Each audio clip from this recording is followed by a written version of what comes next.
Morning, hello, how are we? I hope you're all well out there.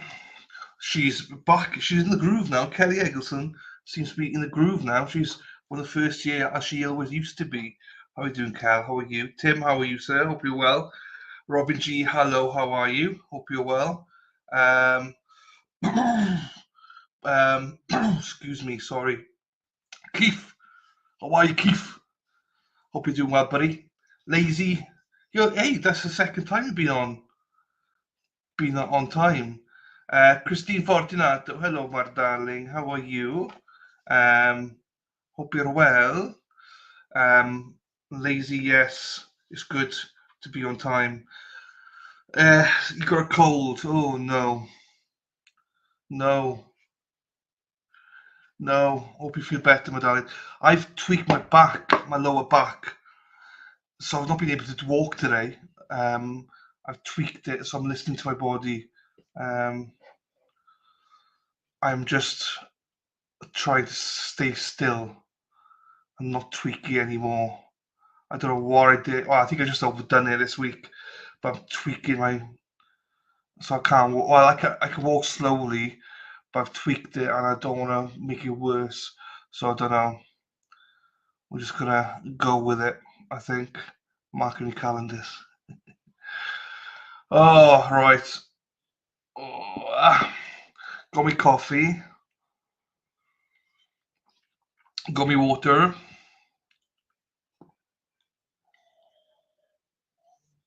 Got the stream ready.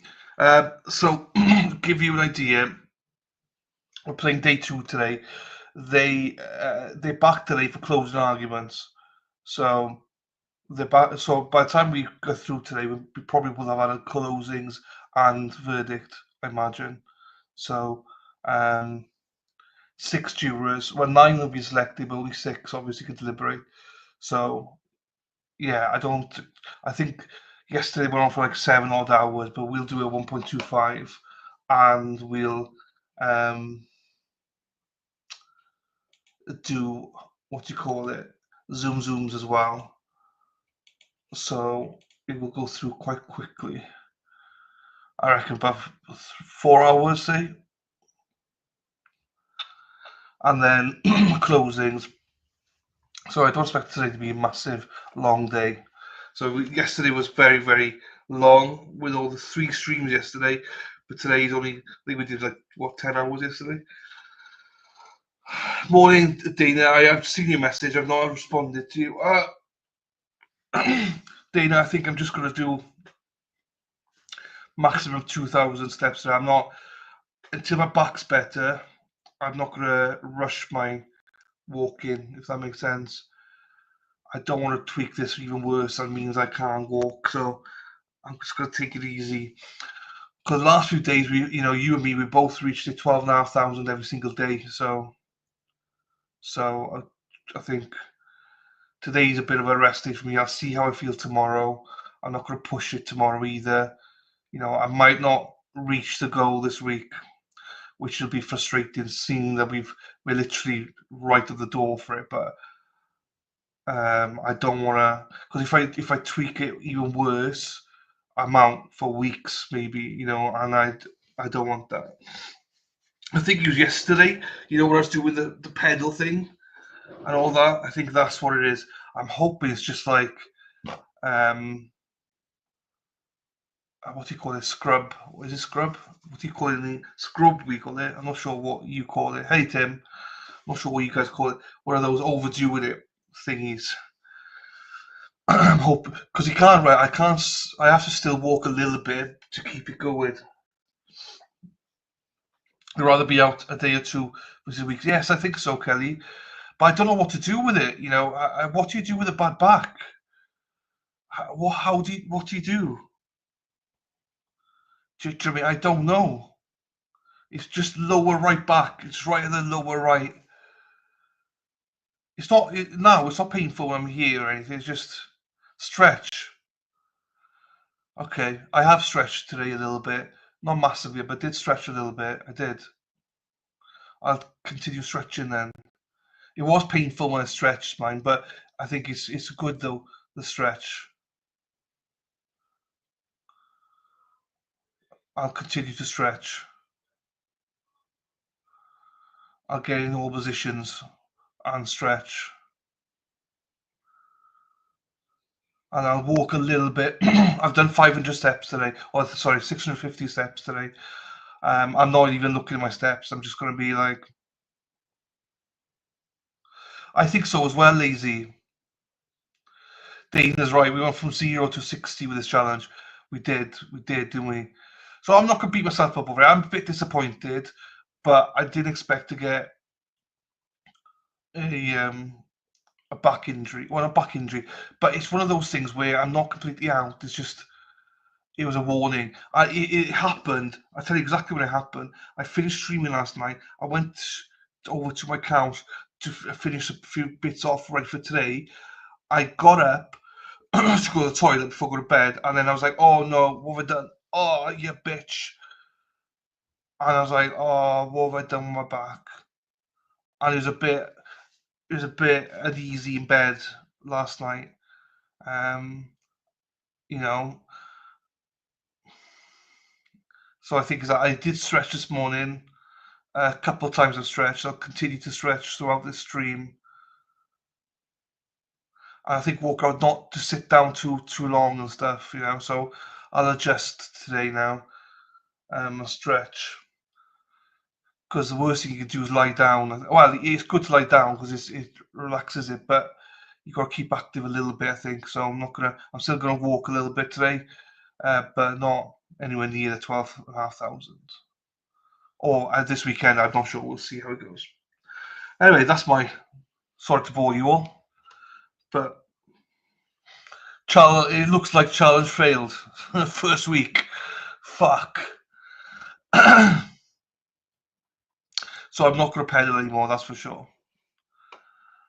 I'm going to go down on all fours. There's a stretch called doggy. And there's like, but I think it is actually quite good when you curl up. Your ass is in the air, and that seems to relieve it a little bit. The ladies know what I'm on about.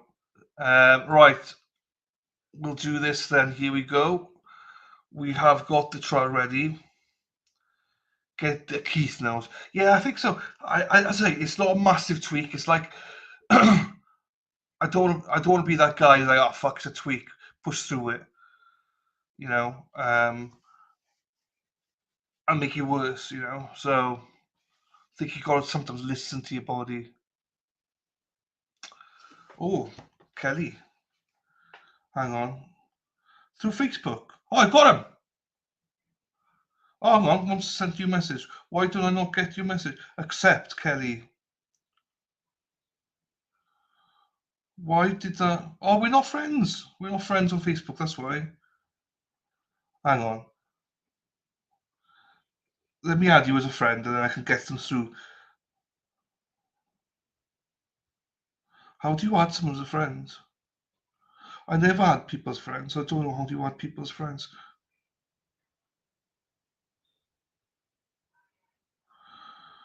I would have added you as a friend. I don't know how you add friends.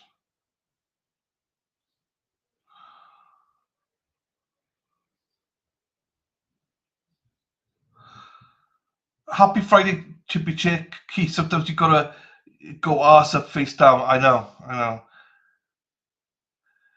Keith, yeah, Tim, 1 o'clock today. Remember. Okay, so see how he does you. See how he does you. I've no idea. Well, I have no idea how this works.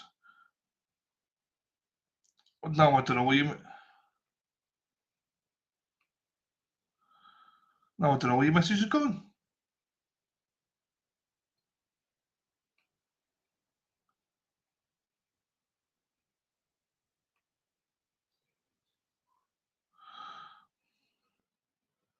That's weird. Anyway, I don't know how to add people on Facebook. Fuck it, that's embarrassing, isn't it?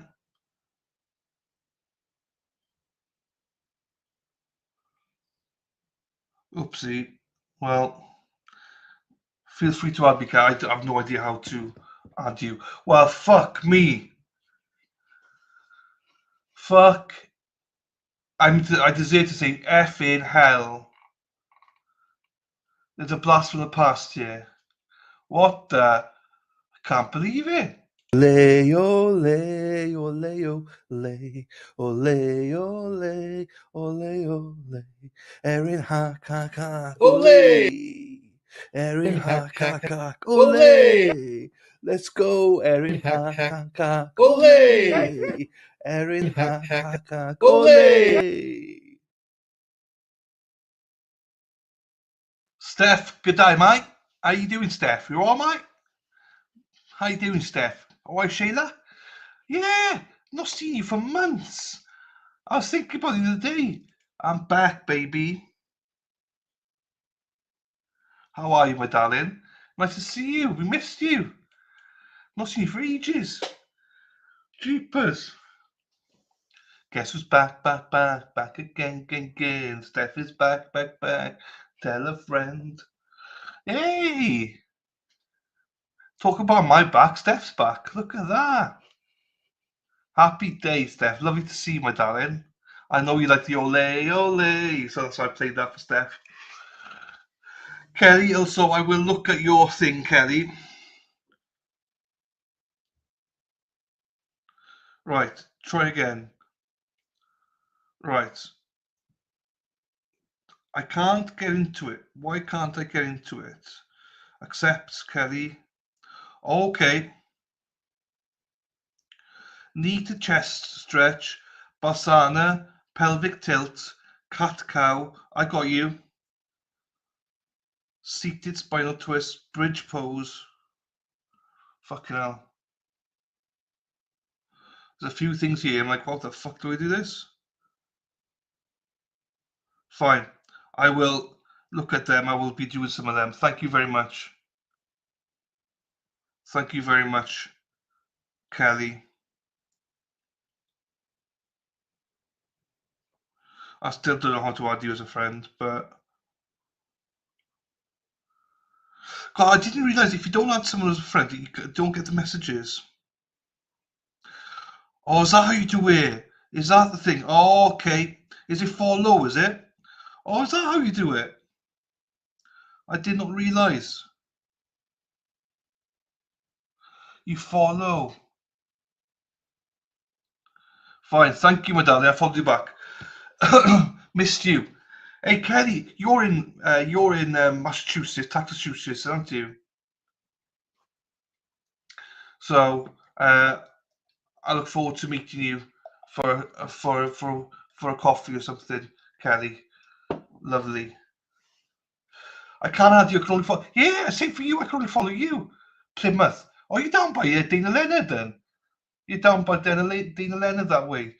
I'm ignoring the Paul O'Keefe stuff. I know there's stuff out there, but Lady Dark Lazy hasn't seen it. I've not seen it. I know a lot of people haven't watched it and they want to watch it, so I'm ignoring it. Feel free to talk about it. Just I'm ignoring it because I've not seen it yet, so I want to watch it afterwards. If that makes sense. So just don't think I'm ignoring you with a Paul O'Keefe comment. I know about it, but I've not seen it on Till the Boy stuff yet. So I want to watch it tonight.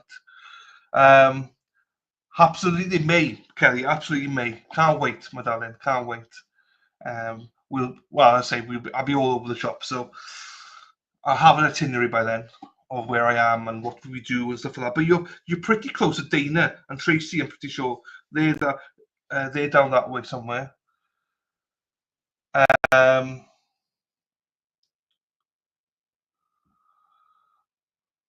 Yeah, thank you. That's I'm not trying to ignore you, Tim. It's more of a anything with Paul Keefe. I'm just like, by all means to discuss it. I'm going to ignore you if that makes sense. So don't think that I'm being rude, people. Just more of a I don't want to see it because I want to watch it myself. I've heard it's juicy. So where's that hack? Yeah, where's that hack? We the goss.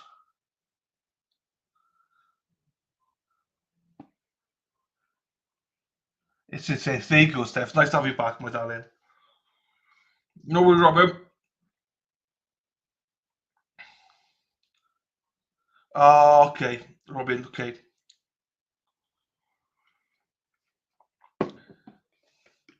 There you go, Plimpton. Is that Plymouth's next to Plymouth, isn't it?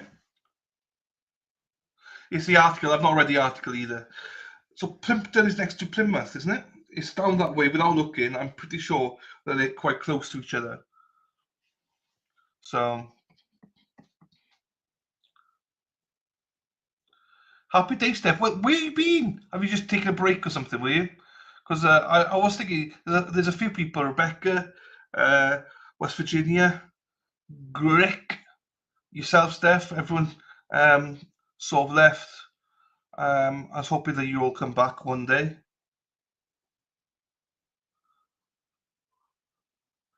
You can't see it on there. You can't. I'm not part of the club, but I'll read the article instead. Hello, Sassy. Hello, my darling. How are you? No mods here today, so I don't know where the mods are. Sleeping in probably. I mean, Josie's got an excuse because it's like 6 a.m. in the morning for her. Not far at all from Dana. There you go. Mary Lou's. No, that's fine, Steph. Everyone needs a break. Everyone needs a break. If I wasn't streaming that every day, I probably want to have a break as well. What the fuck? Hippie chick. 9 people have not liked the stream. Come on, people. What are we doing, people? Hippie chick's gonna be on your ass if you don't fucking sort yourselves out. Beautifully appropriate. Hello, my darling. Nice to see you. Yeah. What's the weather like it was? It's not great. It's been really, really bad. The weather's we got a yellow warning for today, Saturday and Sunday, where it's going to be torrential rain and winds. So I will not be going out this weekend. So maybe that's to do with my back as well. Maybe the weather. I got a bad back, you see. I think it's carrying Dean here all the time. Get a bad back. Good morning, Sassy from Keith. How are you doing, BI? How are you doing, my darling? Hope you're well. Right, we're on to day 2 of this trial, the justice for Dexter. Yeah. We play this. They rested yesterday. You ass. They rested yesterday, so what do you call it? We got that, and then we got closings to play this after this. They're coming back at 10 o'clock Eastern today to do closings and stuff. So we might have the verdict today as well. So you already deleted it. Oh, but the article's still there though, isn't it? Hopefully the article's still there, lazy. I purposely didn't see anything because I wanted to see it later, but didn't have time. Hello, Yaya. Hello, Yaya. How you doing, my darling? No one listened to you, Pichik. Only 1 like extra. It's all good though. Does TB have court today? I don't think so. Oh, maybe. I'm not aware of it. Sassy, I'm not aware of it. Maybe he does. No, I don't think he does. But I'm not 100% sure. To be quite honest, I'm not up to date with all of TB's hearings because they're never streamed. I don't stream them. Do you know what I mean? So, all right. Let's get this in here. Let's get justice for Dexter, shall we? Now, how do I do this? Up here. There you go. Right, are we ready?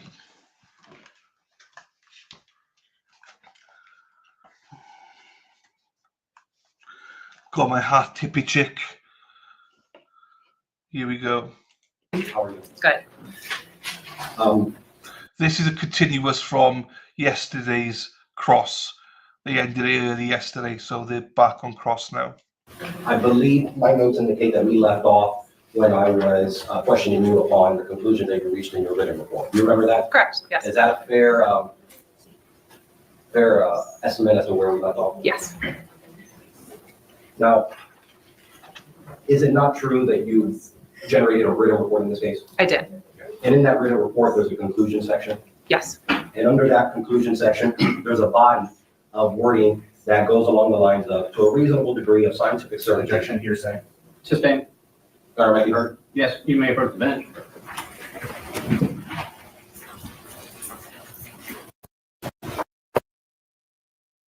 Sassy, I don't believe so. I don't believe so. He's accused of just decapitating the dog. I don't think it's part of any fighting or anything. I know. Australian weather would be nice, wouldn't it? In your opinion, are accurate statements of your findings? Yes. Okay. Now, you opined in the conclusion section of, you gave an opinion, according to your report, that the remains are most consistent. Objection, hearsay. Sustained. You gave an opinion. I'm asking you about your opinion that you testified to on direct examination. Is it your opinion that the body was consistent with having been deceased prior to decapitation? Yes, it is a possibility. Okay. You would agree with me that the word possibility is not contained in your report? Correct. Did you ever prepare an amended report? No. So the first time that we're hearing the word possibility associated and qualifying about the dog having been deceased prior to decapitation, the first time we're hearing that is today in the report. I believe that I mentioned it yesterday, and so as a Let me veteran, stop you right there. Sure. Whether it's yesterday or today, the first time that we're hearing that word was in this trial. I believe that in the deposition, it was brought up that it is likely, there's a possibility and likely, and though there is room for, it's also unlikely. There's room for other possibilities for I'm differentials. glad you brought up your deposition because we're going to be getting to that in just a few questions, okay? Sure.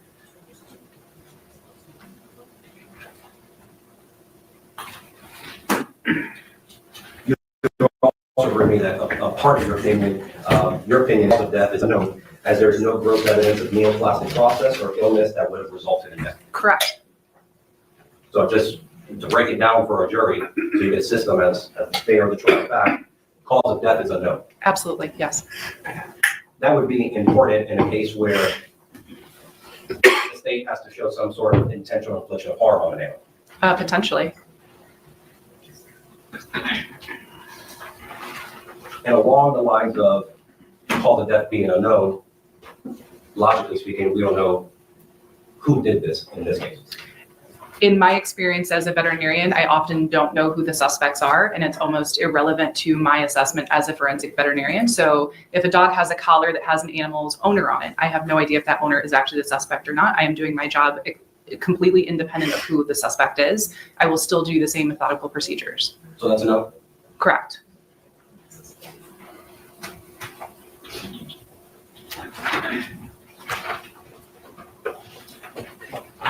I believe we covered this briefly yesterday. You were never at the scene when the dog was recovered from the mangroves. Correct. I was not on scene. How and what condition was the dog remain received by you? The remains presented in a cooler. They were frozen, in fact? Correct.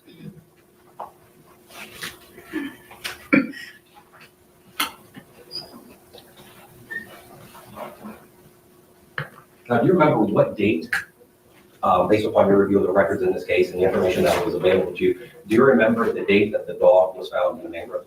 I don't recall. I believe it was roughly within the last week, but I don't recall the exact date. I can reference my record. With reference to your report refresh your recollection? Yes. Please review your report, look at me, and now a signal to me to ask you the following question. It was on 5/14/2024 that the remains of a deceased dog were found decapitated and floating in a plastic bag on the mangroves of the beach. And that seems accurate to you based upon your memory? Accurate in that. Based on the report? Correct. Yeah. Yes. Now, are you from Florida? No. Where are you originally from? Chicago. How long have you been in Florida? Roughly 7 years. What's the temperature like in May? I think warm. It's relative question. Now, you would agree with me that warm water can affect the acceleration of decomposition. Absolutely. Humidity can play a role. Absolutely. Whether it's overcast, Absolutely. temperatures of water. Absolutely. And that's because warm water and humidity can create an ideal environment for bacterial growth. Absolutely. And that could accelerate tissue breakdown. Absolutely. Yes. Now, I believe as part of your opinion, you referenced that there may have been some slippage of the skin, correct? On the body of the dog. Can you tell the jury what slippage means? Sure.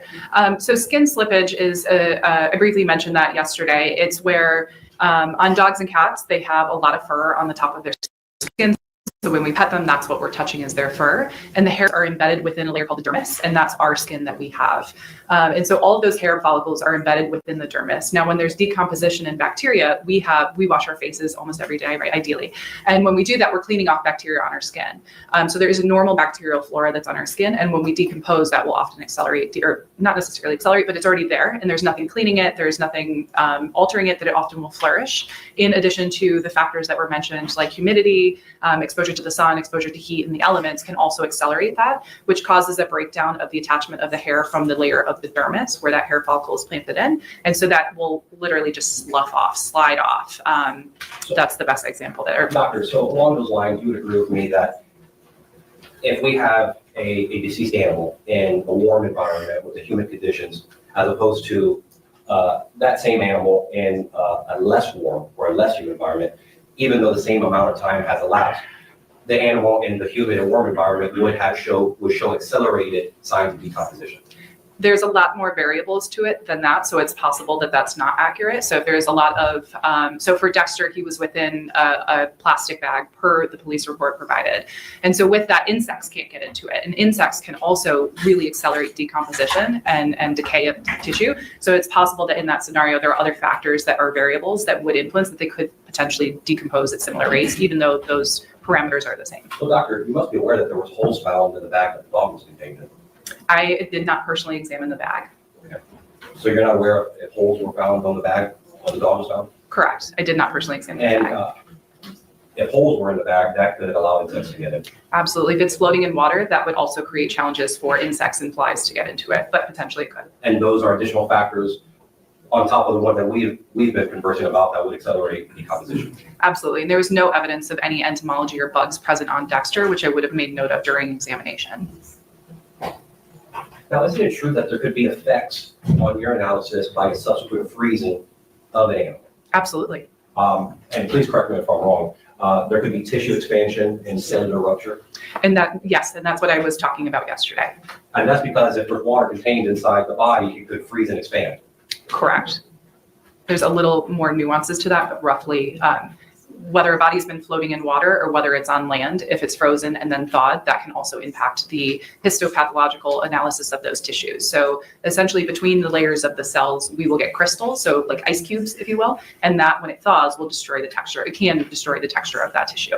Now, it goes without saying, it's unlikely or let's draw the question. You can't perform proper necropsy on a frozen animal. That is incorrect. Okay. Was that done in this case? That was done in this case. So the dog was never allowed to be thawed overnight. The dog was thawed overnight. Okay. So my question is, isn't it true that the thawing process could further accelerate the decomposition of the animal? No.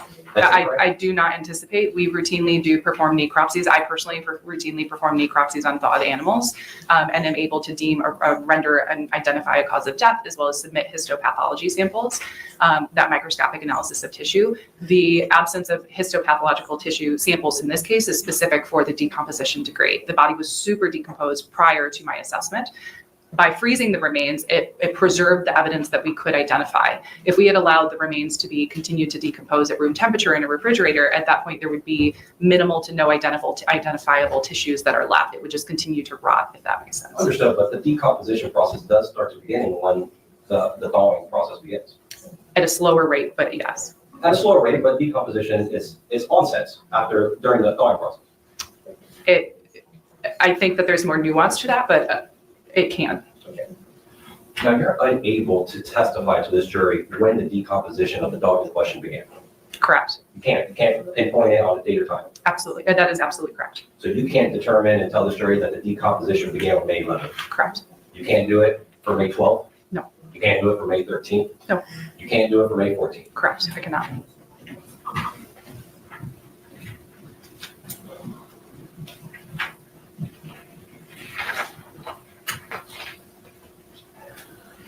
Now, there was no indication that this dog had been scratched or showed any signs of laceration around his body. Correct. And so along those lines, there was no indication that this dog was held down or strapped down by anything. There are more nuances to that statement. So with physical restraint, we can see lacerations or cuts or abrasions or those kind of things. However, that's not with every single incident of restraint. So I wouldn't expect to necessarily see scratches if an animal was hog-tied with electrical tape or some type of tape, because that's so tight, adhering that together, that there's not room for friction to cause those type of lesions. But you can't, as part of your opinion, you can't identify and tell the story that that's in fact what happened in this case. That is correct, I cannot.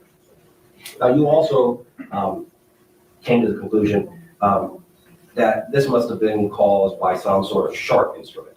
Yes. Along my same line of question, you can't tell the jury what specific instrument was used. Based on the striations that we discussed yesterday, or those lines in the bone that were very uniform, it was not some type of saw, because we would see change of direction. So when we saw something, we saw forward and then we cut back, that there would be a change in direction of that bone cut. And with these, it was more of that straight line, that they were parallel with each other. So with that information, we are of the opinion that it is of a machete or a meat cleaver type instrument. Now, a saw has ridges, corrugated type of ridges. You would agree with me, as opposed to a flat, sharp surface? They can, yes, Okay, so you've excluded a saw being used in this case, correct? correct. Now, you'd agree with me that a katana sword would have the same sort of sharpness as a meat cleaver? I'm unfamiliar with a katana sword. Okay, how about a samurai sword? A samurai sword, I'm familiar. I am unfamiliar with the impact of that on a bone, but that I would have to examine in front of me to be able to draw that conclusion. Examine what? Well, be able to look at the blade and the depth and the width of the blade, as well as the sharp, like the edges of the blade, if that makes sense. I'm looking at your report, you never analyzed a meat cleaver or a machete in this case. No, I did not. Okay.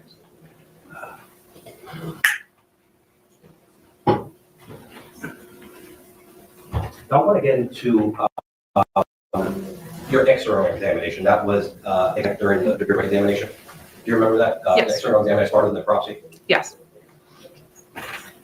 And the external examination involves a thorough evaluation of the external findings of the skin, the quality of decomposition, the nails, and any signs of external parasites or injury. correct. You would agree with me that you collect toxicology on all your cases, Yes, but you didn't do one for this case. incorrect. Okay? Is your testimony that a toxicology report was submitted in this case? My testimony is that I collected toxicology. I did not submit toxicology. So I have the samples, but they have never been submitted to a laboratory. Is that standard in all your necropsies? I routinely perform for all of my cases collection of toxicology. My question is more specific, submission of toxicology. If I am submitting toxicology, I would say that in the vast majority of my cases, I collect toxicology and those samples sit in our secure storage evidence room, and I don't actually submit them. For me to submit toxicology samples, it will take into account the history combined with any suspicion of discussion of the investigators, saying that they're concerned about toxicology, or if the animal was alive and the vet is assessing that live animal, they have concern about the way the animal is presenting, that they're concerned, or blood work abnormalities that animal was exposed to a toxin.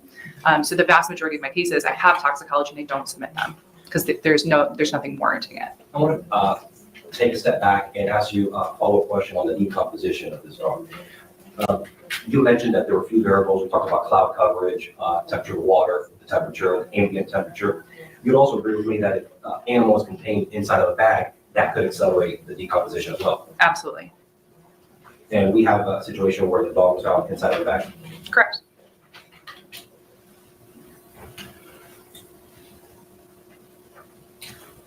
You were able to take and perform some analysis on the gastric content and the liver of the dog in this case. Yes, I collected those samples. And that's because they were the only organs that were still relatively in some type of structure to be able to collect the contents of them. Correct. But they weren't analyzed. Correct. You would agree with me that if they were analyzed, you would have discovered some information about an illness or disease.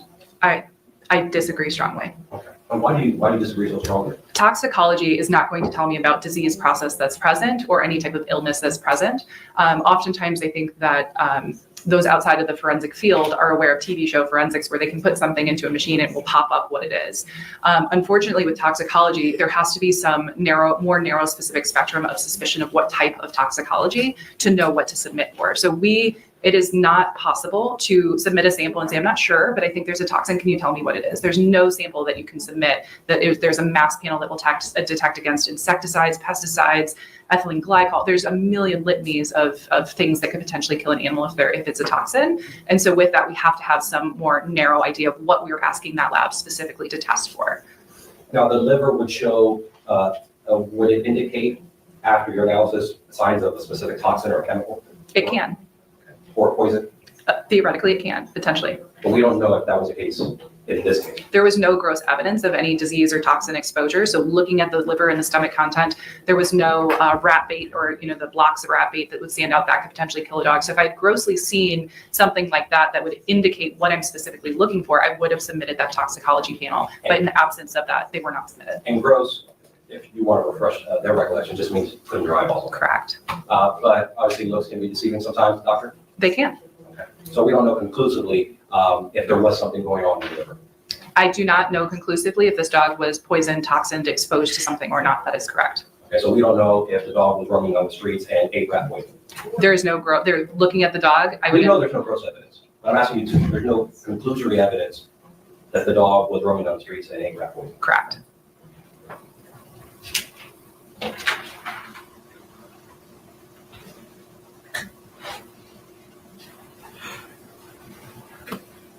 Now I'm going to defer my co-counsel. Yes.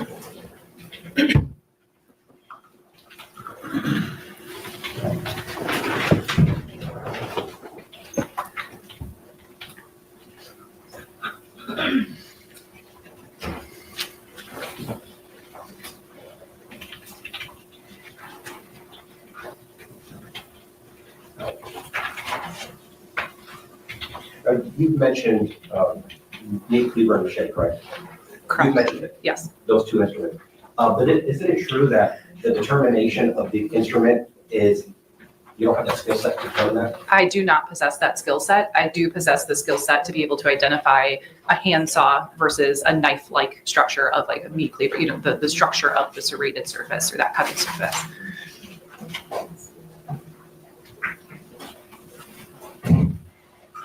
Are you familiar with an axe? Yes. An axe could have been the instrument in this case. No. Why not? So with an axe, we have a very big, heavy block attached to a cutting surface. So had an axe been used to cut that neck, I would have seen different margins or the edges of the skin. When I was evaluating the external findings, we discussed that the hairline around the neck, where there were the cut marks with cut hairs. I would have seen more trauma to that from the blunt force of something hitting it with impact, not in addition to that sharp force of the tip. In addition to that, looking at the spinal column that we looked at yesterday, I would expect to see significantly more shattering of those bones because of that intense power behind the axe. It's not the axe cutting just because the tip of it is next to something. It's that force behind it, which crushes when it's cutting. Are you aware that axes come in different weights and sizes? They can. So that would affect your analysis depending upon the type of axe you use. I still believe that axes would cause blunt force trauma, which was not necessarily present here with analysis of the tissues. Now, you would agree with me that if there was some type of blunt force trauma to the head of the animal, that there may be some residual signs of that seen in the body of the animal. I have been working on blunt force trauma cases for the last 8 years or more, and I've never seen a case where, for example, with whiplash of humans, where animals will have a bulging disc because their head has rippled or been hit in some capacity. And so I wouldn't expect to see that with necessarily blunt force trauma to the head. But you would agree with me that depending upon the location of the blunt force trauma, you may see residual signs of bruising on the body. Potentially, yes. For example, if it's towards the muzzle, no. Correct? Correct. However, if there's blunt force trauma towards the back of the head, you may find some bruising on the body of the animal. Depending on the level of decomposition, we may find bruising, yes. And correct me if I'm wrong, you testified prior that you did not see grossly any evidence of bruising anywhere on the body. Correct. And that is also taking into account the level of decomposition. You've never found any foreign hairs, fibers, paint flecks, or any other foreign substances on this dog during your analysis? No. You'd also agree with me that you obtained biological evidence during your necropsy, such as tissue, blood, and urine. I did not collect blood. Tissue and urine. I did not collect urine. I collected contents from the liver and the stomach and some hairs from portions of the skin from around the neck. And then I collected the skeletal, this part of the skeleton for analysis for Amanda. Do you remember giving a deposition in this case? I do. I was asking questions. Ms. Beltran from the state attorney's office was there. Yes. There was an attorney from Animal Services there. I don't recall who else was there. Mr. Zilak, Yes, court reporter was there. I believe so, yes. Okay, you were asked to raise your hand to tell the truth. Yes. You agree with me that there was a question posed to you, was there any biological evidence obtained such as tissue, blood, urine in your necropsy, and you replied to the affirmative? I must have collected urine for the toxicology, so we can collect urine as well. Sometimes when a drug is exposed through the body, then we collect urine. I apologize that I misspoke. I didn't recall that in this Okay, question. doctor. There was nothing of note because you never submitted those samples. Those samples were not submitted, that's correct. And just like the liver and the gastric content, we can't conclusively determine if there may have been anything of note and relevant in this case found in that analysis, if it was submitted. Correct, toxicology was not submitted.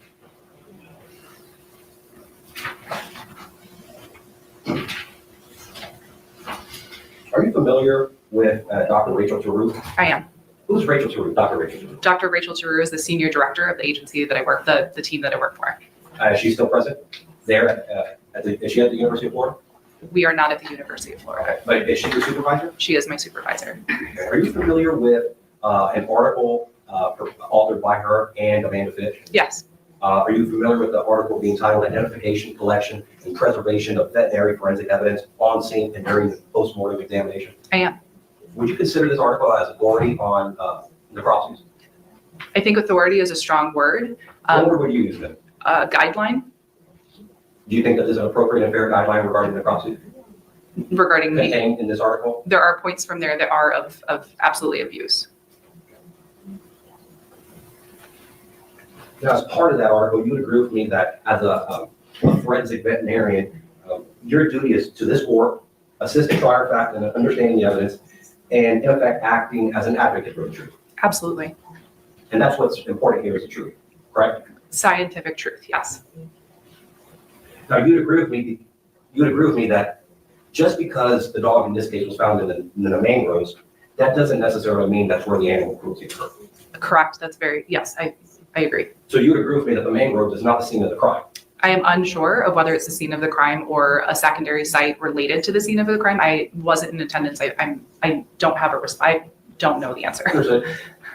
And so along those lines, you're unaware of there being any scene of the crime in this case? Correct.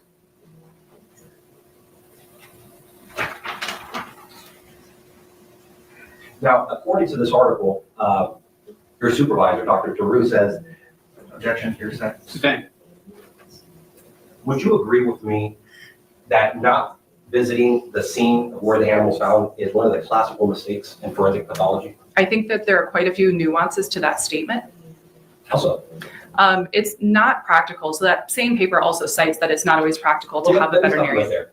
Do you disagree or agree that it's a classical mistake not to see the scene for yourself? I don't know that I agree that it's a classical mistake. So you're disagreeing with Dr. Rachel Tarou then? Yes. It's great to have scene information, but it's not always possible or feasible. And we're not talking about possible or feasible. We're just talking about the fact that whether it could benefit you in your analysis and visiting the scene in person could benefit you. Absolutely. A scene can absolutely benefit the investigation.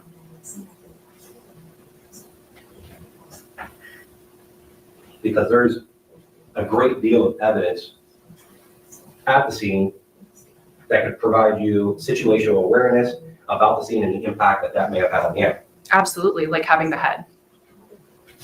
Now, because you weren't at the scene, you don't have the benefit of observing with gross evidence, your own eyes, the surroundings, being able to communicate with the people involved in this case, such as the kayaker, animal services, the deputy. You never had that in your analysis. Correct. And along those lines, you have no personal knowledge as to how the dog in this case was handled. I have some knowledge based on the crime scene report from law enforcement, in addition to crime scene photos that were taken by a crime scene technician. So there is some awareness to it. It's not more than a yes or no answer to your response. Now, if you don't know how the body was collected, packaged, and stored, you would agree with me that in your analysis, it could potentially excel decomposition. Potentially.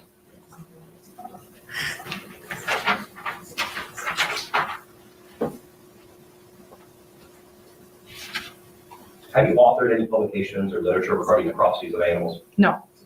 Have you ever written any articles such as this one by your supervisor, Dr. Taru, regarding aggravated animal cruelty type cases? No. Have you ever been peer reviewed by other forensic veterinarians? No.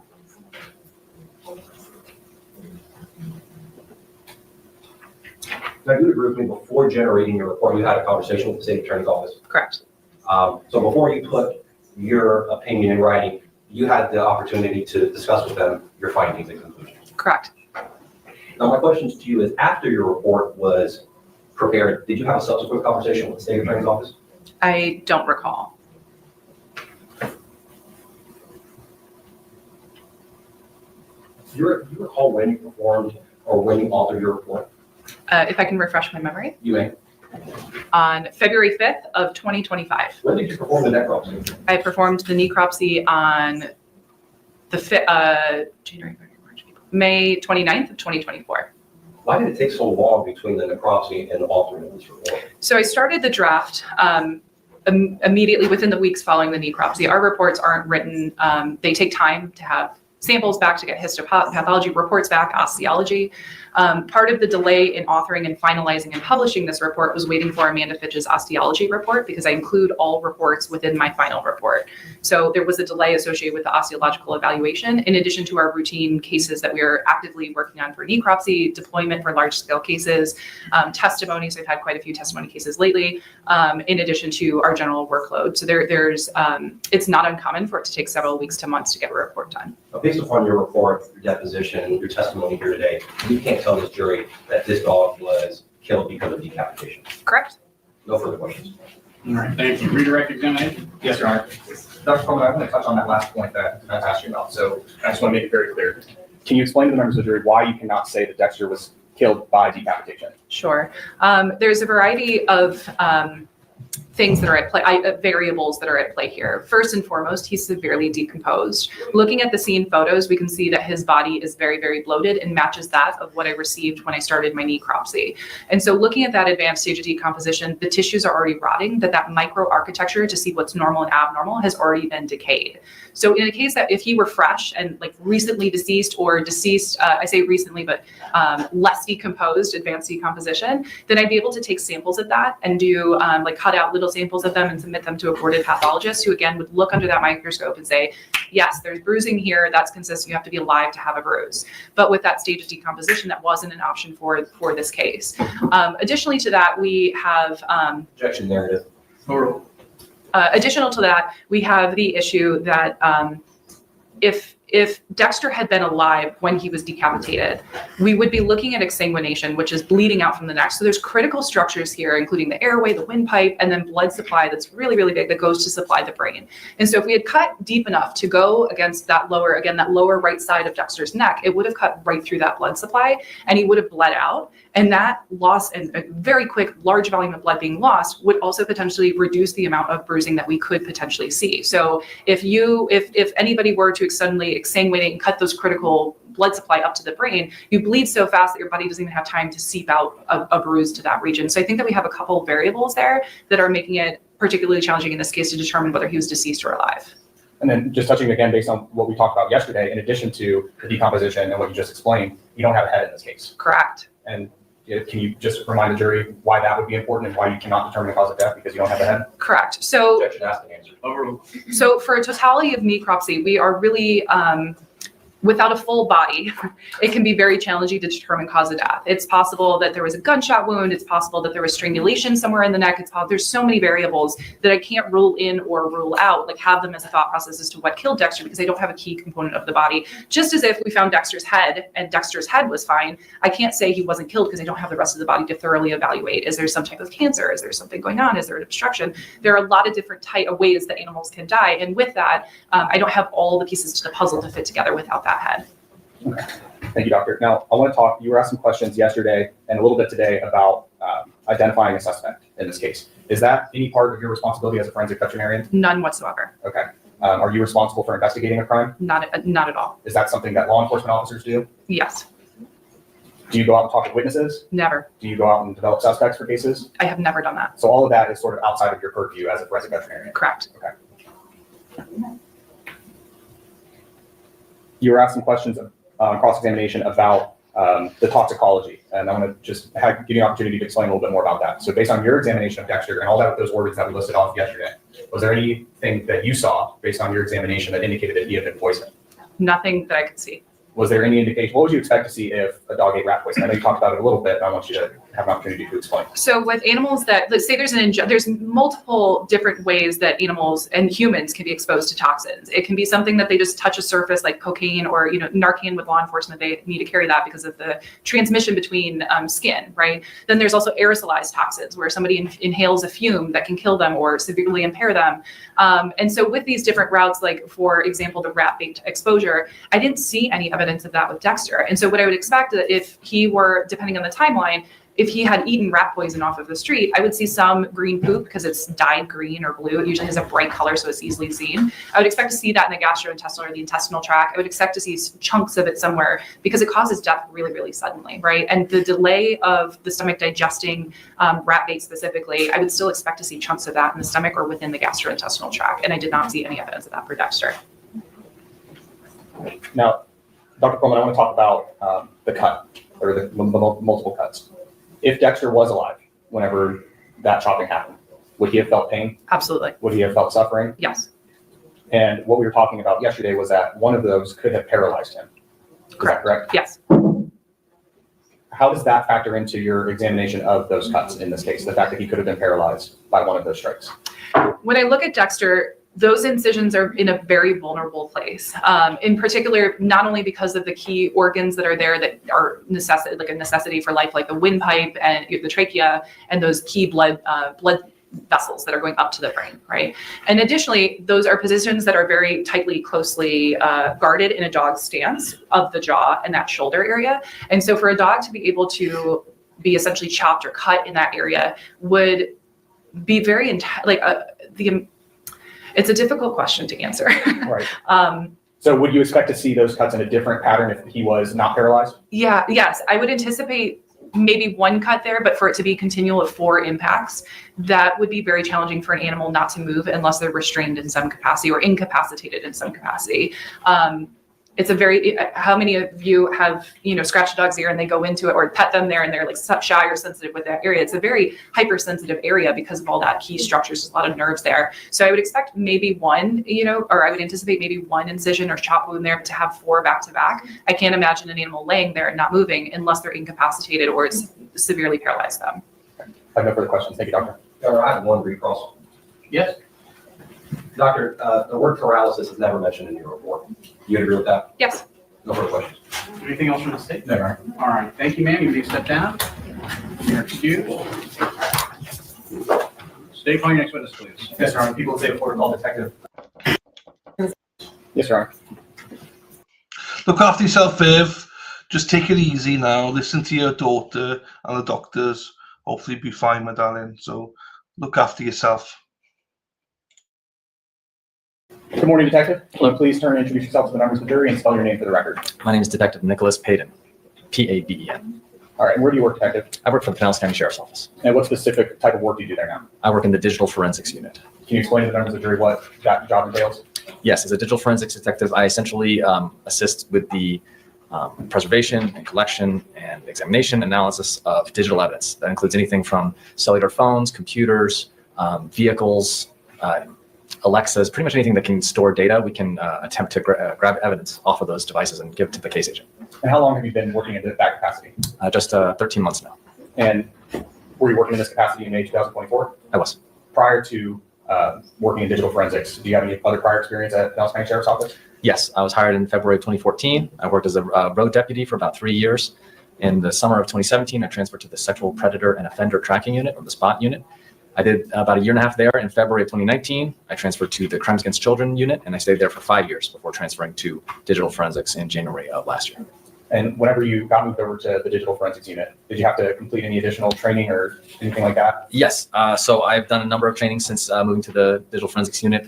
Because of the nature of the job, because of computers constantly changing, we have to essentially be always training on the updates to the technology. I got to make sure I get it right, a certified forensic computer examiner through the International Association of Computer Investigative Specialists. It's called IASIS. It's like a professional organization that involves a very lengthy certification process that took about 4 months to get. And since then, I've done a number of trainings through SANS and the NCFI, which is a national training headquarters for anything involving digital forensics through advanced forensic techniques. I'm also certified to work with our various tools, our vendor tools. So, for example, Celebrite, which is used for cell phone extractions, Encase, which is used for computer extractions, Burla, which is for vehicle infotainment centers. We can pull information from cars. And so, yeah, I'm constantly in some sort of training. And Detective, just so that the record's clear, I know you were referencing something underneath the desk. What was it you were referencing? Oh, I'm sorry. This is my CV that has all my training on it. Thank you. Now, I want to talk with you about your involvement in this case. And I know you mentioned Celebrite. We'll get to that in a second. What was your involvement in this case specifically involving Domingo Rodrigues?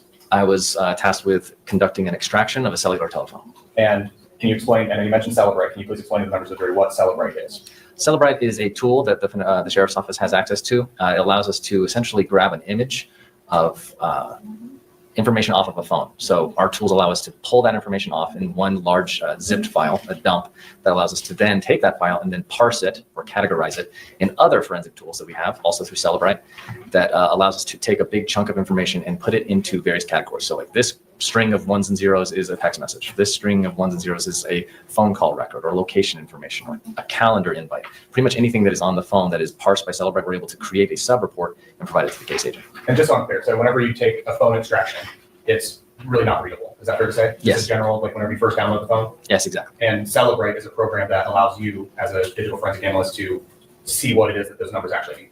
Yes, we have a separate tool also through Celebrite. So Celebrite can be used for the initial extraction. And then we can also have a separate tool through the same company that parses it out and categorizes it. Okay, and were you able to conduct that extraction and I don't know what the technical term for it is, but get it so that way it's readable for you in this case? Yes. I want to talk with you about what you found in this case. So can you, I know you briefly went over what sort of information you can get from a Celebrite extraction, but can you get information about installed applications? Yes. Can you get information about calendar information? Yes. Message.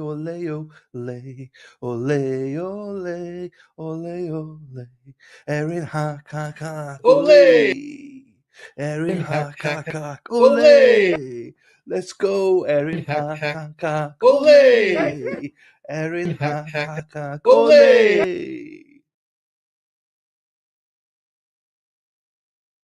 Yes. Is it just text messages or are there other types of messages that you're able to see? There's many different types of messages that can be pulled from a phone. There are, say, for example, an iPhone has the iMessage app, which is sort of like a chat. It's not through the SMS protocol that old school text messages went through. It's its own separate entity. And there's also other applications that allow for direct person-to-person communication or group texts.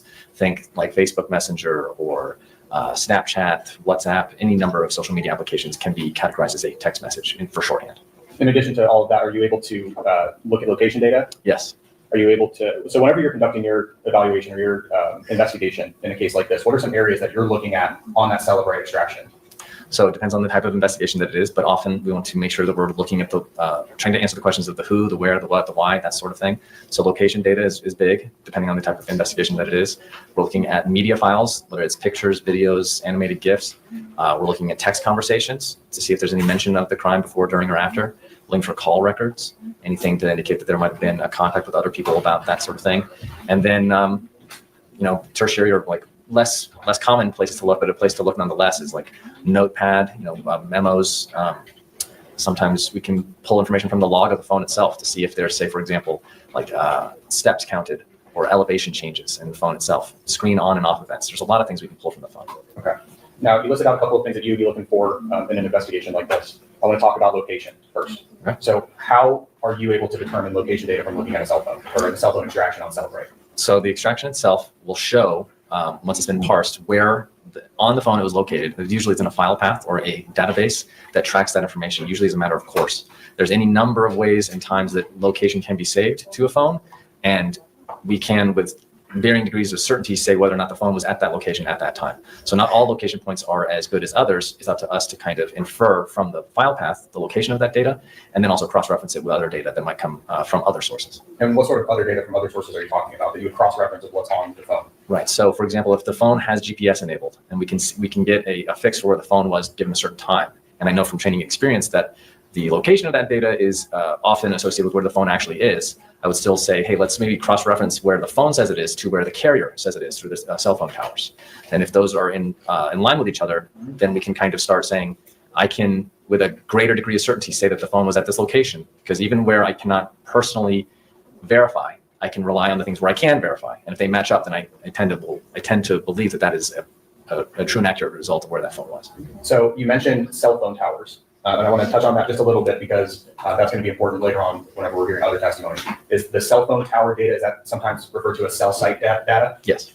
And so just so I'm clear, what you would rely on is phone location from the phone itself, and then you would cross-reference it with other information like cell site towers. Is that right? Yes. And then in addition to that, I'm going to give you some examples of some things that might be helpful during your investigation. Would license plate reader hits be helpful? Would poll booth videos be helpful? Yes. And would you be able to cross-reference that information with the information from the cell phone to get a more accurate picture about where that phone was? Yes, as long as there's data in the phone to cross-reference it against. Wonderful. I want to talk about, were you able to determine any sort of location data from the phone whenever you examined it? Yes. What was that information? Objection, Your Honor, hearsay, lack of authentication. Overruled. What was that information, that location information that you were able to find from the phone? So there are various points of location points pulled from the phone during the month of May of last year, showing the phone popping up at different locations around the 10th and the 11th and the 12th. Okay. So let's start with May 10th, 2024. Do you remember where that location data was on May 10th, 2024 that you were able to pull? I'll be able to refer my notes if that's all right. Yeah. Do you need to refresh your recollection? I have here. If you can just look up at me whenever you're done.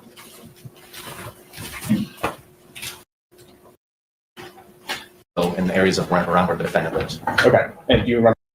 A handful of locations in Pinellas Park, also in the areas of around where the defendant lives. Okay. And do you remember what time those location data or those location points were? According to the map that I provided, there was some at the Pinellas Park address around 4:53 p.m. on May 10th, as well as 12:38 a.m. on May 11th. I also have. Or ask that the witness testify based upon recollection as opposed to reading directly from whatever paper he has in his hand. Okay. Sustained. Decapitating, if you could refresh your recollection and then look at me whenever it's. Thank you.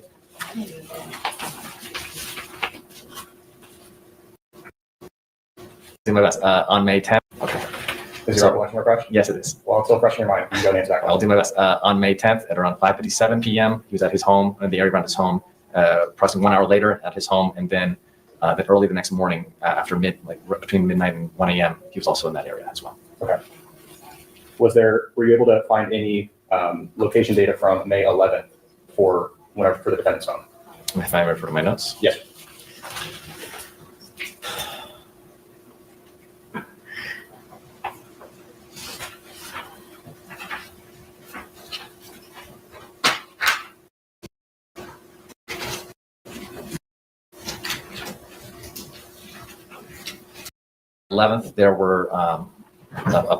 There was a hit at that location in the Pinellas Park area shortly after midnight, as well as some various areas within Pinellas County, one notably around 9 a.m. In the area of 66th Street North, just shy of 34th Avenue North. Okay, thank you. Once you collected that phone location data, did you send that information over to Deputy Rosenberg so we can continue his investigation? I did. Okay. Now that was us talking about the location data. The only other thing I want to talk about location, were you able to review all the location data from May 10th, 2024 through May 11th, 2024? Yes. Whenever you were reviewing that information, was there any indication to you from any of that location data that phone ever left Pinellas County? No. Okay. And why not? So of all the information that we have from the phone, native locations associated with the device, we would be looking for anything with a latitude and longitude outside of Pinellas County. I reviewed all the available location data that was from the phone itself, and there was no indication that he'd ever left the county itself. Thank you. And you said something about available data. That kind of brings me into my next point. Were you able to view the internet activity or the web page history on the defendant's phone? Yes. How did you do that? So just like if it's a text message or a phone call, data that is associated with web history, meaning websites that are visited by the phone, that is also categorized in a log and provided for potential use. It comes in handy if you wanted to see if someone was Googling how to get rid of evidence of a crime or see what websites they're going to if it's related to the investigation. So I was able to pull a list of all the web search history from May 10 and May 11. Do you have a ballpark? Did you just pull that information from May 10th and May 11th? I did. Were you able to find any information about the internet activity? If I may refer to my notes? Yes.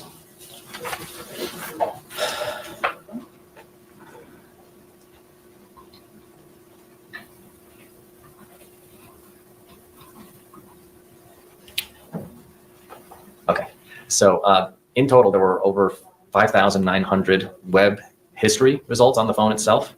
I noticed a significant gap, meaning there were no web search history or web history visits on the phone between 6:42 p.m. on May 10th and one moment. Would it be 2:01 a.m. on May 12th, 2024? 2:01 a.m. Yes, the next day. Okay. Was there internet activity after that 2:01 a.m.? Yes. And then was there internet activity before 6:42 a.m. on May 10th? Yes. So just so I'm clear, of the 5,900 entries of internet activity on the defendant's phone, there was 0 between May 10th, 2024 at 6:42 p.m. and May 12th, 2024 at 2:01 a.m. Is that correct? Correct.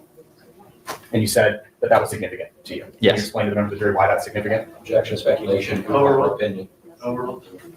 It's significant because when you're looking for gaps in data, you try to figure out what could possibly be the result of that. I can not say for certain why that information is not there, but generally, Speculation. Overruled.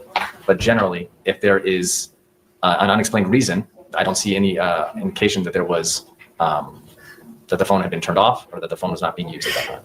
And I want to talk about that because you can't say that the phone was turned off because you have location data here on the phone during that period. Is that right? We have a number of different data from the phone indicating that it had not been powered off. So even if you're not doing anything with the phone, it can be laying next to you or in your car or doing nothing. It will still be moving data around from one place to another, hitting off of towers. There's a lot of activity on an otherwise idle phone. So there's no indication that was that had taken place.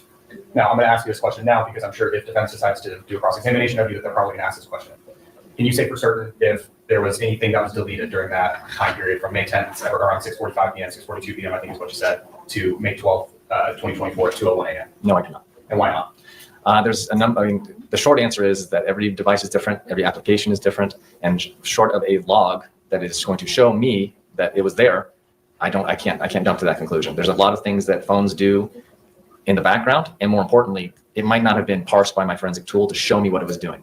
So let's say, for example, the lack of records is due to an application that is its main process is housed in a computer offsite in California, for example. The record that you might be looking for is there, but it didn't push to the phone. So that would explain why I might not be able to see if or why data is not seen on the device at that time. But at any rate, there was no data from that time period that we just started talking about. Is that right? Okay. I want to talk now about communications. I know earlier you talked about how whenever the phone is extracted and put on Celebrate, you're able to see different types of communications with messages, and that can be through various different applications. You can also see like actual phone calls. Can you explain to the members of the jury about the phone calls and the extent of what you're able to see on a phone extraction using Celebrate?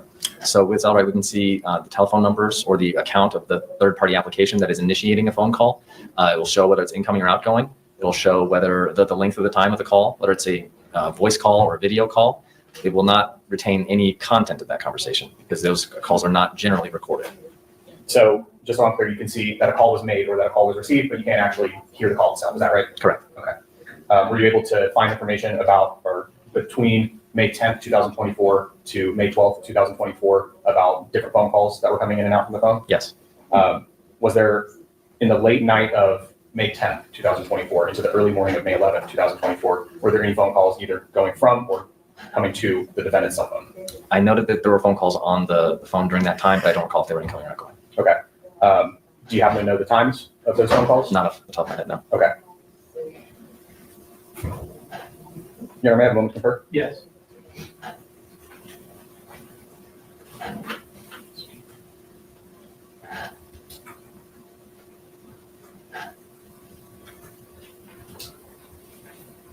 All right, now second thing I want to talk about the messages, the other communications that you were able to examine in this case. Did you look for messages in this case? Yes. Can you tell the members of the jury if you found anything significant in the messages? No.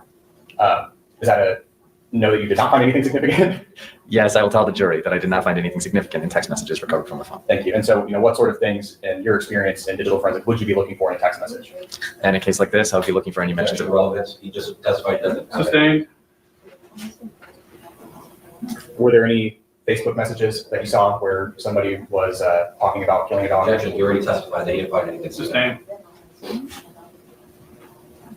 right. No, I have no further questions. Thank you. All right, we'll take a quick break and then come back for cross-examination.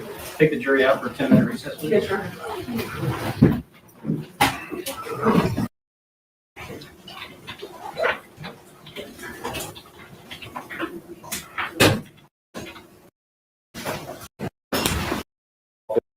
For about 3 years, you were a road deputy. Yes.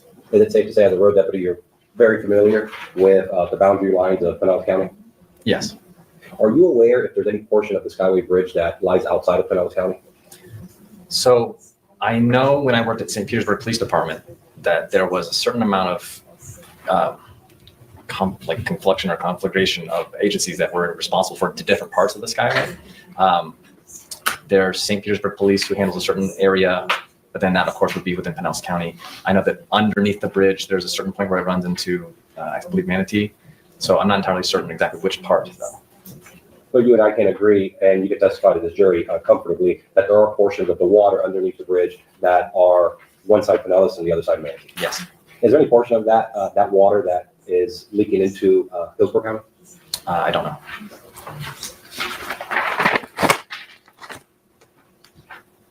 Now, you testified that it's very important in any sort of criminal investigation as to getting answers as to who, what, where, and why.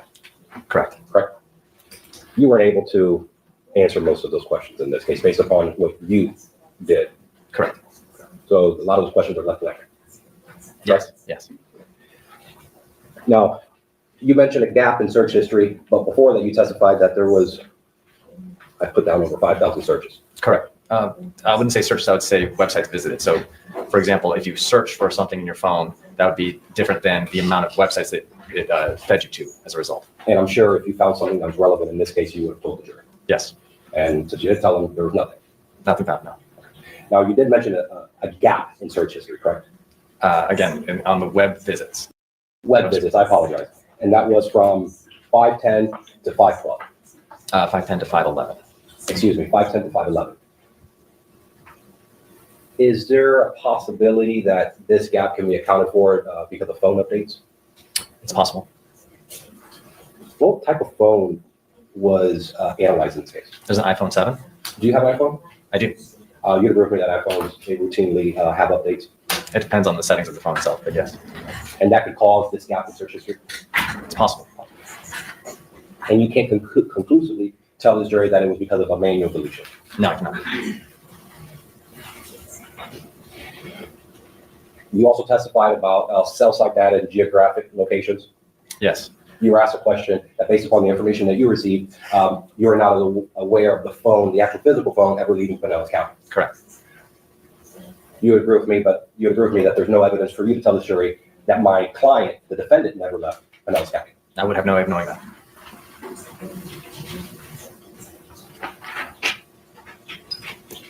Nothing further. Thank you. Redirect? Yes, Your Honor.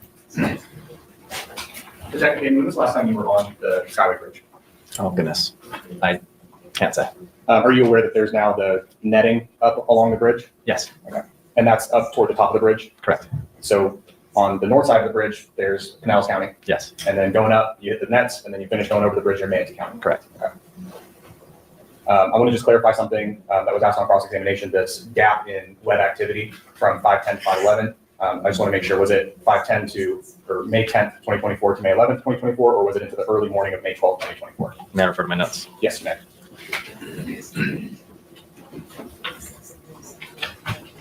Yes, it was the evening hours of May 10th until the very early morning hours of May 12th. Do you know what time that actually was adopted in this case? No. I have no further questions, Your Honor. All right, thank you. The witness may step down. You're excused, sir. Thank you, Your Honor. State, call your next witness, please. Your Honor, maybe for briefly. Yep.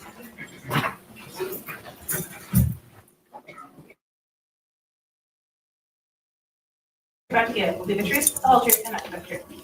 Morning, good morning. Could you please introduce yourself, spelling your name for the court? Sure. Carolyn Johnson, CarolynJohnson. Thank you. Ms. Johnson, where do you live?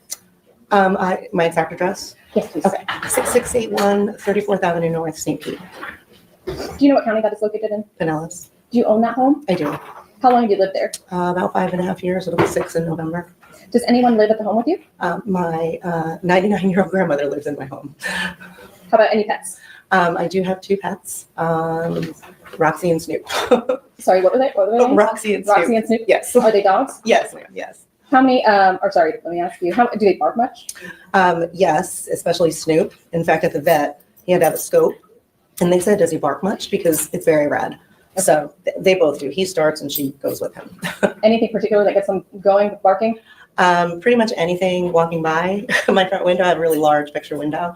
And they kind of lay up and look out from the couch. So yeah, they bark. They bark if they see a cat, anybody walking by. And you're referring to walking by outside your home, is that correct? Yes. Now, when they bark, do you react or do you do anything in response? I do, because I telework 2 days a week. And so basically I go on mute and I get up and tell them, leave it as their command. Okay. So, yeah. And when you say you telework, does that mean that you work from home? Yes. Typically what, 2 days a week, or is it a No, different? it's 2 days. I work Mondays and Wednesdays. Mondays. Or I'm sorry, Mondays and Fridays from home. Back in May 2024, were you sometimes working from home as well? Oh, yes. Mm-hmm. Specifically on Friday, May 10th, would you have been working from home? Yes. Mm-hmm. Saturday, May 11th, would you have been working on a Saturday? No, I don't work on a Saturday. Do you recall if you had any plans for May 11th, 2024? Yes, my granddaughter was coming over and we were going to be going to a restaurant.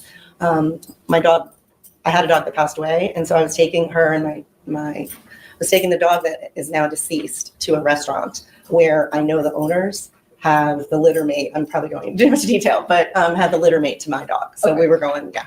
Now at that time, did you have, is it Roxy and Snoop, is that correct? Correct. Well, at that time I had Roxy, Snoop, and Hazel. Hazel's the one that died, Okay. and she was coming with me and my granddaughter. Okay. And I'm sorry, did she pass before or after? After. She didn't pass. She passed October 1st. Would she also join Roxy and Snoop in the barking? Yep. Mm-hmm. What time was the plan for your grandchildren or your granddaughter, right, to arrive? She was supposed to arrive around 8:30 because I was going to be having her all day. Who was bringing her there? My son and my son and his significant other. And when you say 8:30, is that 8:30 a.m. or p.m.? 8:30 a.m. Did they end up arriving at that time? They did not. We're going to revisit that. Okay. But I'm going to detour a little bit. Sure. You have a neighbor that you now know as Domingo Rodrigues. I do. Do you see that person here in the courtroom? I do. Could you please identify him by indicating where in the courtroom he's seated and an article of clothing? It looks like a black blazer next to his defense attorney. Is that to your left or to your right? I'm sorry, to my right. At this time, the state would ask that the record reflect that the witness has identified the defendant. Bess? I agree that she's identified the name. All right, record will so reflect the identification of the defendant. Back in May 2024, were you aware of who Mr. Rodrigues was? No. Had you seen him previously? Every once in a while, he did mow a neighbor's yard, but I wasn't aware of that until after Dexter. But I did see him. I didn't know who he was, but Okay. he was somebody who was always mowing. There's a corner house, and so he mowed their yard. Was he a familiar face, despite not really knowing him or his name? In that case, well, yes, every Friday. So every Friday, because I telework, I would see him out there mowing the yard. Do you, sounds like you do. Where does Mr. Rodrigues live, if you know? I don't know his exact address, but I have a perfect clear view of Mr. Rodriguez's home from my home, my front porch. I have multiple windows that are in the front, so I can see his home. I believe it's 66th Way, but I don't know his personal address. Is he on the same street as you, or are you on a street or a? I'm on an avenue, so on the north side of the avenue, and Mr. Rodriguez's home is, I believe, 66th Way. I don't know how else to explain that. Okay. That's it. That's fine. Thank you. Mhm. Now, when you say you had seen him mowing his lawn Mhm. or a lawn, was that something you observed from within your home or from outside? Within. I mean, after work, I do go sit on the porch, but I can observe it from either in or outside of my house. Permission to approach the clerk? Granted.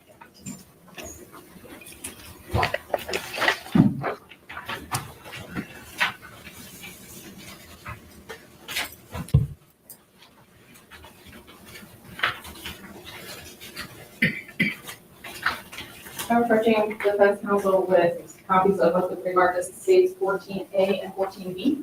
May I approach the witness? Yes. Ms. Johnson, I'm handing out what's been pre-marked as 14A and 14B. Can you please take a look at these? Yes, Do you recognize those? I do. What are they? There is a photo of Mr. Rodriguez's home taken from my front porch, well, inside my home. One is like a regular distance shot, not zoomed in or anything. And the other is a zoomed in photo, again, from the window inside my living room. Did you take these photos? Yes, Are they a fair and accurate depiction of your view from your home to Mr. Rodriguez's home? yes. At this time, the state seeks to move into evidence, offers for admissions to evidence states pre-marked 14A and 14B. Defense, We were just objecting to relevance. overruled that it will be admitted as marked. Permission to publish? Granted.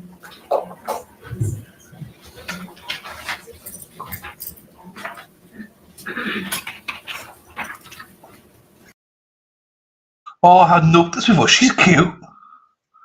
She's cute.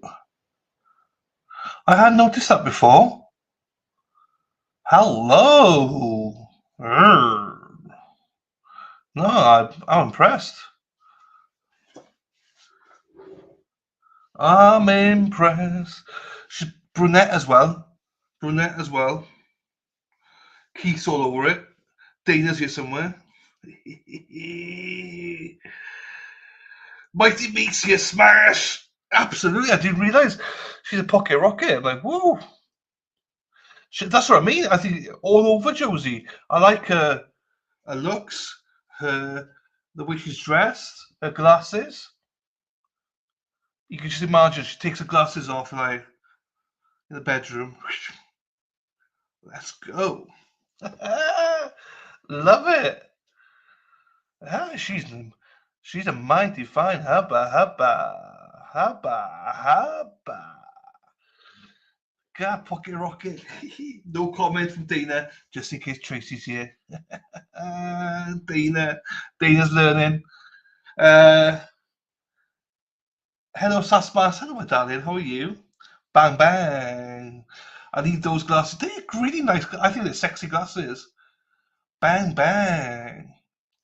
Wow. Dana, you're fucked. I think she's very attractive. Like, you know my style, people. You know, I'm very fussy.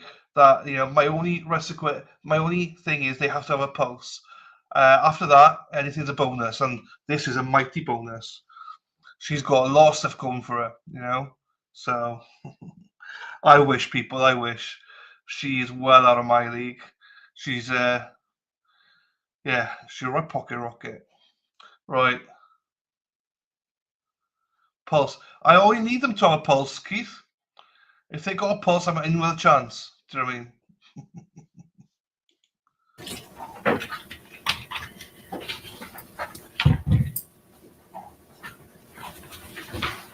Moving first at 14A.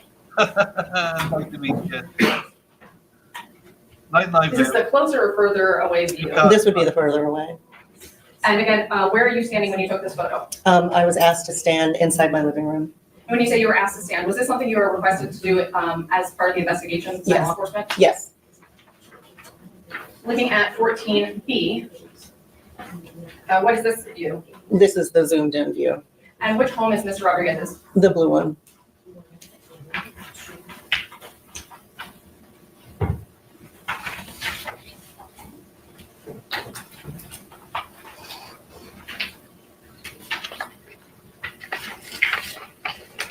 All right, going back to May 2024, did you have cameras in your home? I do have cameras. Did you at that time? Yes. Were they positioned in such a way that you could see the street up front? No, they hit my driveway and my walkway. Okay.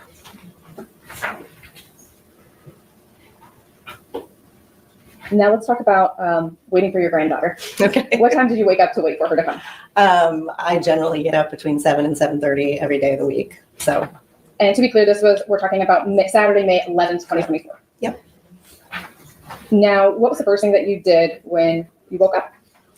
I got dressed, I fed the dogs, checked my email, went outside. I have lots of bird feeders, so I like to sit on the front porch and watch the birds eat. So generally on a nice day like that, I try to be outside as much as possible. Now, this is a Saturday almost a year ago. Yes. Is there any reason in particular why you still have this memory? I actually have a pretty decent, I mean, people will call me, I don't know what the word is, but I'm really good with dates. Were you frustrated at the time because your granddaughter wasn't arriving on time? Yes, I was. And around what time did you become frustrated?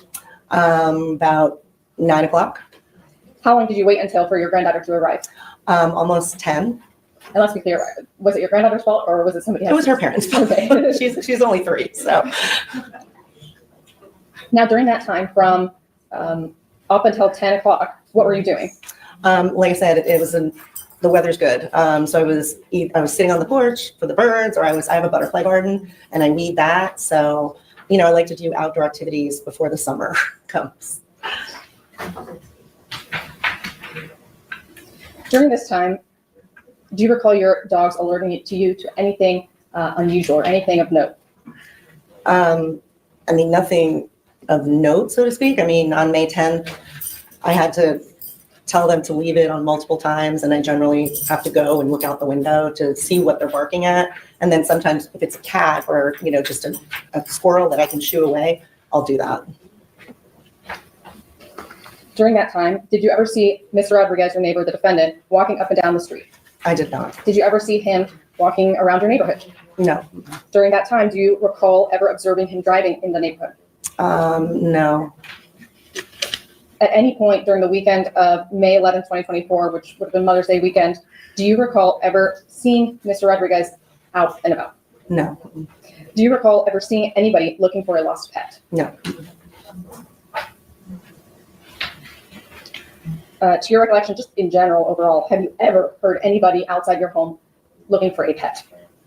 Yes, for sure. It was pretty involved search. And then myself, Hazel would like to escape. And so, twice, people were walking down the street. Do you know anybody know a gray dog? Oh yeah, let me go find her. So I noticed people looking for animals, and people would also help me find my animal. To your recollection, have you ever heard anyone in the neighborhood yelling for Dexter? No. Have you ever been asked to help look for a Dexter? No. Have you ever been asked to look for, well, specifically in May 2024, were you asked to help look for a black and white dog? No.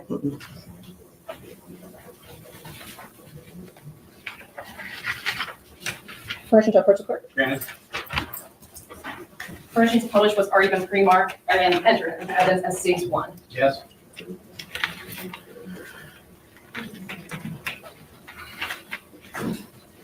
Taking a look at this photo, Mhm.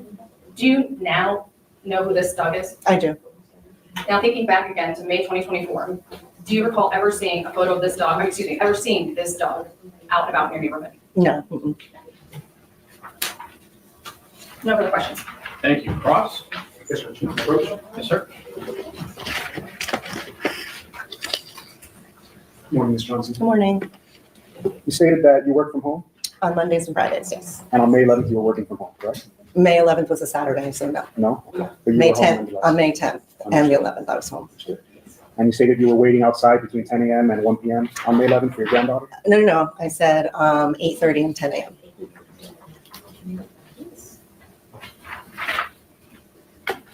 Okay. So it's fair to say that between 8:30 and 10 a.m., or before 8:30 and 10 a.m., you were inside your house?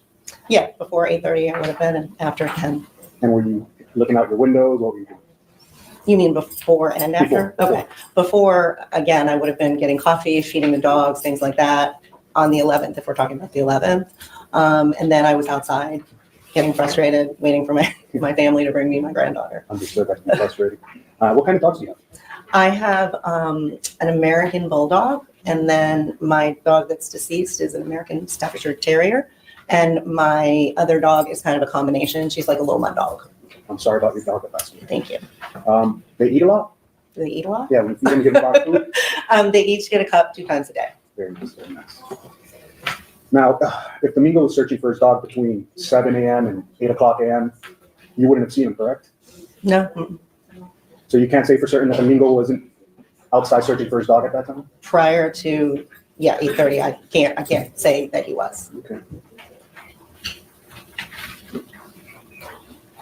You had a chance to talk to the state attorney before your testimony here today? Yes. They prepared a list of questions. I saw you outside. We were out there. They prepared you a list of questions to review, right? Mhm. They also gave you the answers to those questions? The answers to the questions? No. Objection? I was right. Continue.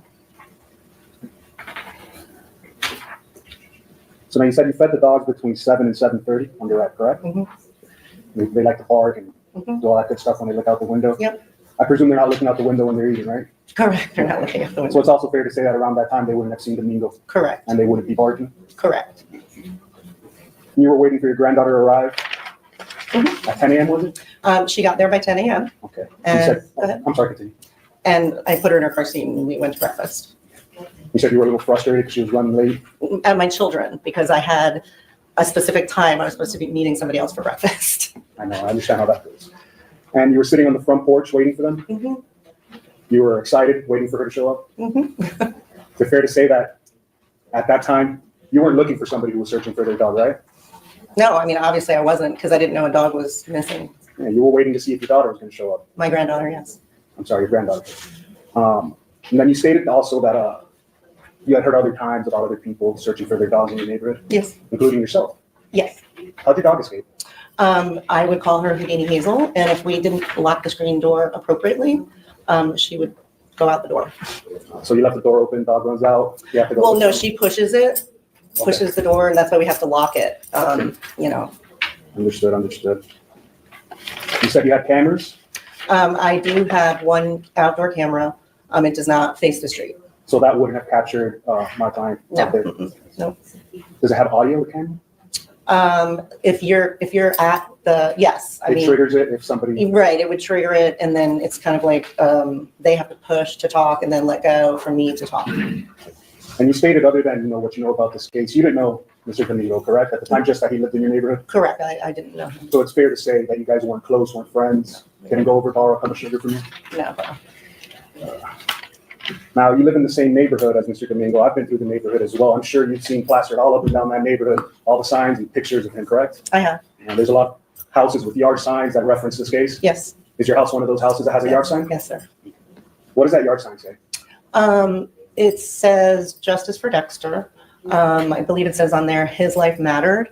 And it talks about the Facebook group. Okay. And by the Facebook group, that's everybody who kind of gets together and talks about this.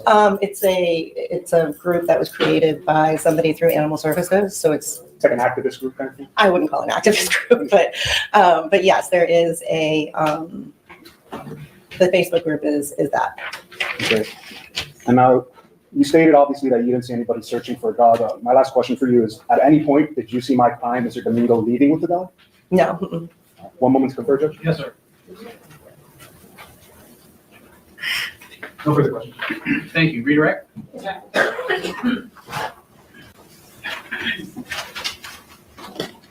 All right, let's get something cleared up off the bat. What was your understanding of the purpose of you having questions in preparation for your testimony? I thought I would have questions. I mean, I didn't, you sent me some questions that you knew you were going to ask me, and that was it. And I didn't get them till 1 a.m. today, so I really didn't have a lot of time.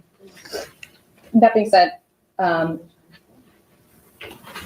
everything that you've testified to today, is this based on your recollection of the events from that weekend? Absolutely.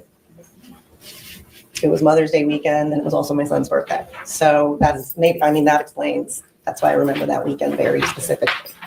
How did you become a witness in this case, or learn that you might be a possible witness in this case? My name was given to a detective. I believe it was the end of May, early June.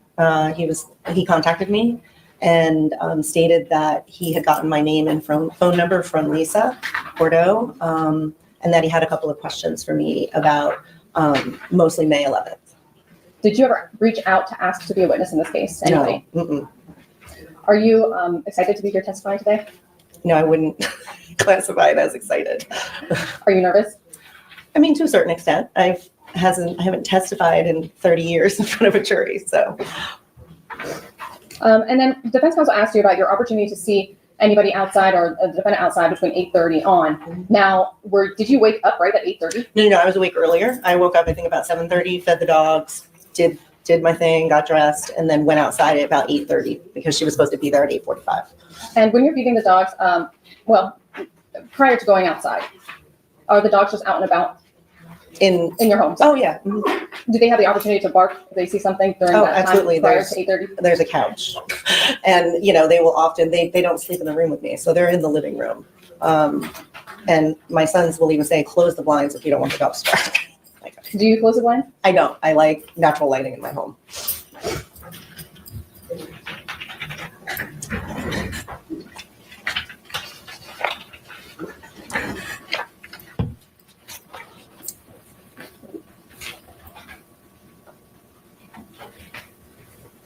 I have no further questions. Thank you, ma'am. You can step down. You're excused. Thank you. State call next, please. State calls Linda Prell. Stand right here, please. And spell your name for the record. My name is Linda Prell, Linda Prell. Ms. Pearl, where do you live? I live at 6701 34th Avenue North in St. Petersburg. Do you own that home? Yes. Does anybody live at the home there with you? No, just my cat. How long have you owned your home or been at that home? I bought it in January 1990, so 35 years. Do you currently work? Yes. Is that something that you do from home? Yes, I've worked from home since COVID. Is it fair to say that in May 2024 you would have been working from home? Yes. Do you generally keep a daily routine? Yes. And walk me through that. What do you do? What time do you normally wake up in the mornings? I usually wake up between 6 and, well, I usually wake up by 6. The cat wakes me up. Sometimes I lay down and watch a little news before I get up, but I'm usually up and around by 7. So perhaps awake by 6, up and about by 7? Yes, And is that pretty consistent every day of the week? pretty much. The weekends I might lay in a little longer, What's a little longer? like 7:30. When I'm up, I have to just get up and move. The cat makes me get up. Now, what is the setup like where you work? Within your home, sorry. Since working from home, I have my computer set up in my front room, right about 5 feet from the front door, with my back facing the picture window. Do you ever step outside during your workday? Very often, Why is that? because I'm a smoker, but I don't smoke in my house. So I step outside, have a cigarette. I have the window open, cracked, so I can hear if my work phone rings. With the window open, can you also hear from inside? Can you hear what's going on outside when you're Yes. inside? Do you close that window when you're working inside? No, when I open it, I usually leave it cracked a little bit. Now, having lived in this home for 30 plus years, have you had the opportunity to become acquainted with some of your neighbors? Yes, Do you know whether any of your neighbors have pets? yes, In your time at your home, have you ever come into contact with somebody who is looking for a lost pet? very often. Do you have a neighbor that you now know to be Domingo Rodrigues? Yeah, well, around the corner, about 5 houses away from me. Okay, so in the neighborhood, maybe not a next door neighbor? Not a next door neighbor. No, it's actually on another street around the corner. Do you see him here today? Yes, I do. And where is he seated? He's seated at the end on the right side of the table, right over here. Can you please identify an article of clothing he has on? I guess it's a gray or a light black jacket and tie and white shirt. Back in May 2024, did you know who Mr. Rodriguez was? No, I did not. The first time you ever saw Mr. Rodriguez in person, did he appear familiar to you? No, Now knowing who he is, to your knowledge or recollection, did you ever see him in May 2024? not that I can recall now. May I proceed? You may. Permission to publish was already been entered into evidence of states 14 and 15, or excuse me, 14A, 14B. Granted.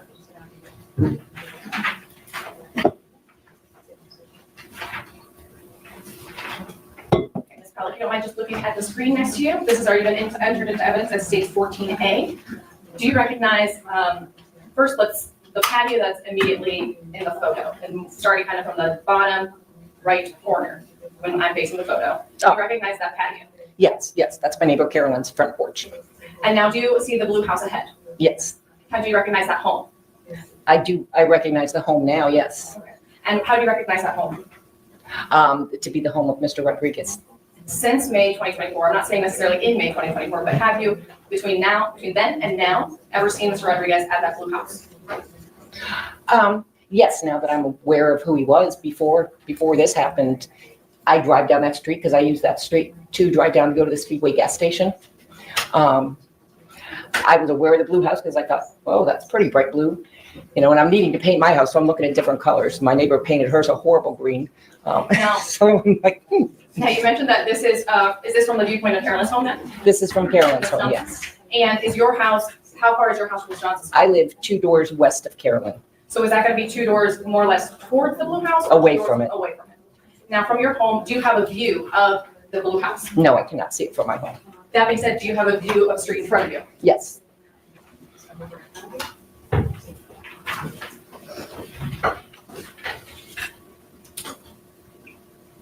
Back in May 2024, was your home equipped with any cameras? No. Did you ever see anybody in May 2024, specifically May 11th, 2024, walking up and down the street or in your neighborhood? No, I don't recall. To your I mean, walking up and down the street in my neighborhood, yes, because my neighbors walk their pets. When I'm out there in the morning, I say good morning to them all. And I mean, so yes, people were walking up and down the street. Let me be more specific, actually. Do you ever recall anyone walking up and down the street seemingly looking for a lost pet? No, I don't recall. Now, whether it be May 11th when you were working, May 10th on the day you were working, or May 11th, do you recall ever seeing somebody looking for a lost pet? No, I don't recall. Permission to approach clerk? Granted. And permission to publish was already been entered into evidence of stage 1. Granted. Looking to your, again at the screen, publishing states exhibit 1. Do you ever recall seeing a dog that looks like this or this dog? No, I do not. Do you recall at that time ever hearing anybody yelling out for their lost dog? No, I do not. And if I can expound, on May 10th, I was working, but I can hear if somebody would be outside calling. And I'm actually, when I wake up, I make my coffee, I sit on my front porch with my coffee and smoke until I start working at 8:30 a.m. On the next Saturday, I actually had been to Home Depot the night before and bought a whole bunch of new plants to plant in memory for my mother for Mother's Day. So I was out early in the morning, Saturday morning, starting, to get my dirt together and my plants and mix my fertilizers. And despite being out, did you ever recall anybody yelling for a dog, Dexter? No. Or the name Dexter? I never heard the name Dexter at all. No further questions. Cross. You were given questions in preparation for your testimony here today before you walked into the courtroom? Yes. And who gave those to you? I received them in an email. From who? From the attorney. The one that was just Attorney asking Belton, questions? yes. So you already know what you're about to be asked? Pretty much, yes. Now, how many dogs are in that neighborhood of yours? At least 8 that I know their names of and that I see walking all the time. Are any of those dogs black in color? Carolyn's dog has some black markings. Chloe, who is a little teeny tiny dog, she has some black on her face. And my other neighbor around the corner, Lisa, both of her dogs have some black markings. You've never seen Dexter, this dog in question that you just showed the photo No, of in not person? Dexter. You've never seen that dog in person? No. Nothing for you. Thank you. Can you redirect? No, Your Honor. All right, thank you, ma'am. We step down. You're excused. Stay call your next witness, please. The state law.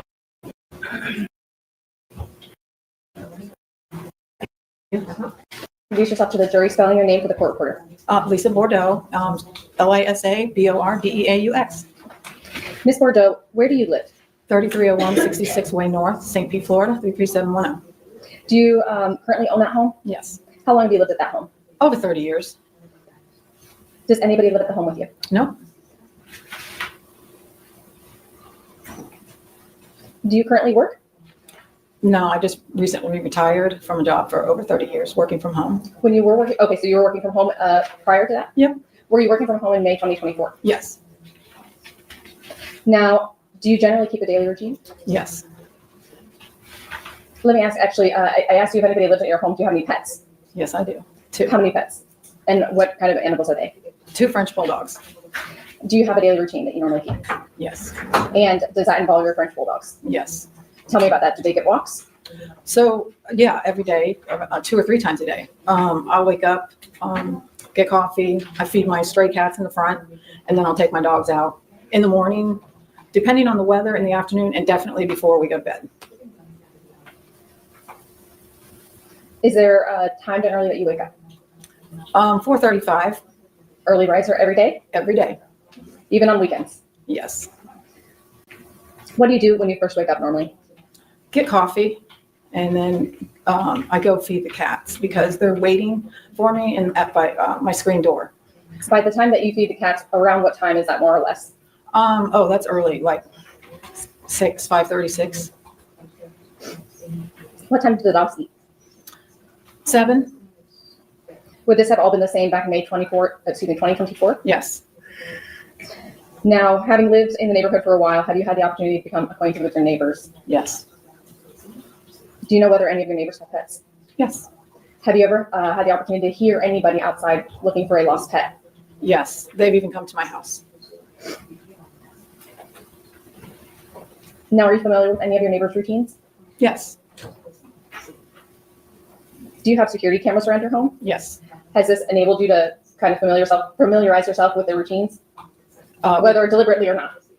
No, I don't think that would make me familiar with my neighbors, but it's just secure for me in my house. I mean, do you ever see your neighbors on your cameras? Oh, yes.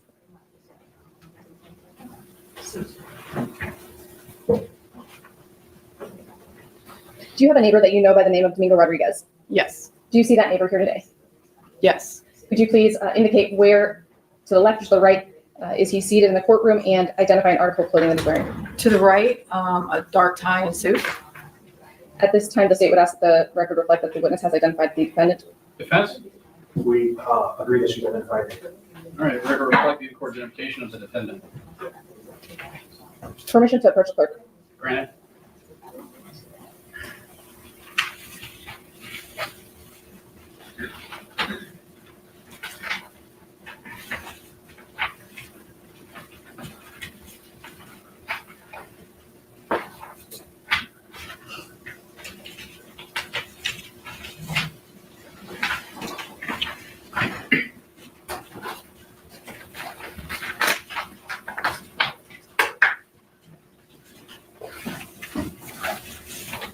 Sorry about that. Permission to publish states 8C and 8B. Yes.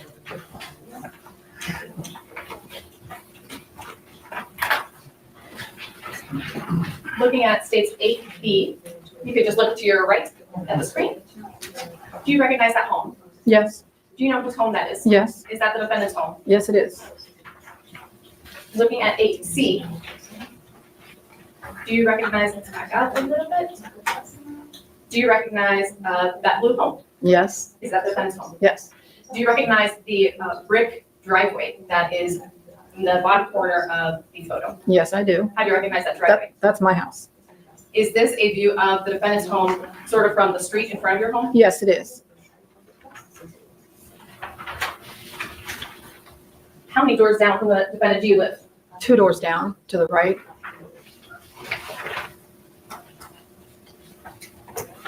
Now, how long have you known or remembered the defendant to live at that blue home? I would say over 10 years.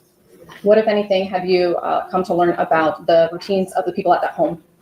For the most part, I know their routines, their comings and goings, cars, just like I would anyone on the block, really. Is that just due to being close to the area, or are you Just- outside? Just often? because living there, walking my dogs, doing yard work Tell me about your yard work. Do you do yard work often? every day. What type of yard work do you do? And I don't like it. I do gardening, yard work. So I like being outside. You do like it, you said. Yes. Okay. Sorry, I just misheard.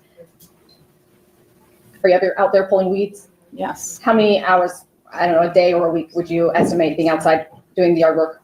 Oh, I'm in and out all day long with the yard work between my front yard and my backyard. Is that even more so after being retired? Yes.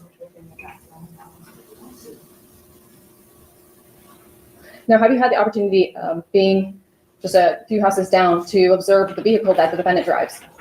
Yes. What vehicle is that? The gray truck. And how often do you see that vehicle going by? I mean, I see it going by a lot. I mean, I know he works, so it's back and forth. How do you know that he works? Just because I can see his schedule. He goes to work in the morning and comes home. What time does the vehicle typically leave in the morning? I would say early morning, 6:37, And what time does it normally come back? around 5. Is that specifically, is that more or less just weekdays or weekends as well ever? It seems to be like Monday through Thursday and maybe Fridays off. I've noticed him on Fridays, he's off. Now, are you familiar with the other vehicles that may be at the home? Yes. Do you know anybody else at the home to operate the vehicle that you've seen the defendant operating? No. Do those other vehicles, who operates those ones, if you know? His son lives there. He drives the truck. What kind of truck does the son drive? A big white truck. What other vehicles have you seen at that property? There's another Nissan there. There's That a is white four-door car. There's a gray car. There's a red car and a little black car, four-door. Have you often or ever seen the defendant driving any of those other vehicles? No.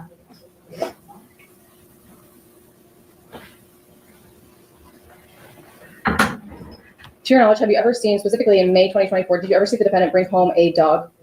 No. Permission to approach the clerk? Yes. Permission to publish State's Exhibit 1. Granted. Looking up at the screen again, just a moment. Now today, do you know who this dog is? Today, yes, I do. Back in May 2024, early or mid-May 2024, did you know who the dog was? No. Have you ever seen this dog out in your neighborhood? No. Have you ever seen this dog with a defendant? No. Be it May 2024 or any other time, Have you ever heard anybody out in your neighborhood yelling for Dexter? No. Have you ever had the defendant or anybody from his home approach or indicate to you that they are looking for a lost dog? No.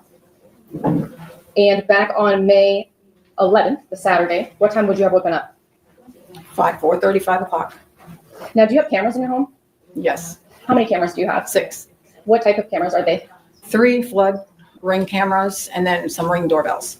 Now, how do you access those? Are you able to access the cameras? Yes. How so? Through my Ring app. And when you say app, is that a phone application? Yes. and what does your phone application show you with respect to the cameras? What information? It shows me all of my cameras, live view, continuously live view, and any type of motion that's coming through. Now, It'll give me a notification. Are you only able to see the cameras when you go into your app, or can you ever go back and see what they've recorded?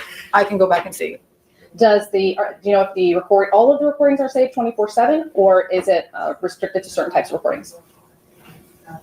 Repeat the question. Do you have 24/7 video footage recorded without Yes. any breaks? No, I'm not sure. Okay. I'm actually not sure. Does your app display video clips that reflect motion? Yes.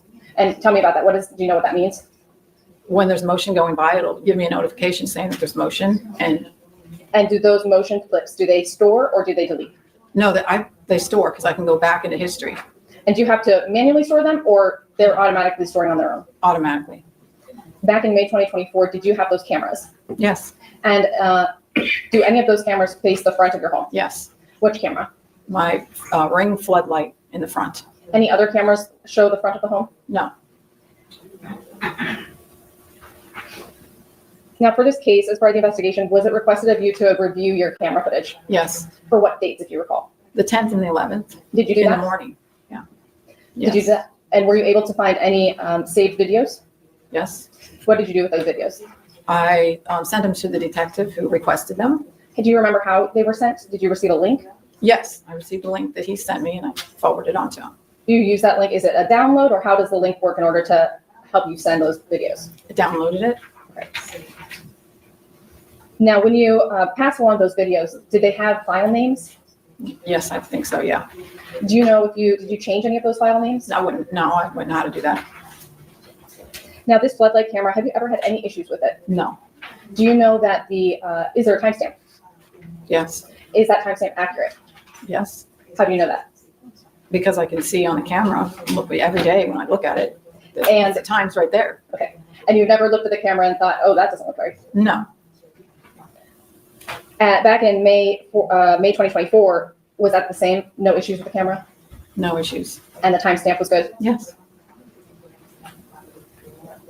Now, these videos that you downloaded, or I guess it would possibly upload, do those videos, did you change anything in the content of the videos? No. Did you edit anything? No. Do you know how to do that? No. Permission to approach the clerk? Yes. Retrieving what's been pre-marked for identification as State's Exhibit 16. May I approach the witness? You may. I'm approaching you with what's been pre-marked as States Exhibit 16. Do you recognize this? Yes, How do you recognize this? that's videos of my Ring camera. Is this a flash drive with the videos? Yes, And did you review the videos that are on this flash drive? yes, I did. Do you recognize this flash drive as one that you previously reviewed, perhaps because of its color? Yes, Is the video footage that is on this flash drive, does that fairly and accurately depict the video footage that you provided to the deputy? yes, Is it the exact same footage you it provided? is the exact same. At this time, the state will move into evidence States Exhibit 16, or admission to States Exhibit 16. Defense? Objection, Judge, lack of authentication for suicide and witness theory. Overruled, it'll be admitted as marked. Permission to publish. Granted.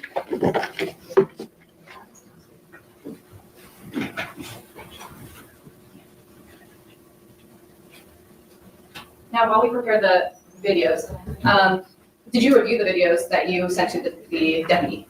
Yes, Did you notice anything that piqued your interest? no, Did you notice the defendant in the videos? no, Do you believe that he is depicted in those videos? no, Did you notice any dogs, any dog that looks like Dexter in the video? no,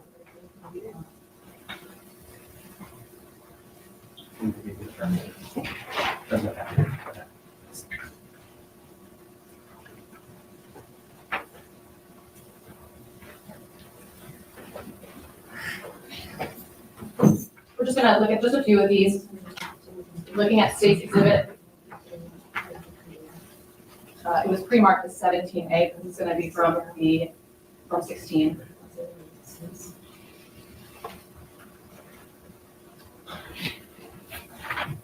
Now, looking at this footage, do you see a timestamp here? yes, Where's the timestamp on the screen? on the bottom corner right here, And what vehicles can you see out front? my 3 vehicles. Now, based on the location of your home, does your camera show the defendant's home? No, But does it show the street that is in front of both of your homes? yes, Pressing play. Do you see anybody walking in the frame here? yes, Do you know who that is? I believe it's the male person. So probably picked up motion there, yeah.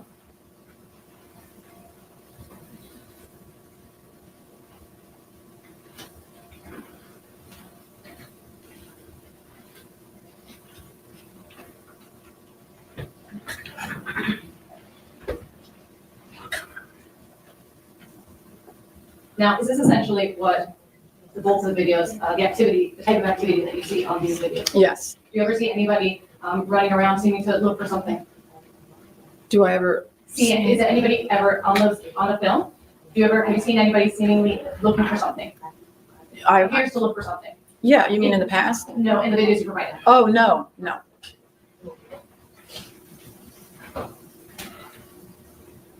Now, at night, is the camera also able to capture videos? Yes, And despite it being dark out, can you still see any motion? yes,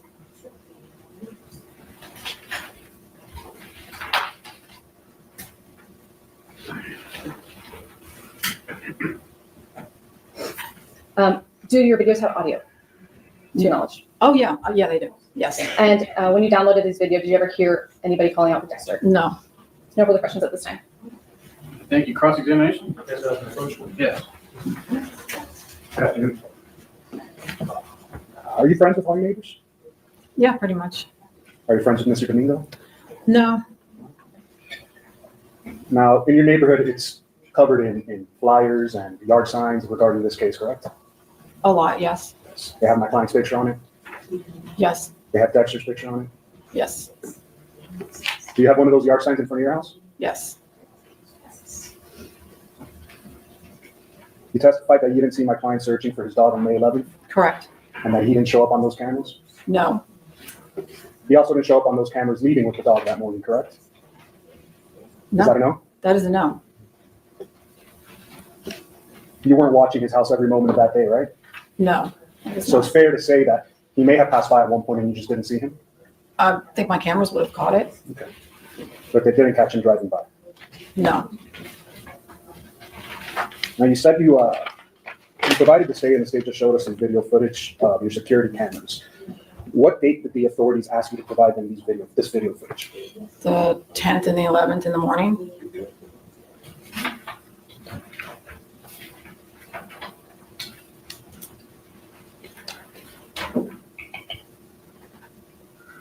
Moment to confer, Judge. Yes. No further questions, Judge. Want to redirect? No, you're. All right, thank you. Ma'am, you step down, you're excused. State file next witness, please. Yes.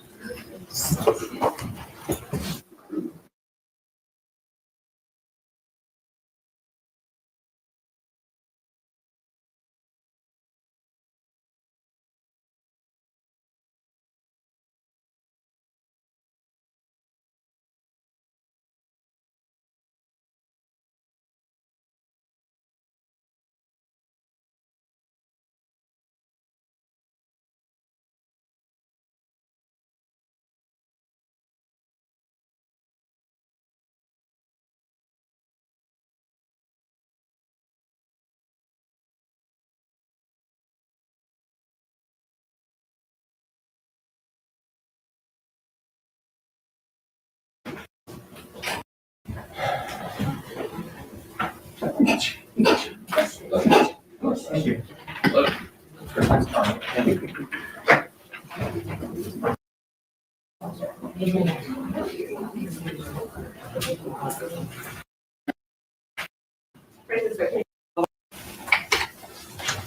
Your witness? Thank you, Your Honor. Good afternoon. Can you please introduce yourself, spelling your name for the court, for the record? Good afternoon. My name is Sarah Sidor. First name is S-A-R-A. Last name is Sidor, S-I-D-O-R. Where do you work? I work for the Pinellas County Sheriff's Office in the Forensic Sciences Division. What is your position title? Forensic Science Specialist. Specialist Cedar, how long have you been with the Sheriff's Office? A little over a year. Do you have any prior law enforcement related employment? I do. I previously worked at the Sebastian Police Department for about 6 months. Tell me about your training and experience leading up to this position.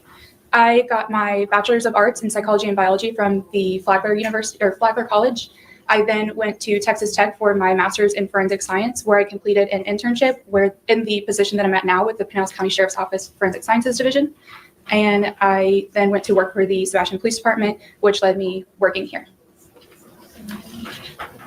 As part of your duties as a forensic technician specialist, what type of duties do you have? Does that include finger processing for fingerprints? It does. So we swab for DNA, we process for fingerprints, and we photograph at every scene that we go to.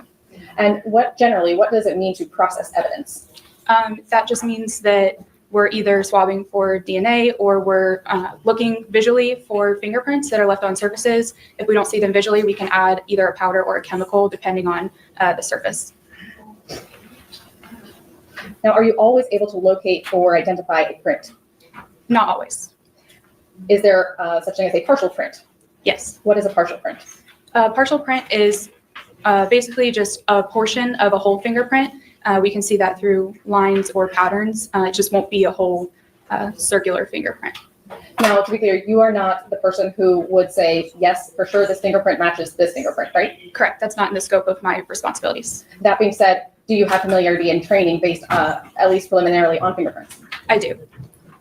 Does that training allow you to visually detect any partial prints or full prints? I do. When I originally started at the Pinellas County Sheriff's Office in the Forensic Sciences Division, we go through a forensic academy where you're under the supervision of a senior specialist, and they help guide you into learning what partial prints can be sent to the fingerprint lab. So do you essentially do the initial analysis of whether this could possibly be a good print, and then you send it off for somebody to give you the final conclusion? Yes.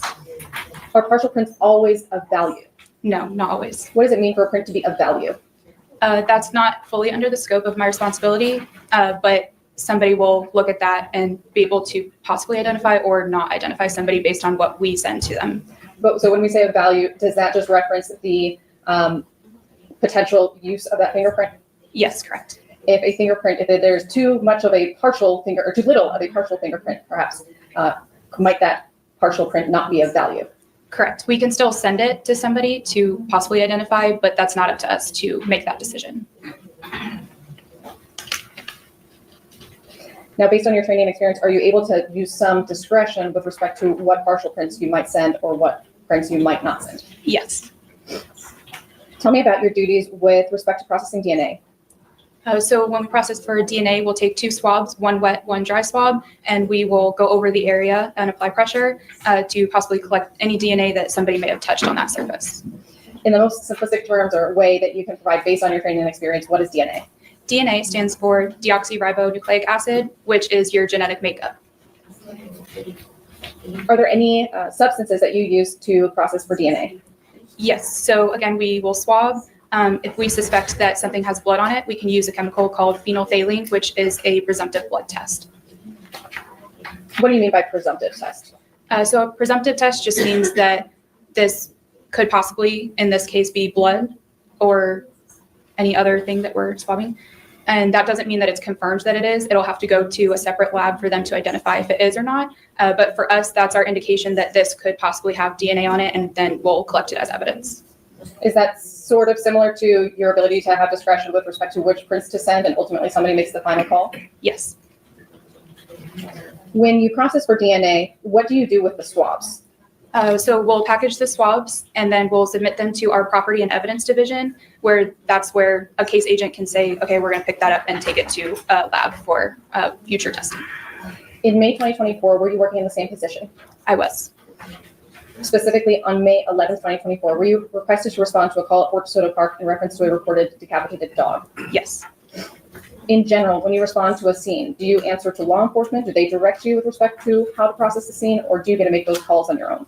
When we respond to a scene, we'll get our initial information from the case agent or whoever's with us.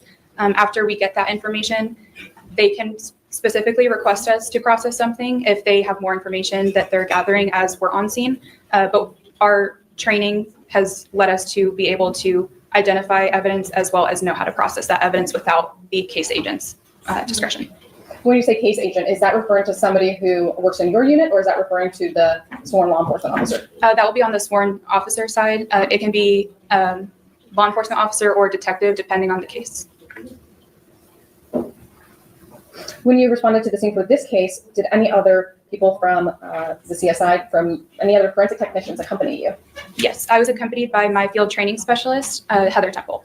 Why did she accompany you? I was still in my phase training, so they accompany us and they advise us on what to do on scene. They allow us to make decisions, but they can also advise us on what decisions to make as well. In this specific case, is that what happened? Did she assist in making decisions? Yes, I made decisions as well as she did.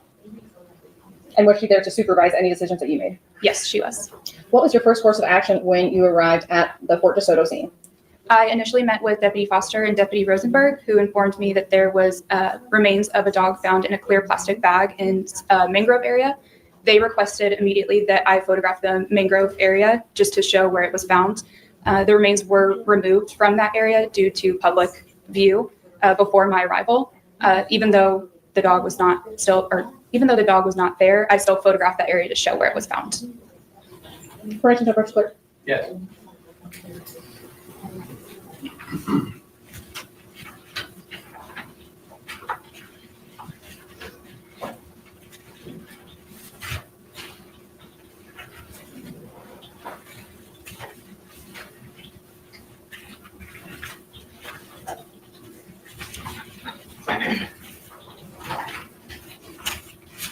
Permission to publish states 2B, 2A, 2B, 2C, and 2D, and 2E. Granted.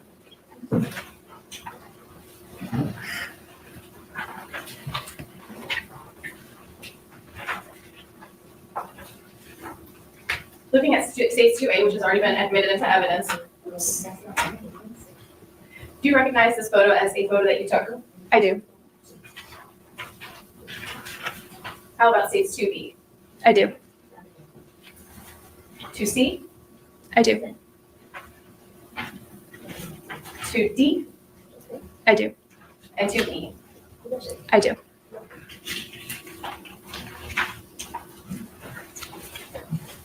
Now, with respect to photos, when you photograph a scene, do you have a method or a certain approach that you take when taking the photos? We do. So at every scene, we'll take overall, mid-range, and close-up photographs. Overall photographs are showing the entire scene in reference to each other. Mid-range will get closer up into an area of interest, just again to show the location in reference to the scene. And then close-up photographs are exactly what they are, close-up photographs of an area of interest or an item of interest. And we can also put scales in to show the measurements as well. And the photos that we just reviewed, states 2A through 2E, is that an example of the starting from, further away and then getting close up? Yes, those are overall photographs that I took of the mangroves. Now, did you photograph the dog in this case? I did. Were you the one to, how did you find the dog? So I followed Deputy Rosenberg down to a service road. Again, they moved the remains out of public view. They concealed it in a black trash bag and then secured the dog in the animal services vehicle. So I photographed that as well as where we found it in the vehicle. And then we took the bag out, and then I photographed the dog and the clear bag that was found in the black trash bag. Now, were you the one who physically removed the dog from the bag? I was not. That being said, do you still wear gloves? I do. Did you manipulate the dog in any way when taking those photos? I don't recall. I had assistance from my field training specialist who helped manipulate due to me photographing and keeping my hands clean from the evidence and my camera. And did the specialist who accompanied you, did she also wear gloves? She did.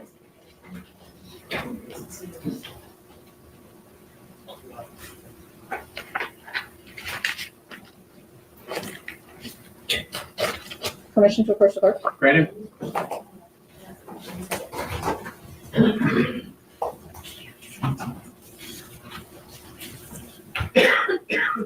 I'm approaching defense counsel with copies of both attorney marked as 17A through F. Permission to approach the witness. Granted. You can go ahead and review those photos, please.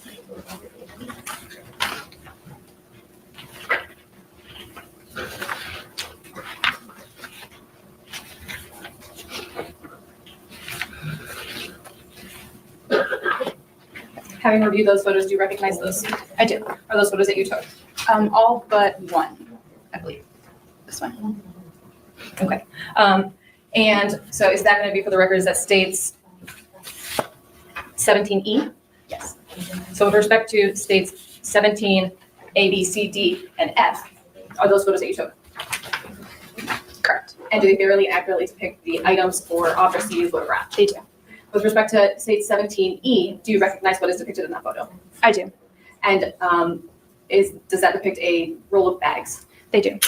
Did you see the bags in this case, or did you have the opportunity to examine them? I did. I was requested by Deputy Rosenberg to take in-depth photographs of these bags. And is that a fair and accurate depiction of the bags that you examined? They are. At this time, the state would move into evidence states 17A through F. Defense? No objection. They will be admitted as marked. Permission to publish states 17A through E. Granted.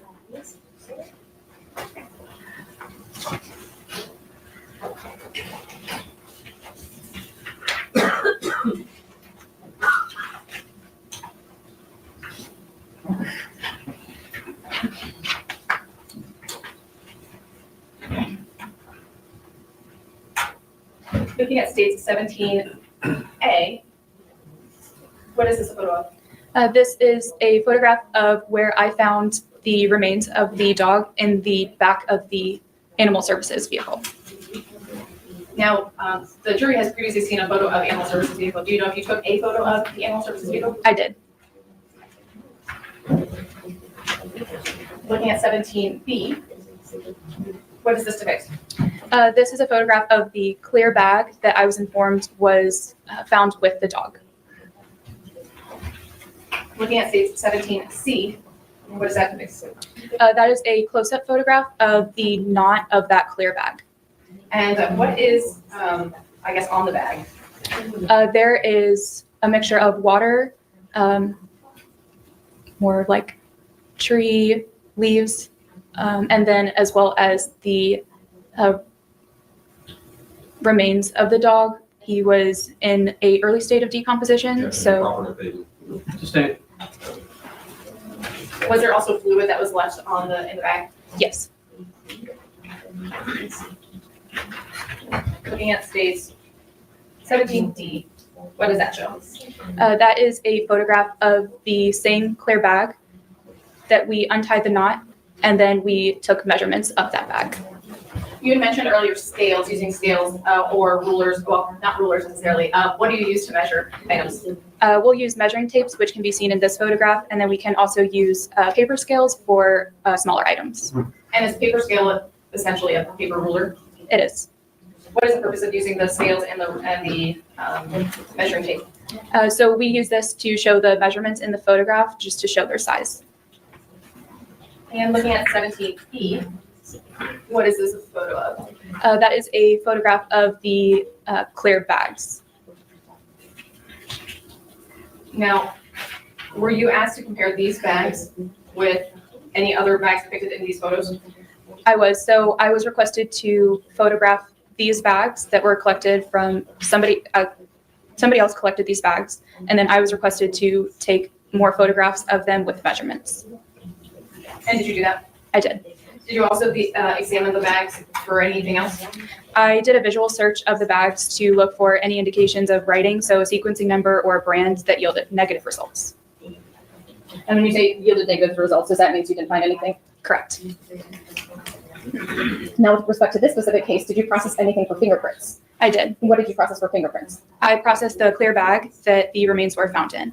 And how did you go about doing that? I used a chemical called small particle reagent, which is used well with items that are wet or have a salty film on them. And what is, what is the step after? How do you use that chemical? So that chemical is sprayed onto the surface, and then it has a water rinse. If there are fingerprints on the bag, in this case, it would have turned a dark brown or black. Did it turn a dark brown or black? No. What did that indicate to you? To me, that indicated that there were no fingerprints on the bag. Did you test or process anything else for prints in this case? I did not. Did you process anything for DNA in this case? I did. What did you process for DNA? I swabbed the knot area of that clear bag for touch DNA before undoing the knot, as well as taking a swab of the right nails of the right paw. There was a discoloration on those paws, so I took a swab of that. And with respect to the knot, why did you swab specifically on the knot? I swabbed the knot because it had to have been tied by someone, so that had to have been touched, so that's why we swabbed that area. Based on your training and experience, do you typically focus on swabbing items that are more likely to have been touched? Yes, so we'll swab for DNA before processing for fingerprints. Some chemicals can ruin DNA, so that's why I swabbed the knot prior to fingerprinting, and then we'll work over to fingerprinting after. So based on our conversation, we've kind of discussed what you did backwards, right? Mm-hmm. Did you do the knot first? I did. And then you did the fingerprint processing with the chemical? I did. With respect to the nail, how did you process the nail? So I took a swab of the nail, and then I tested it for possible blood. And how did you test it for possible blood? I used a chemical called phenolphthalein, and it's a presumptive blood test. And what do you expect to see if there is a presumptive positive test? So once we use, we'll swab the area of importance for us, and then we'll use the chemical onto the swab. If it's a possible blood swab, it'll turn a bright pink, and that indicates to us that this needs to be kept as evidence. From there, what do you do with the item or with the swab? So then the swabs will come back to the Forensic Sciences Division with us, where I package and submit them to the Property and Evidence Division. And after that, do you know what happens with those swabs? They are stored until a case agent or detective wants them sent to the lab. Are you aware of anything else happening with respect to those swabs in this case? I have an understanding that one of the swabs was sent to a lab, but I do not know the results.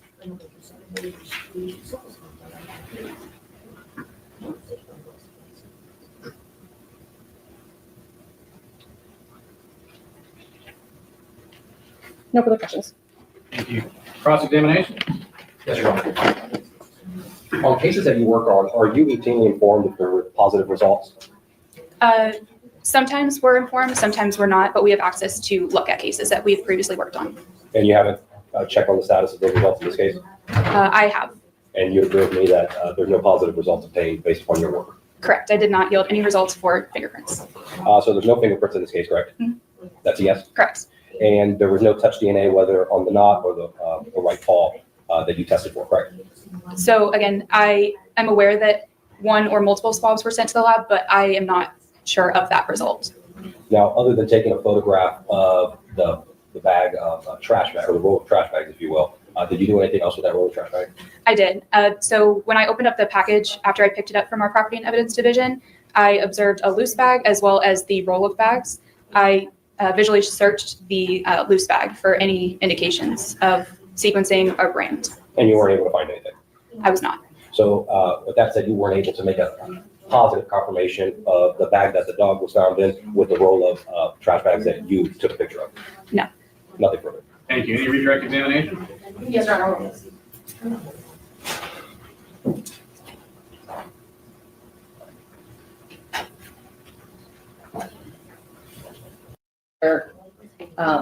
Nature that was distinct one from the other.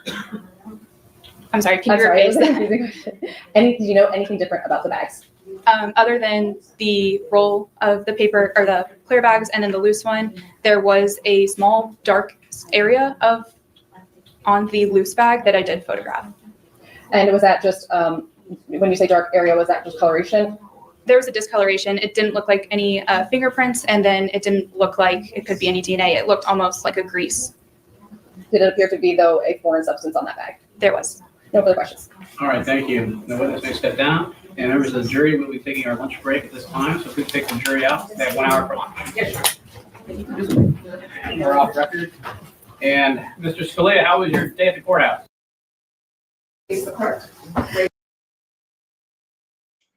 Yeah, I love the fact Lazy Di jumps on Spacey Stacey.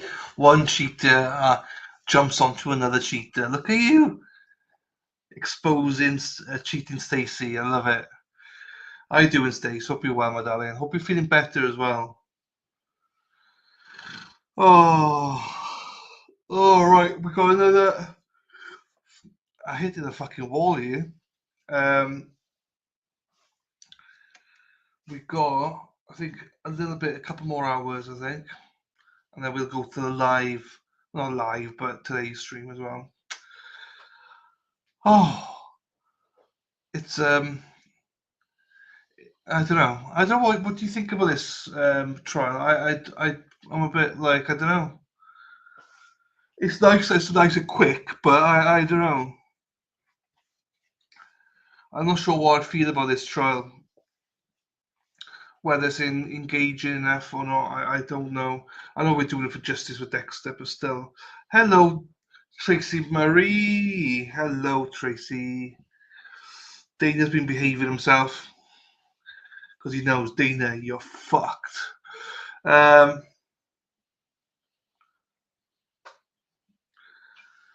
no, Stace.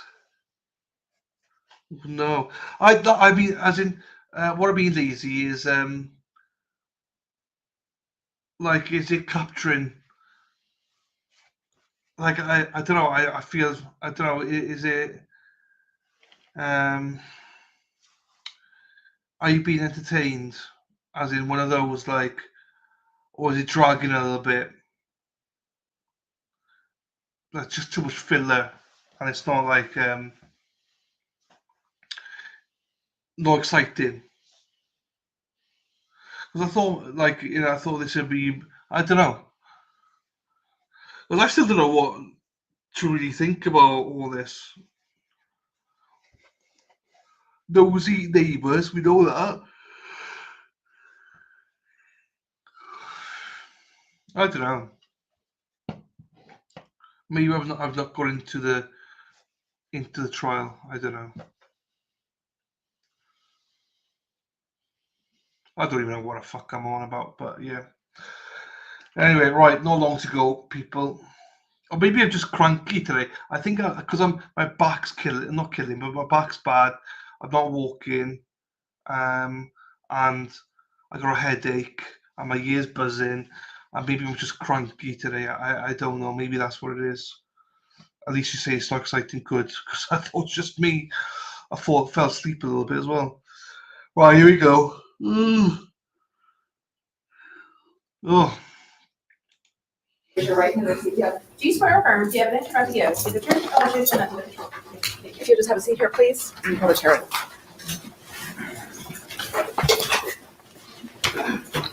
Good afternoon. May I proceed, Your Honor? Yes, you may. Could you please introduce yourself to the jury, spelling your first and last name for the record? My name is Annette Shapiro, Annette. Shapiro is Shapeiro. Ms. Shapiro, where do you work? I work for the Pinellas County Sheriff's Office. And what is your position at the Sheriff's Office? I am a law enforcement analyst. How long have you worked at the Sheriff's Office? 19 years. Are you certified by the Florida Department of Law Enforcement as a law enforcement analyst? Yes, I am. What did you do to achieve that certification?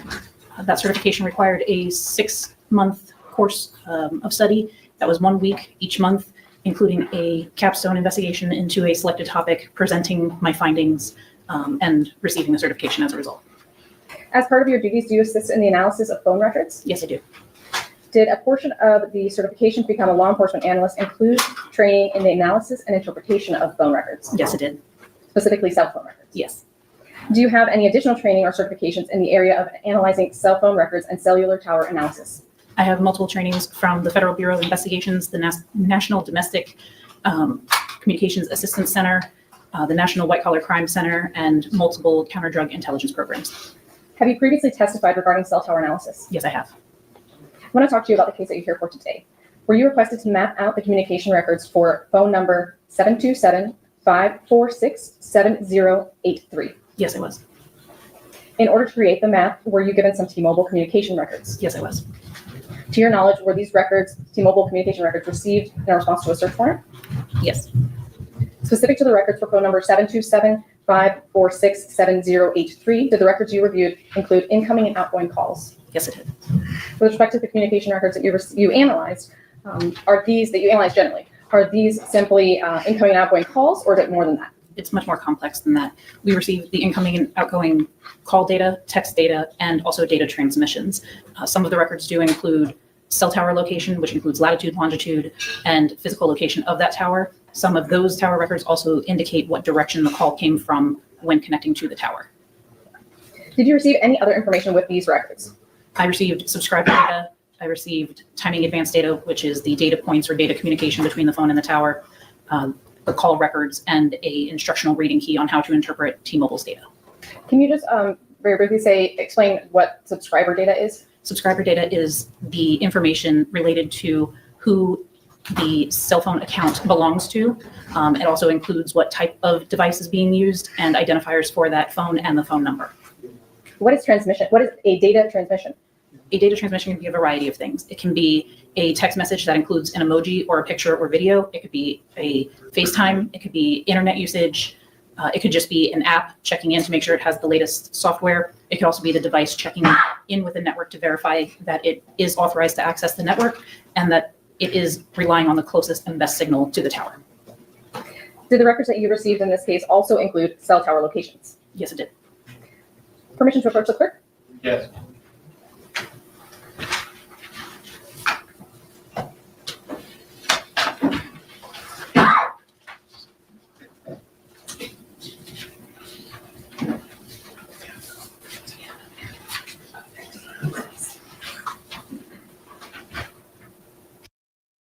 Exhibit 15.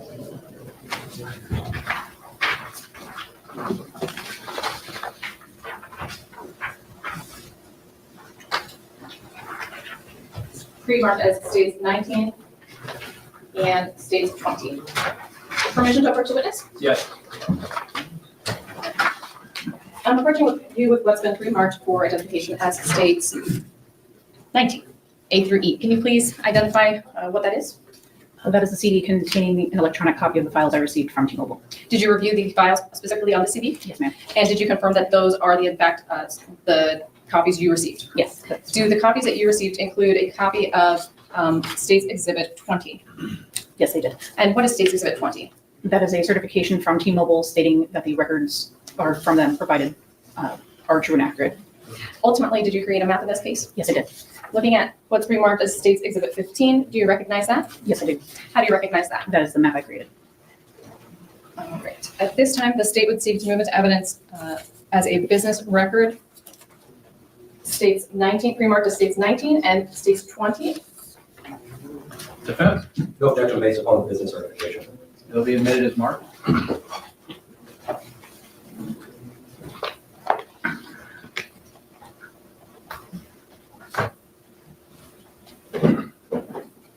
Now let's talk a little bit about cell phone towers. Can you explain for the members of the jury what they are? Cell phone towers are basically the locations that your phone is connecting to. It can be a physical structure, such as a water tower or a giant metal grid that then has sectors attached to them, and that is actually what your phone is connecting with. What is a cell site? A cell site is also a cell sector. That is where the transmission is occurring. That is the technology that is used. Speaking generally, when a cell phone, any cell phone, is powered on, is it interacting with cell sites? Yes. Can you explain that a little bit? Your phone is constantly connecting to the tower, to the network, to make sure that it is authorized to use the network, that it is using the best and closest signal. Again, speaking generally, when someone makes an outgoing call from a cell phone, what happens as it relates to those cell sites? The cell phone connects to a cell site that is then transmitted to the base transceiver, which connects to your mobile provider.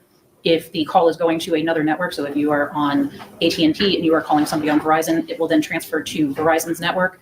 It will locate their cellular device on their network, transfer to that geographical region, to the base transceiver, to the sector or the cell site, and then it will communicate to the phone connecting the communication. Is this the same process for an incoming call? Yes. When a call is placed, is there a record of what cell site is carried by?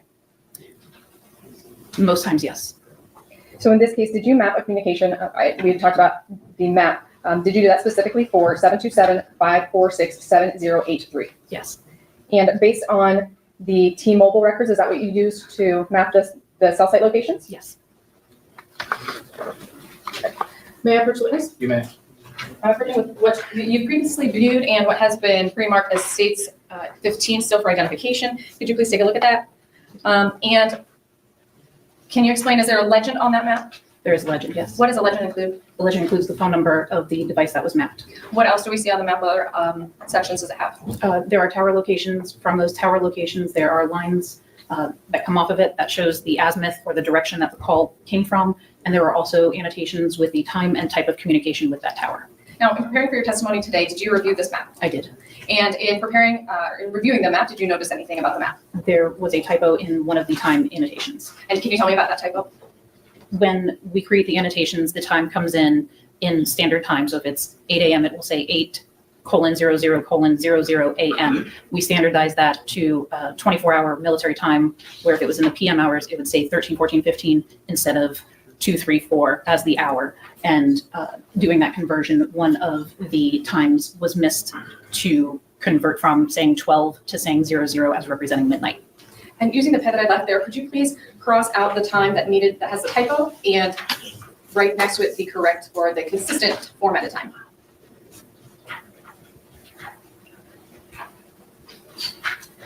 With that correction, are the times there and the rest of the information depicted on that map, are they a fair and accurate representation of the information that you analyzed and mapped out? Yes, it is. At this time, the state seeks to move into evidence what's been pre-marked as States Exhibit 15 as States 15. Pass. No objection. It will be admitted as marked. Version published, States 15. Granted.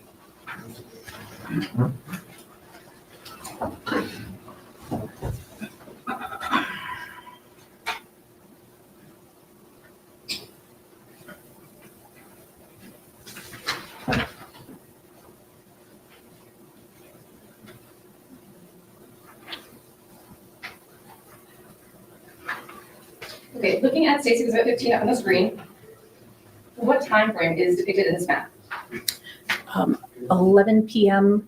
on May 10th to 10 a.m. on May 11th. Was there a reason that this time frame was selected? That was the request of the deputy. Do you essentially just receive requests from deputies, you take the information and generate reports like this? Yes. Do you have any idea, any significance of that time for this case? I do not. Do you know anything about the facts of this case? I do not. Now, we see some red dots. What do those red dots indicate? Those red dots are the tower locations that the device was connected to. Near some of those red dots, there are, do you see there the two house icons? Yes. What do those house icons indicate or represent? Those are two residential addresses. Were you requested to mark these residential addresses on the map for reference from the deputy? Yes. Do you have any knowledge of what those addresses, what their significance may or may not be? I do not. Now, where it says data, zoom in here.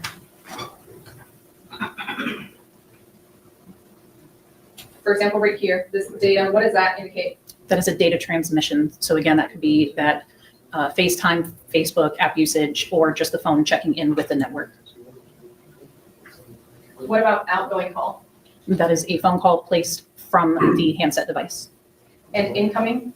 A call coming into the device. After the calls, there are some numbers and seconds. What does that indicate? That is the duration of the phone call. Going back to the two areas that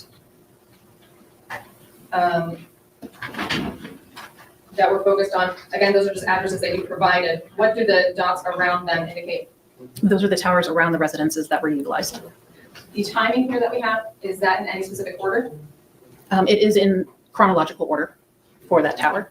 A moment to confirm. Yes. No further questions. Cross.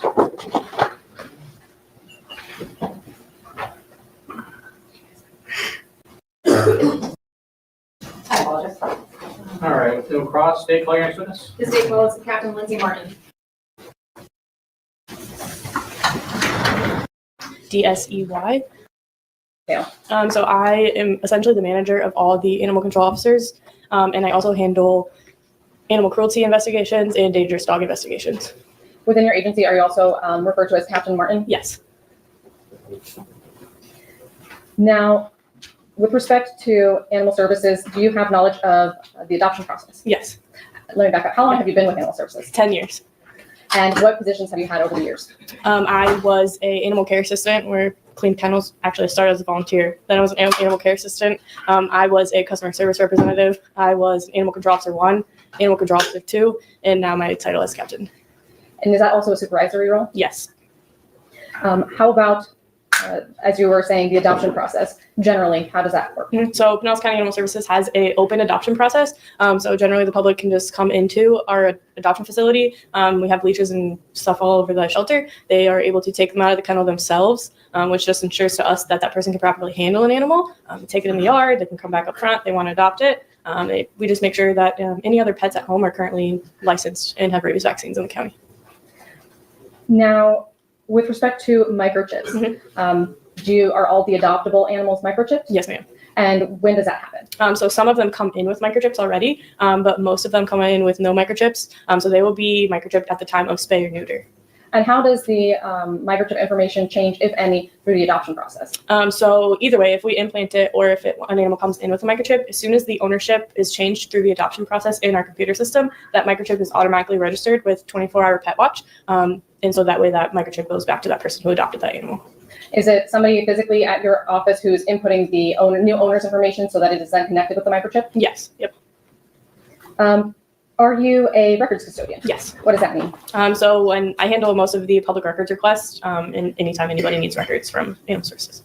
What type of records do those include? It could be anything from photos, videos, paper, anything from our system, anything anybody needs.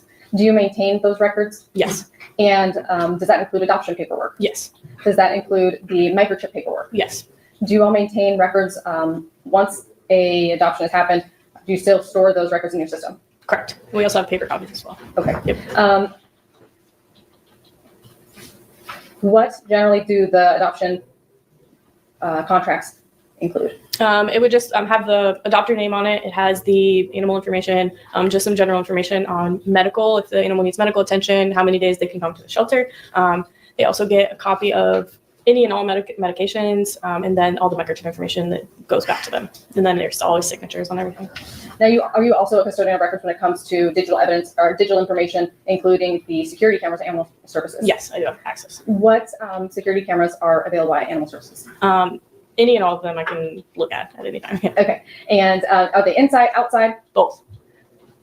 Were you asked in reference to this case to obtain that footage? Yes. Were you given a specific date and time? Yes. And did you review that footage? Yes.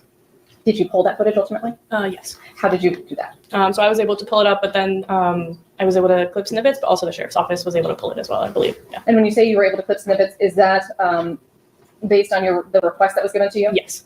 And what system, if you recall, do you use for the video footage? I'm not 100% sure what the system is called. Do you use that video footage often? Yes. Are you one of the only people who has access? Who has access to that footage? I believe there's only 4 of us who have access to the video cameras. And do you have access to, other than cut a video short or or keep it long, can you make any other edits to that footage? No. In this case, did you make any edits to the footage that you provided to law enforcement? No, ma'am. Permission to approach the clerk? Granted.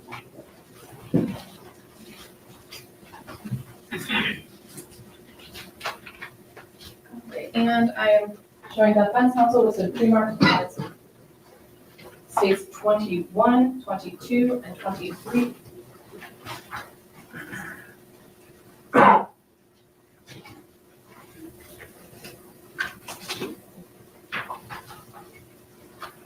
Permission to approach witness. Granted. I'm going to hand you first what's pre-marked as states 21 for identification. Taking a look at that, what is that? That is the USB drive that should have all the video footage on it. Did you review the content of that USB drive? Yes. And did you indicate on the USB drive anything that, in order to acknowledge that you reviewed the content of the USB drive? Sorry, did you sign the USB drive Yes. to say that you watched the Yes. videos? Okay. And in watching those videos or in viewing the files on there, are they a fair and accurate depiction of the videos that you provided to law enforcement in this Yes. case? Looking at states 22 for identification, can you take a look at that, please? And what are we looking at there? So this is the registration through 24-hour pet watch from the adoption of Dexter. Are these the records that you have access to as a records custodian? Yes. And how are these records kept? So this physical record is kept in our computer system, and I'm able to pull that anytime. And is this kept in the normal course of business? Yep. Handing you what's been pre-marked for identification as states 23. Do you recognize that? Yes. How do you recognize that? This is the signed adoption contract from the adoption of Dexter. Did you pull both states 23 and states 22 and provide it to law enforcement? Yes. And is states 23 also kept in the normal course of business? Yes. How is this file kept? So this is kept via paper copy and also in our computer system. At this time, the state would seek to move into evidence what's been pre-marked as states 21, 22, and 23. Defense? Governor, I have 4 one-hour questions. Okay. May I inquire? Yes. A microchip number, is that number generated by Pinellas County Animal Services or 24-hour Pet Watch? 24-hour pet watch.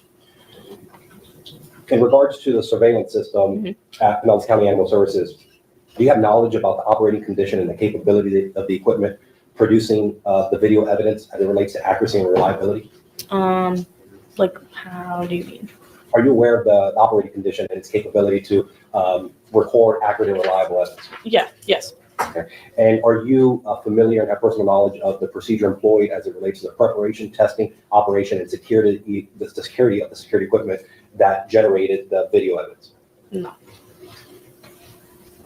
Are you a records custodian for 24-hour Pet Watch? No.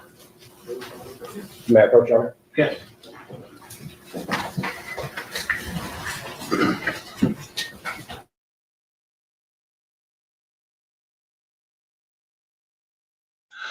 Yeah, they didn't. I don't remember them saying the phone was there. Obviously, the pings are there, and the jury will be able to see where the pings are. But as we know, pings are not very reliable.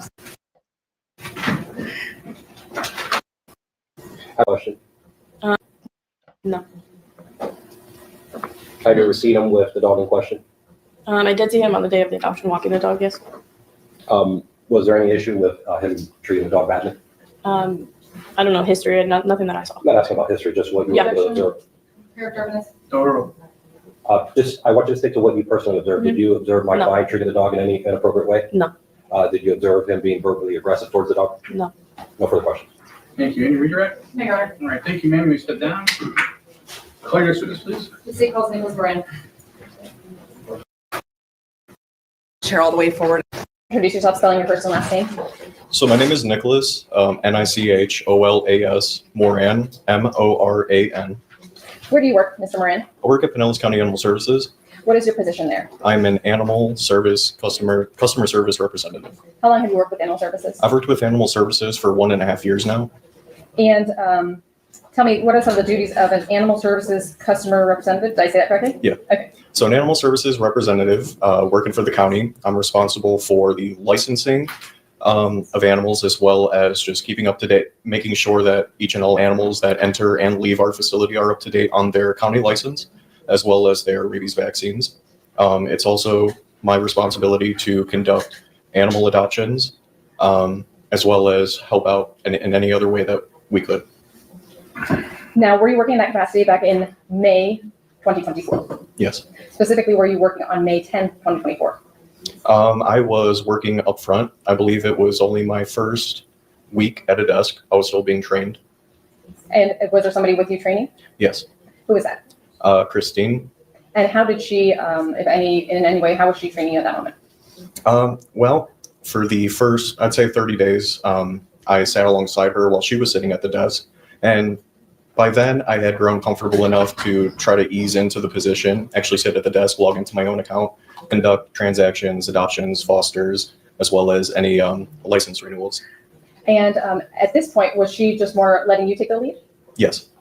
At any time, did an individual come in that day to adopt a dog? Yes, there was. Probably more than one, at least Yes. interested, right? Did you end up meeting a person that you learned was named Domingo Rodrigues? Yes. And do you see that person here in the courtroom today? Yes. Can you please identify them by an article of clothing and the position of them in the courtroom? Mr. Domingo is sitting on my right side, everybody's left-hand side in a black suit. And what was your first observation of Mr. Rodrigues? My first observation of Mr. Rodrigues is that he didn't speak English very well, which is fine. Let me back you up just a little bit. I'm sorry. When did you see him inside Animal Services? When did you first see him? Yes. So when I had first observed Mr. Rodrigues, it was him entering our front door. He was trying to communicate, I believe, with our greeter because he wanted to look at our animals that are available to be adopted. That's when our greeter had motioned for him to just go into the room. I believe we were all using translators at the time on our cell phones, just so he could get a better understanding and to communicate effectively. And when you say translators, is that like Google Translate or how are you doing Google that? Translator. How does that work? So do you type something or do you say something? Just to make sure that what we're trying to communicate with him, we were typing everything out. We weren't speaking it. I believe he was speaking into his phone, and that's when the words were interpreted back to us in English. Does Google Translate speak back to you? Yes. Okay. Or is it possible to just show another person the phone? It's possible to either play it or show it to us through the text, which I want to say majority of the time was us reading the text. For the most part, was that working okay? Yes. And are there any people at Animal Services, any workers specifically, who speak Spanish? I believe there's only one. And was he around at the time? Or were they around at the time? They were not. Okay. So when you first saw him, how did you become involved, if you did, in the adoption process?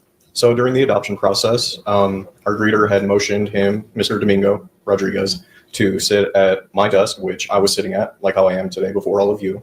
And I was going to conduct the adoption process. Now, through the adoption process, we explained to them that during the adoption process, we explained to them what everything is, the licensing, the rabies vaccine, how both of those expiration dates are congruent with each other, as well as the microchip, any information that you provide to us through your identification, like driver's license, government, state ID, will go on that microchip. And we just kind of explain like, oh, we're going to send you guys home with a goodie bag full of toys. We explain the whole feeding process. We go over everything, essentially. Now, before that, did Mr. Rodrigues have the opportunity to view the animals that were available for adoption? Through my own observations, I believe when our greeter had motioned him, because I was able to observe this, that our greeter had motioned for him to look at the dogs. And that's when he came back with a kennel card, because our process for the adoptions is to come in. It's an open door policy. Anyone and everyone is welcome to look through our adoption floor. The way the process goes, the procedure, grab the kennel card, and then you proceed to the front lobby. Granted, after you had taken the dog out, which we welcome, we have leashes hanging up, and we almost were very enthusiastic and about trying to get the person to walk the dog, which through my own observations and everyone else there that day, that Mr. Rodrigues had not. He insisted that it's okay, but I mean, just to prevent, if the dog doesn't adapt well with life at home, or if anything happens, really, we just want the guest to feel comfortable with the dog that they chose. Is that typically what you see? Do individuals come in and you said they have the opportunity to leash the dogs? Yes. And is there an area where they can take the dogs to be able to interact with them? Yes, there are. Are there multiple areas or just one? There are multiple play yards in animal services. There's a myriad amount of play yards everyone is welcome to take an animal out into. What do you typically see with respect to people interested in adopting a dog? How do they interact with the animals? The people that come in and, they look around. Some people just want to come in, take a peek, kind of window shop, if you will. Others just, love animals and they want to take dogs out for a walk. Sometimes if it doesn't really work well, if the dog is too hyper, if its temperament doesn't fit well with the guest that comes in that day, they're more than welcome to check out any other animals. So, I mean, through my own experiences, I've seen, people come in, they're so dead set on a dog that they want to take it out, and its temperament is just the complete opposite of the type of dog that they're looking for. And they find a dog that other people just normally pass up, and they fall in love with them. For the dogs that are available for adoption, do you have any indication of their temperament on the cards that they have? Yes. So on each and every kennel card, the words are highlighted. I believe there are 3 or 4 different temperament statuses that we have on each kennel card. One is, I guess you could say, very calm, very relaxed, moderate energy. The other is I believe, high activity level. And then there's like a middle line between that. And is that normally a factor when people are looking for dogs to adopt? It is. If our guest comes in and they read that, they'll know exactly what to expect when it's their responsibility. We give them the opportunity to open the kennel door, leash that dog. If they're unable to do that and they don't feel comfortable, then they shouldn't be adopting that dog. When somebody does go into leash a dog to take it out, are there certain ways to enter and exit this adoption, the dog area? Yeah, so there's multiple entrances and exits. There's an entrance leading directly into the adoption room from the front lobby. And then there are a series of doors that lead into our hallway that lead directly outside the facility where we have the outdoor play yards. To your knowledge, did Mr. Rodrigues go through any of those doors that lead to the outdoor play yards? Not through my own observations, no. And you had talked about how somebody would select the card. Is that essentially saying this is the dog that I want and they take the card? We give people the incentive to come in to animal services, leash a dog, take it out into the yard and play with them just to see if it's a right fit.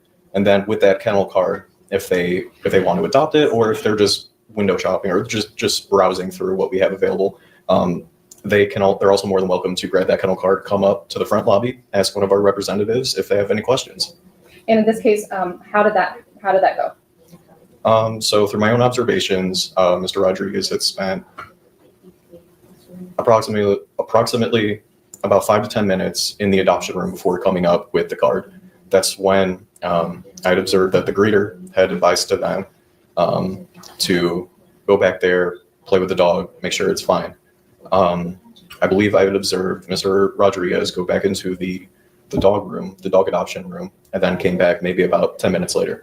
It was a pretty busy day that day. There were only maybe 3 of us working with my trainer included.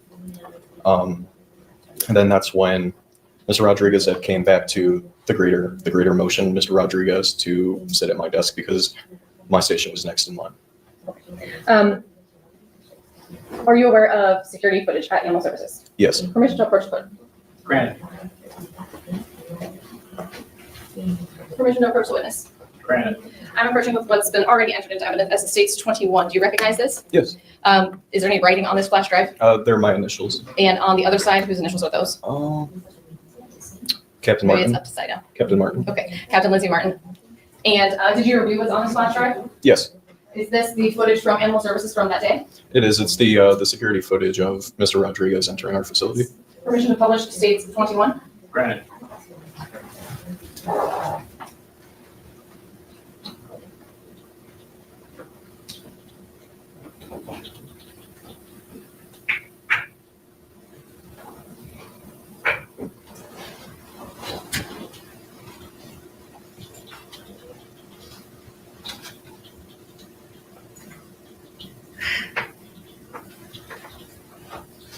Starting with this first video,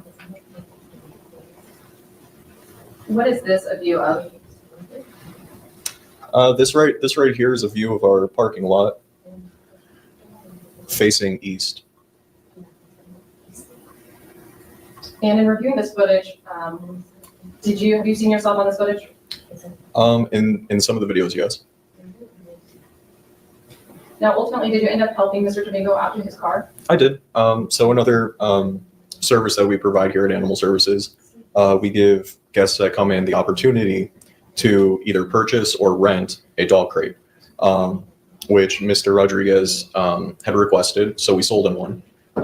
So when we had came back into the lobby after completing all the adoption, all of the adoption paperwork, processing everything, all of that, we had given Mr. Rodrigues the dog to walk outside, and then just as a courtesy, I had carried the dog crate to his truck.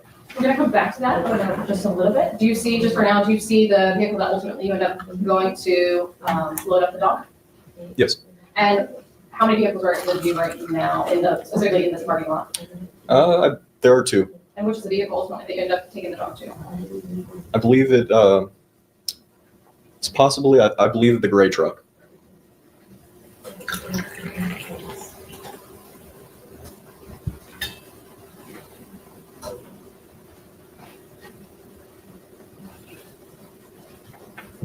This footage right here. What is this a view of? This is a view of me sitting at a desk. I was wearing the blue shirt with the black beanie because I hadn't been granted my customer service uniform, which I'm wearing today. We're going to permission about personal witness to allow me to use this pointer. All right, if you could just take this and permission for the witness to stand and indicate to us where you are seen in that footage. So I'm seeing right about here, the entrance to animal services is approximately right around here in this doorway. So the footage is shown. That's the entrance in which Mr. Rodrigues had entered through our facility. Our greeter station is right about here. That's where I had observed from my desk Mr. Rodrigues interacting with our greeter. Okay. And at what point in time are we here, if you recall? Would this be after he had brought you the kennel card? This is after he had brought us the kennel card. As it appears, Mr. Rodrigues is just sitting down.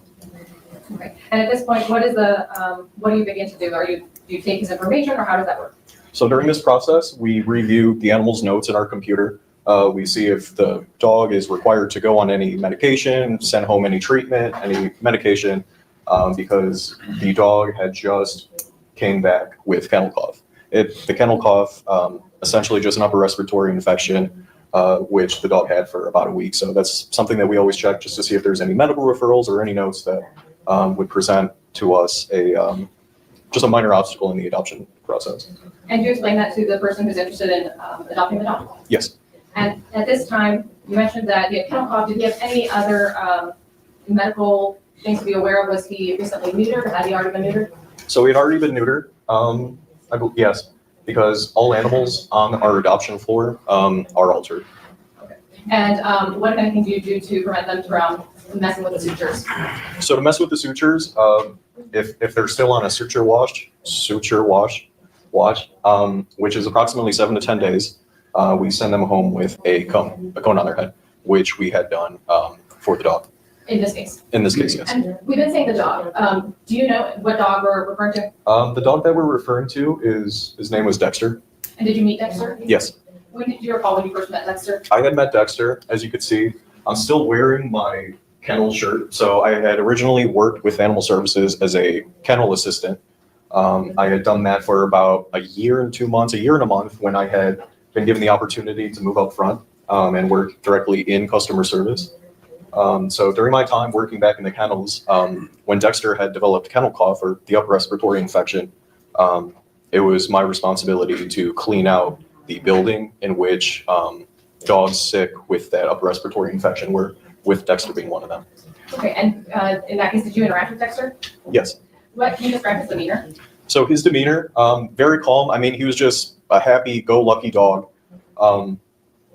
He, just very calm. He wasn't too hyper. He wouldn't really pull on the leash, which if we have footage of that, of Mr. Rodrigues exiting with Dexter, we'll be able to see that he's just walking alongside us as I was carrying the crate. But other than that, just a very happy-go-lucky dog. Any concerns about aggression with Dexter for you? None at all. You're going to fast forward some to, not that far.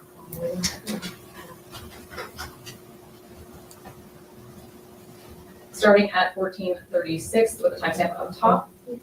At this point, what are you all doing? So at this point, my trainer and I are typing into our cell phone into Google Translator to communicate the adoption process, which is essentially us taking the information that they present to us on their ID. We ask if all the information is up to date, like their address. We essentially just gather all of their contact info, just so we can keep a record of who's adopting these animals. And do you ultimately enter that information into the computer system? Yes. And we heard some discussion, or there was some testimony earlier about a 24-hour pet watch sort of letter. Can you tell me about that? So the 24 Pet Watch letter, 24 Pet Watch is a manufacturer of the microchips that we use here at Animal Services. Permission, Sid? Yes, you have a seat, sir. Thank you. 24 Pet Watch is a manufacturer of the microchips that we use here at Animal Services. As far as the 24 Pet Watch letter, all of the information we gather from the adopter, any cell phone numbers, contact information, we gather that. Now with that information, that's how we generate the county license. Are you inputting into the system the adopter's information in order to generate that 24-hour pet watch document? Yes. And also, is the adoption contract involved? Yes, there is. What does that adoption contract include, information-wise, as far as the dog? Let's start with the dog. What Okay. about the dog is included in that? So starting with the dog on the adoption contract, it clearly states the name of the dog's identification number, which is in our system, the date, time of the adoption. But as far as the person, same thing, name, phone number, address. Now, the jury has seen several times a photo of a dog who's been identified as Dexter with a number down at the bottom of the photo. Are you aware of which photo I'm referring to? Yes. And which number is that? Or what is that number called? So the number that's on Dexter's photo, when we intake stray dogs, which Dexter was when he came to us, representatives take the incentive to edit the photo in a way to list the zip code in which where the dog was found, so that possibly if Dexter's owner in this case were to look on any government Pinellas County Animal Services website, they would see that that's where the dog was found, and that's possibly where their dog may have been picked up at. Is each number, does it reference a zip code, but it's a unique number, or how is that? It's so when someone finds a stray dog, they come in, they fill out paperwork just stating where they found the dog, and then the number is essentially just the zip code of the general area in which they had found the dog. Is that different from the microchip number? Yes. Now, with respect to the adoption contract, can you tell me about the microchip information? What is included on the adoption contract? Can you repeat that, please? Sorry, is the microchip number included on the adoption contract? To my knowledge, I'm unaware. Okay, if you had that document to review, would that help refresh your recollection? Yes. Permission to approach the clerk? Granted. Permission to approach the witness? Granted. That's what's been previously pre-marked as states 23 for identification. And looking at that document, do you recognize it? Yes, I do. This is the adoption contract. Right. So on the adoption contract, clear as day, it provides all of the dog's information, gender, if they're altered or not, the size, their weight, as well as right below that animal identification number in our system is that 24 Pet Watch microchip. And with respect to the owner information, is there any owner information on this adoption contract? Yes. Is the adoption contract between the owner and essentially Animal Services? Yes. How is that owner information associated with the microchip? Is that something that you enter into the computer so that contract is generated? So when I proceed to finalizing an adoption, I type in all of the owner's information. That generates a person identification number. With that person identification number, that's who we proceed with the adoption or outcome in this case. And then we take Dexter's, in this case, animal ID number, separate from the microchip number, plug that in, and then hit enter. So what that does, that essentially generates the license, the county license, as well as all the information that's provided on the adoption contract. And also all of that information, when I hit enter, when proceeding with the adoption, finalizing it, that is all of that information automatically gets generated or gets associated with the microchip number. At this time, the state seeks to offer into evidence what's been pre-marked as states 22 and 23 and states 22 and 23. Defense? No objection to hearsay based upon the argument of the legal basis that we provided in site form. Thank you. Those objections are overruled and that evidence is admitted as marked. Speaking about the microchip, in speaking with Mr. Rodrigues, did you discuss the microchip with him? Yes, we did. And did he have any questions about the microchip? So everything that I explained to you today about the microchip, we had explained to Mr. Rodrigues, albeit through Google Translator, but we insisted that if they had any questions, please ask us right now. So due to the microchip, we explained all of that information to him. Did you have any questions about where the microchip was located? So when asking any questions regarding the license, the expiration date, which again, we went over all of this through Google Translator, out of everything, regarding all of the red tape, if you will, of the county license, as well as rabies vaccines, when to get them done. The only question that Mr. Rodrigues had for us was concerning about the microchip. As far as the microchip goes, he was curious as to where the microchip was located. Now, at Animal Services, we get a lot of customers that come in. They're just generally curious, about things such as microchips or rabies vaccines. Any questions that they have, it's our duty as a representative of Animal Services is to provide nothing but outstanding customer service to anyone that walks through that door, which we provided for Mr. Rodrigues that day. We had explained where the microchip was located, what essentially the microchip is, and which essentially is a way for a stray dog to get back home. Now, is this something, when you explained where the microchip was located, how did you explain that? So we had explained to Mr. Rodrigues that day through Google Translator that the microchip is implanted. Hearsay, Your Honor. I'm sorry, your hearsay objection? Hearsay, any statements that this witness makes my client. Overruled. Did you indicate on your body, you can answer the question, but let me just be more specific. Did you indicate on your body where the microchip was located in order to demonstrate for Mr. Rodrigues? Yes. Where did you indicate to? I had indicated to the base of my neck. Can you do that right now, just to show us how you would have pointed it out? So I had motioned to Mr. Rodrigues that the microchip is right around here. Okay. And do you ever have any concern or any questions from people who come in about whether the microchip has GPS? Yes, all the time. Okay. Is that, does the microchip, to your knowledge, have a GPS device built in? No, it does not. Essentially, the way that the microchip works, the microchip that's implanted into the dog has a serial number, the microchip number. If a dog becomes a stray, finds their way at Animal Services or any veterinarian clinic, we all have scanners. We scan the dog to see if they have a chip. We pull out that generated number, type it into our computer, and that essentially brings us directly to the owner's information. Permission to republish states 121? Grant.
That point, or would you mind indicating where Mr. Rodrigues is in this video?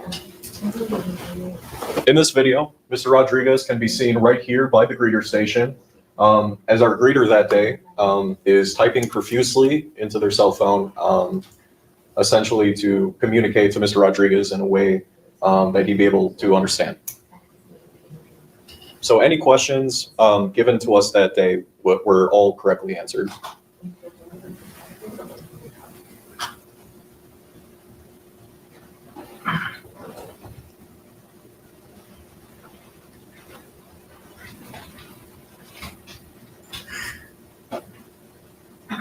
Can you tell me about Animal Services with respect to, do you have crates there? Yeah, so at Animal Services, we do have crates. We have several size crates, small, medium, and large. I believe we had sent Mr. Rodrigues with a medium crate because he had requested to purchase one. And how much are the crates? I believe the medium-sized crates are $55. Okay.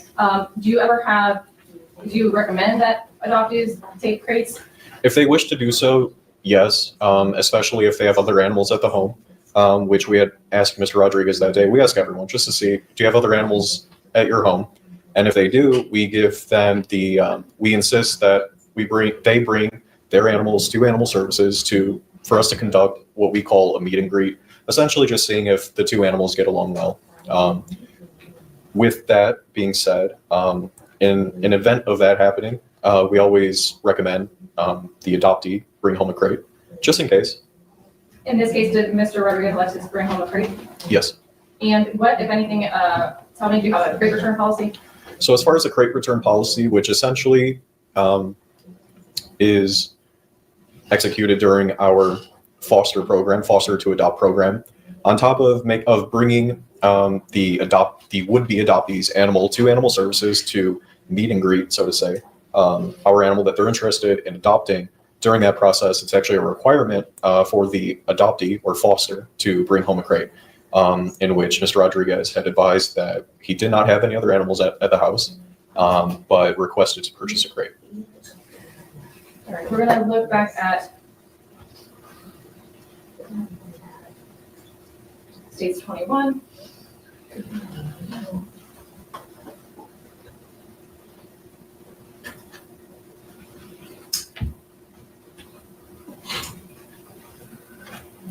Pressing play at the outdoor view with timestamp 14:49:05.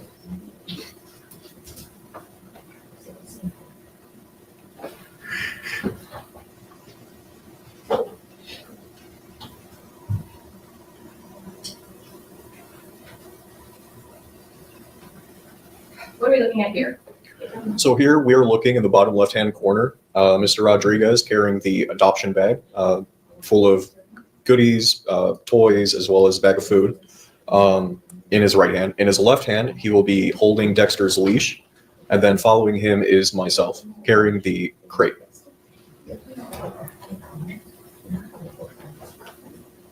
And as you can see, you can observe Dexter's temperament, a very calm dog, isn't pulling on the leash, just walking directly side by side with Mr. Rodrigues. And what does he have around his neck? Around Dexter's neck is a cone that we send home with them. If they're still on that incision watch, the cone should be on the dog for 7 to 10 days during the incision watch. We advise that they keep the cone on for at least 7 days, and then by the 10th day, they could take it off. Now, what do we see going on here? For the record, 14:50 and 14 seconds. So what we're looking at right now, we had approached Mr. Rodrigues' truck from the rear end. He had lowered his tailgate. You might not be able to see it, but from what I recollect that day, he had used the keys on his key ring to tear open the crate. Now, usually the way adoptions happen when we conduct them is if they want to take home a crate, they kind of just throw the crate into the back of their car or truck, and then the dog just hops in. In this case, Mr. Rodrigues is opening the crate, taking it out of the box, setting it up, and then at the end of that video, if it were to keep playing, I'd be walking back to Animal Services carrying the cardboard. So we're at a new slip with timestamp 14:51:09, and is this a continuation of that previous video? Yes. Is this what you're referring to? Yes. Ultimately, did you learn later that, what did you learn, if anything, about loading the dog in the truck like this? It was very unusual. Granted, it was my only first week at Animal Services. Well, working up front as a customer service representative, the world of a kennel technician, if you will, is very small compared to the ever-expanding world of enforcement and customer services. So I wasn't really aware that it is actually against Pinellas County law to transport a dog in a crate in the back of a pickup truck, or any vehicle for that matter, in a crate without the crate actually being tied down or fixed or fastened to the bed of the vehicle. It also needs a I'm going to stop you, just without necessarily referencing any law. Did you come to the understanding that your supervisors indicated that this was not the proper way to transport the dog? Yes, because I had found it peculiar. This is an experience quite unique. Through my own observations working at Animal Services, I just never would have thought. But regardless, I had came back and made a comment that I found it strange that Mr. Rodrigues had loaded the dog crate with Dexter and then proceeded to transport Dexter. Now, later, eventually, does Mr. Rodrigues leave with Dexter? Yes. Later, does he ever return?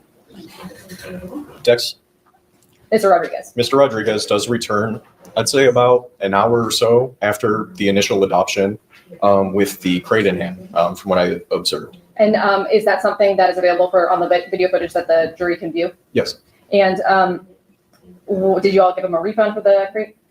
We insisted that it's his, he can keep it. We weren't really understanding of why he was returning it to us.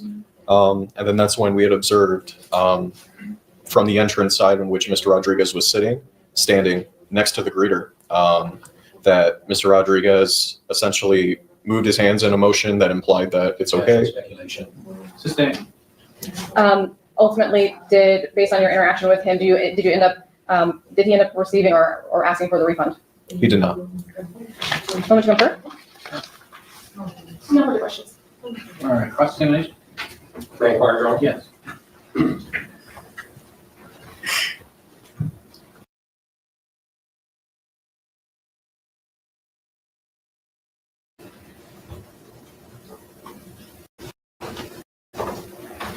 No, Your Honor. All right, thank you. Let's switch that down and we'll take our afternoon.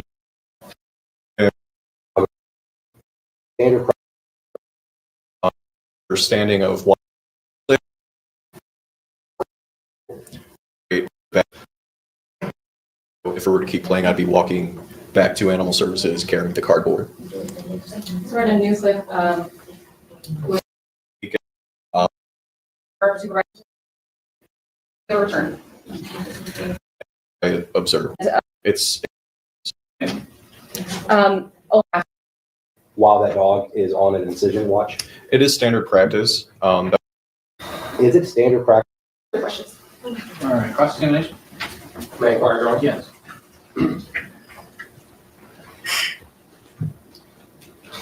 Is it standard practice to allow any individual to adopt a dog and take it home while that dog is on an incision watch?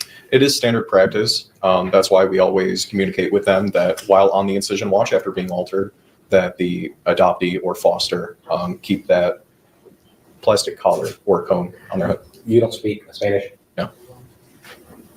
And so you have no way of knowing that the information that was coming from your phone was accurately being relayed to my client? No.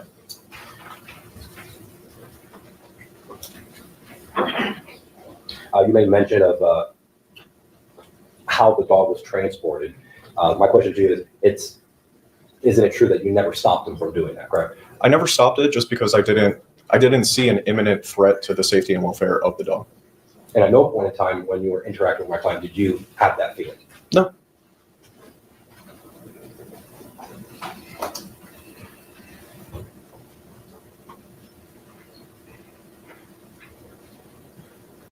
D-E-Z, R-I-V-E-R-A.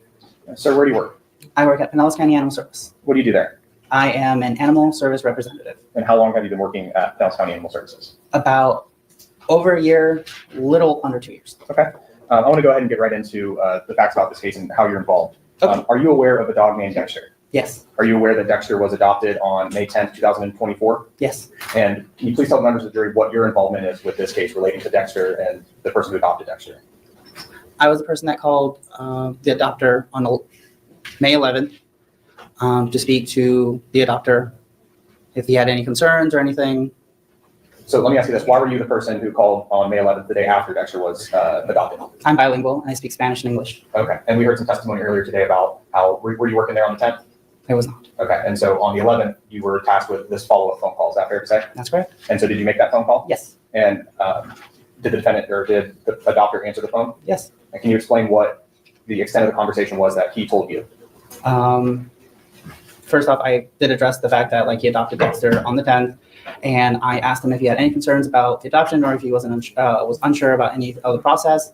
He stated no. Towards the end of the call, he did state that unfortunately the night prior, the dog got out because his wife left the door open. Okay. During that phone call, so he said that his wife left the phone, or I'm sorry, not left the phone, left the door open. That's correct. Did he ever make any mention of Dexter slipping under a fence? Not that I know of. Okay. Did he say that he was going to report the dog missing to the police? That's correct. Do you remember around what time of day you called the defendant on May 11th, 2024? So, from my knowledge, that was. Give me 1 second. Towards a little before the middle, kind of like more earlier. Okay, so fair to say mid-morning? Is that a yes? I know you're. That's correct. Okay, just for the record, doesn't pick up the nodding of the head. Your Honor, I have no further questions at this time. Thank you. Cross? Yes, Your Honor, I have none. Yes.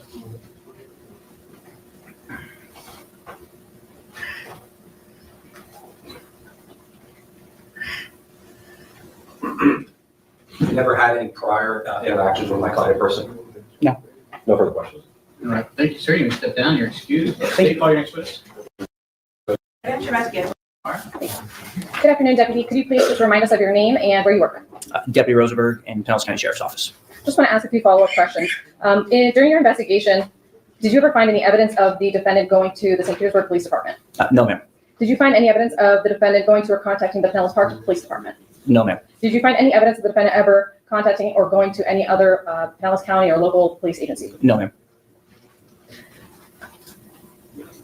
Did you ever find any evidence of the defendant contacting the Pinellas County Animal Services? No, ma'am. And when you had your interview with him, what did he tell you about contacting the Animal Services? That he had been contacted by Animal Services.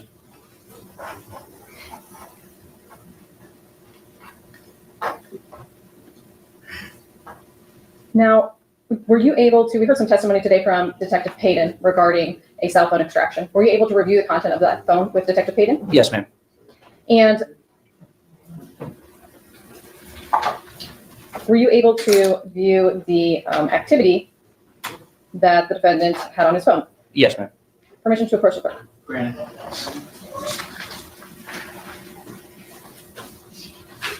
Permission to republish what's been already marked or entered into evidence as states 15, the cell phone site map. Granted.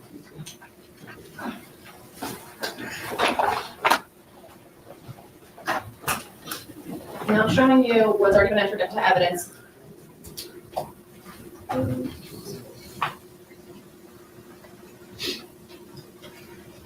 Have you previously viewed this map? Yes, ma'am. Now, what two addresses are listed on this map?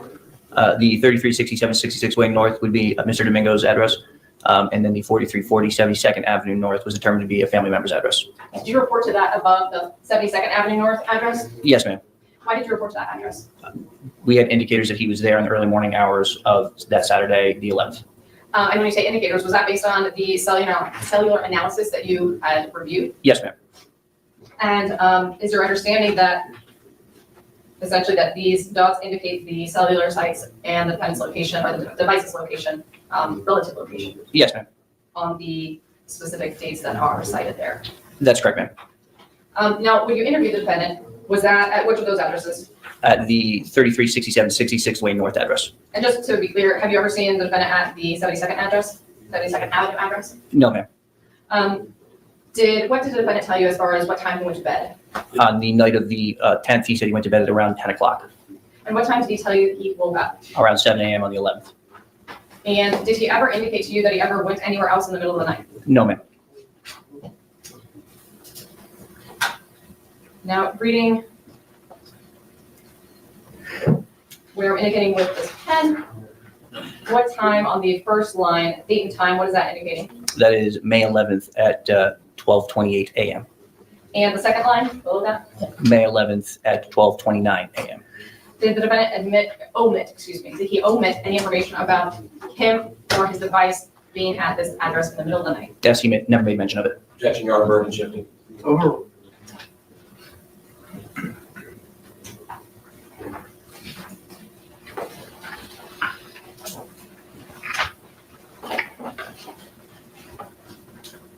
Moment to confirm? Yes.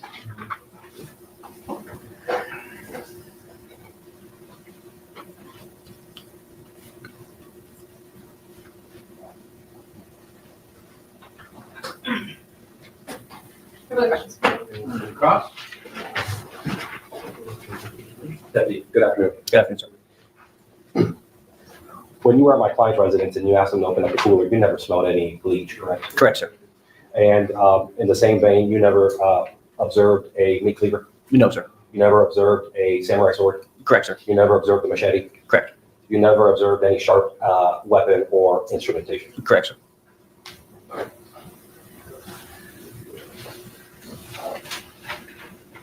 Are you aware if the Pinellas County Sheriff's Office accepts lost dog calls? We do, sir. Is that public knowledge? It would be, yes.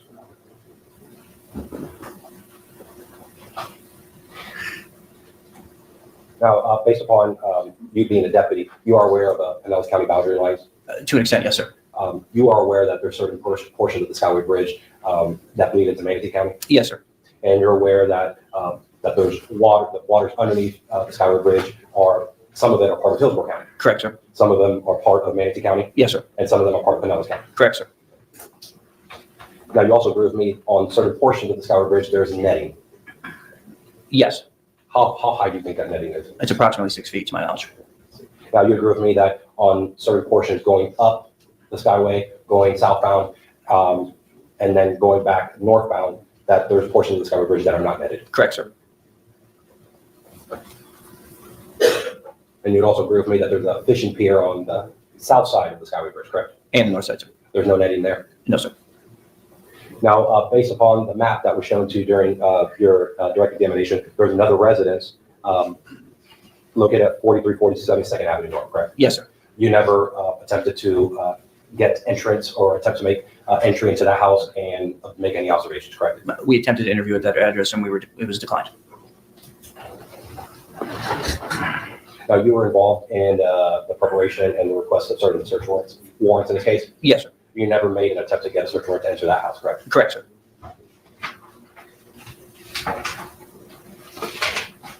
Nothing further. Thank you. Any redirect? Yes. Deputy Rosenberg, when was the defendant's vehicle observed traveling to and into Port DeSoto Park? I'd have to review my report real quick. Please go ahead at that, we'll refresh your recollection.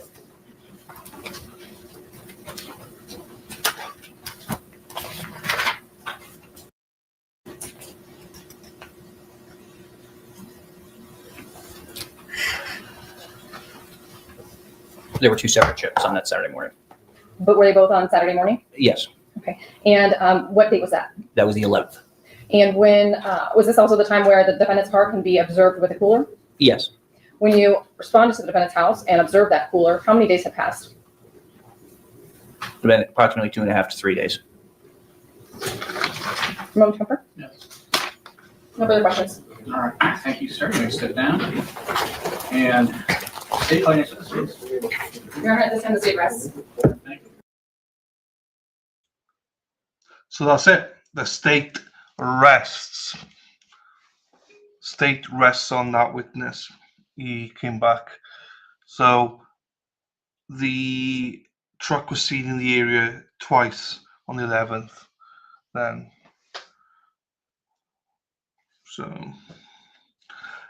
So yeah, just so you know,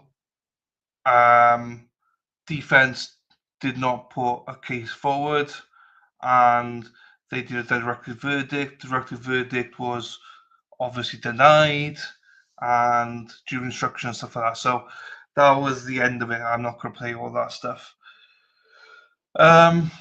So yeah, I mean, we've seen people convicted for less, to be fair. This is now going to jury instructions and closing arguments. Oh, the hotties on. Fucking hell. Hang on. Let me just get this up here.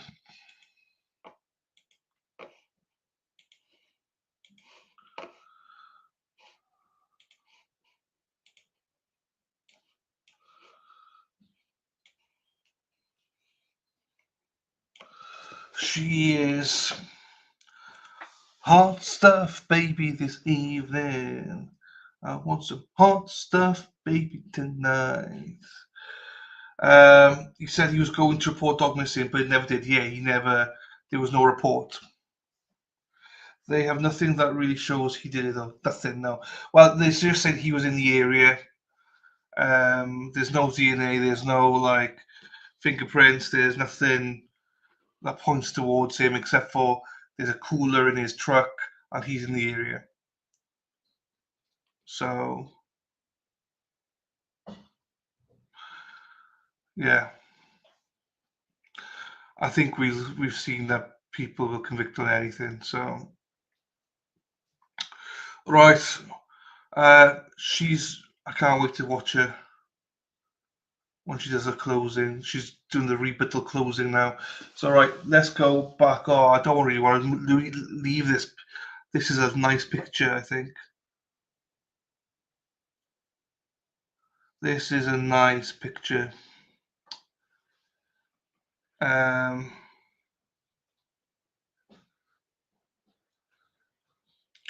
think the thing is, it's still not, I don't know, whatever. I mean, again, it depends if you're, that might be enough to say that he was in the area. That might be enough for some people, it depends. Right, let's get to the start, then.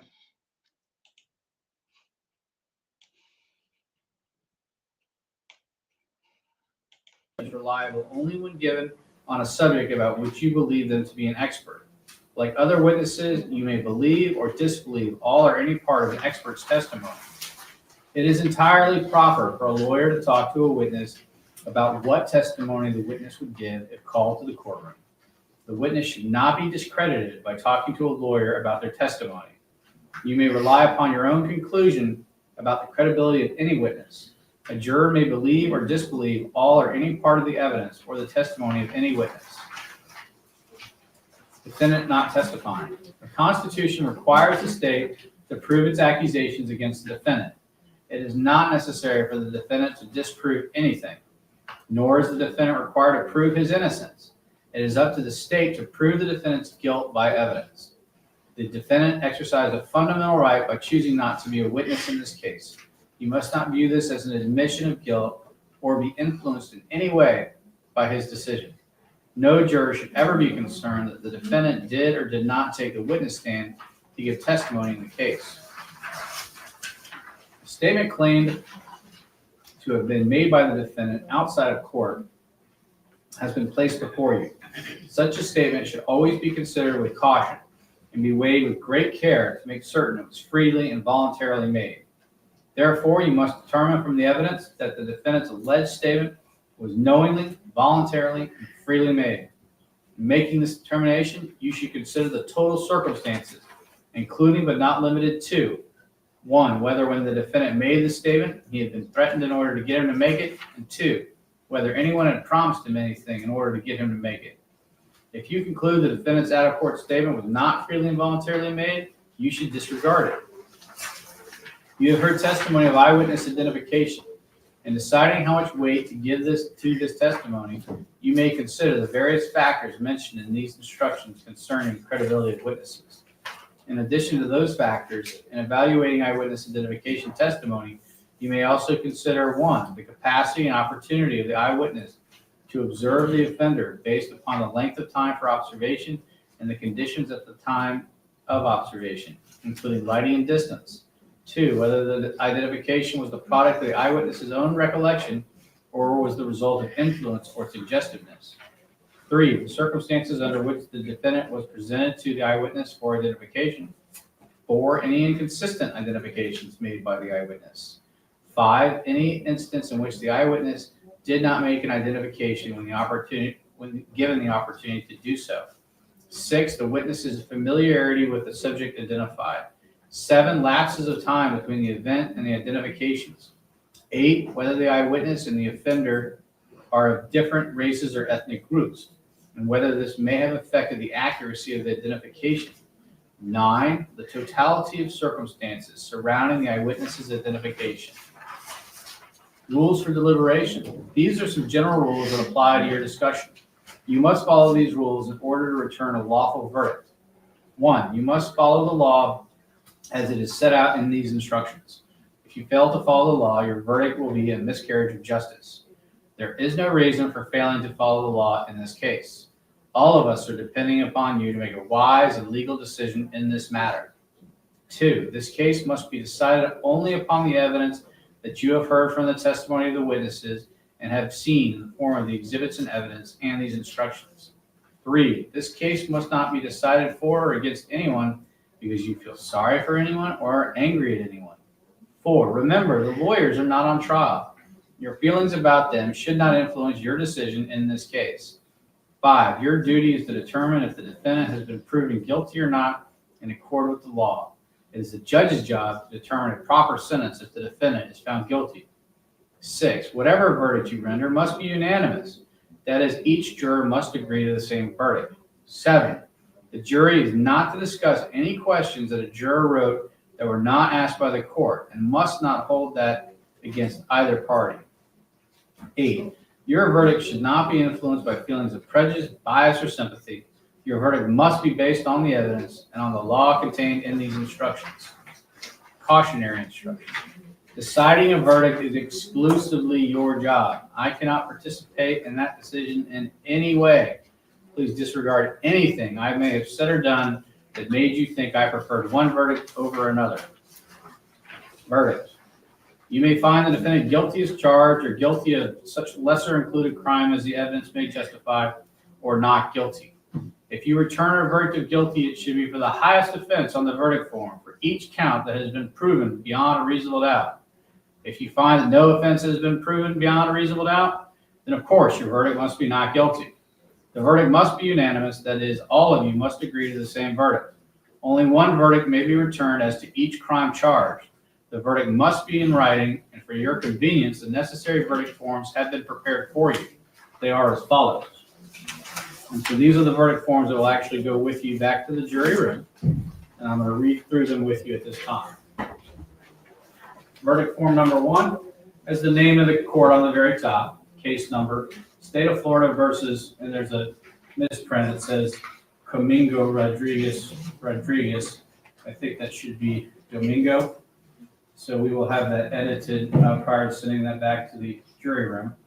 But it's the State of Florida versus Domingo Rodrigues. And it says aggravated cruelty to animals. We, the jury, find as follows, as to the defendant in this case. And then it says check only one. And then there's an A, a B, and a C. And a spot next to each letter for you to mark your one choice. A reads, A, the defendant is guilty of aggravated cruelty to animals as charged. B reads, B, the defendant is guilty of animal cruelty as included. C reads, C, the defendant is not guilty. And then it says, so say we all. And it says foreperson of jury. And right above that line is where the foreperson will sign this document. And right below that, it says print name of foreperson of jury. So the printed name of the foreperson will be placed on that line. And then the date of the verdict is placed right below that. And if you reach your verdict today, the date is February the 21st, 2025. That's verdict form number 1. And again, will be amended to correctly spell the name. This is verdict form number 2. Name of the court at the very top. Case number, State of Florida. And it will read versus Domingo Rodrigues. Unlawful disposal of dead animals. We, the jury, find as follows as to the defendant in this case. And again, check only one. And here you have two choices, an A and a B. And whichever one of those you choose, you put your mark next to it in the corresponding space. A reads, the defendant is guilty of unlawful disposal of dead animals as charged. B reads, the defendant is not guilty. And then again, so say we all, signature of the foreperson appears right above this line. Printed name of the foreperson of the jury is placed right on this line. And then the date of the verdict is placed here. And again, today's date, if you reach your verdict today, is February the 21st, 2025. So if we could have those verdict forms corrected. And then single defendant, multiple counts or informations. A separate crime is charged in each count of the information. And although they have been tried together, each crime and the evidence applicable to it must be considered separately and a separate verdict returned as to each. A finding of guilty or not guilty as to one crime must not affect your verdict as to the other crimes charged. Does the state wish to give a closing argument? Yes, Your Honor. You may proceed, Mr. Newell.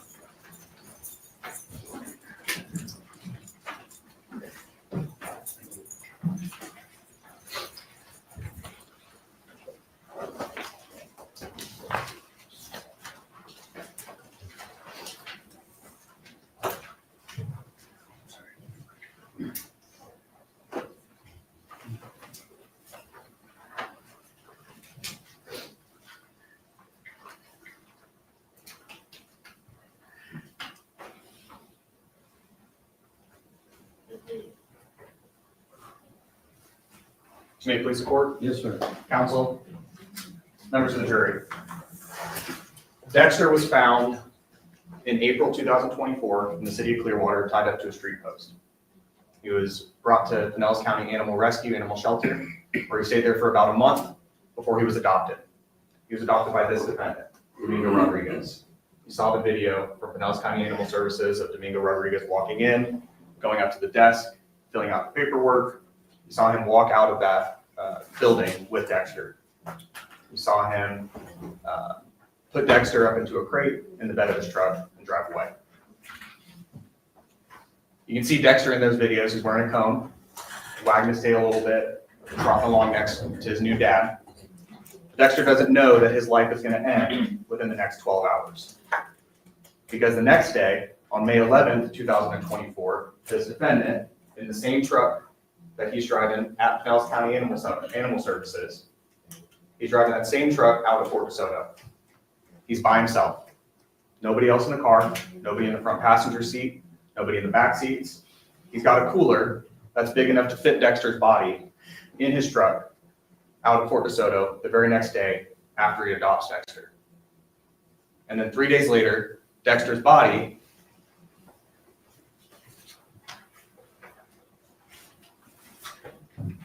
is found floating in a clear plastic bag out of the mangroves at the east tip of Fort DeSoto Beach in a secluded area of Fort DeSoto Park. His body, his head is decapitated from his body, he's decomposed, and he's just floating around in the mangroves. That is why we're here today. We're here today because of an aggravated animal cruelty case. And what does that mean? The judge just instructed you on the elements that we need to prove today.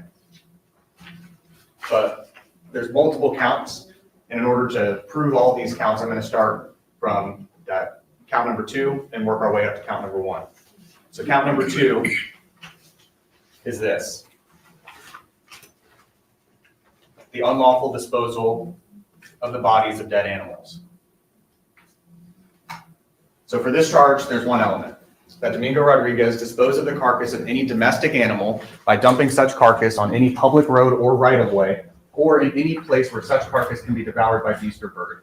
What's important here is that last sentence, as well as the domestic animal. If you remember, whenever Dr. Perlman was up here giving her testimony, I think it was yesterday, I asked her kind of at the very end, is a dog a domestic animal? Dog, she answered yes, a dog is a domestic animal. And then for the end of that, in any place where such carcass can be devoured by beast or bird. We brought you witness testimony from Jared Bristol, the fisherman, as well as Mark Warchola, who's the park ranger out of Fort DeSoto, who went out to the scene. It may have seemed silly, it may have not made sense whenever we were asking those questions, but I hope it makes sense now while we were asking certain questions. What kind of animals are over in those mangroves? All kinds of different crabs, raccoons. What about the water? There's fish. What about birds? Are there birds out there? Yes, there are birds. You heard testimony that there were holes that were in the bag that Dexter was found in. Those holes gave access to these other animals. So the reason why we were asking those questions is because we knew we had to prove this part of this charge. You saw the video, and you'll see the video again whenever you go back and deliberate, of Mr. Rodrigues, the defendant, driving into Fort DeSoto 3 days before Dexter's body is found. That's how we know that he's the one who did it. And I'm going to talk more about ID and identification as we move forward, because as you know, we don't have any direct evidence. We don't have anything that shows Mr. Rodrigues cutting the dog's head off. We don't have anybody saying, yeah, I saw him do it. but we're going to piece together that puzzle together. And the way we do it is we start with this charge. Mr. Rodriguez's dog was found out at Port Soto Beach. And it was in a place that can be, where that body could be devoured by beast or bird.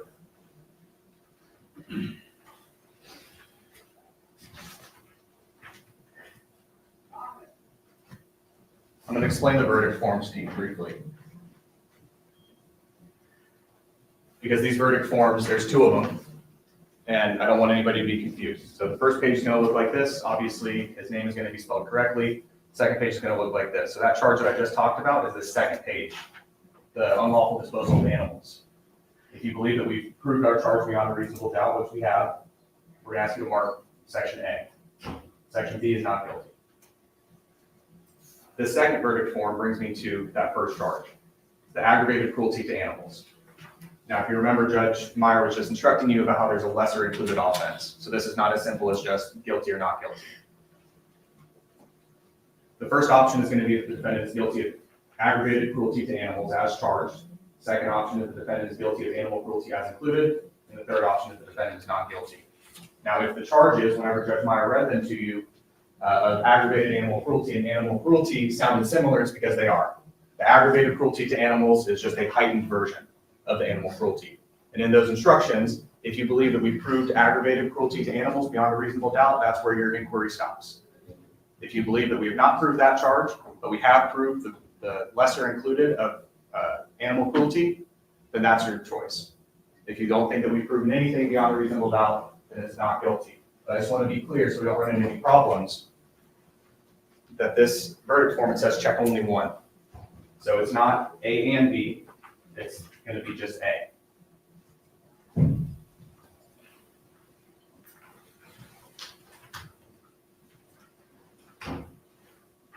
For that aggravated cruelty to animals charge, we need to prove two things.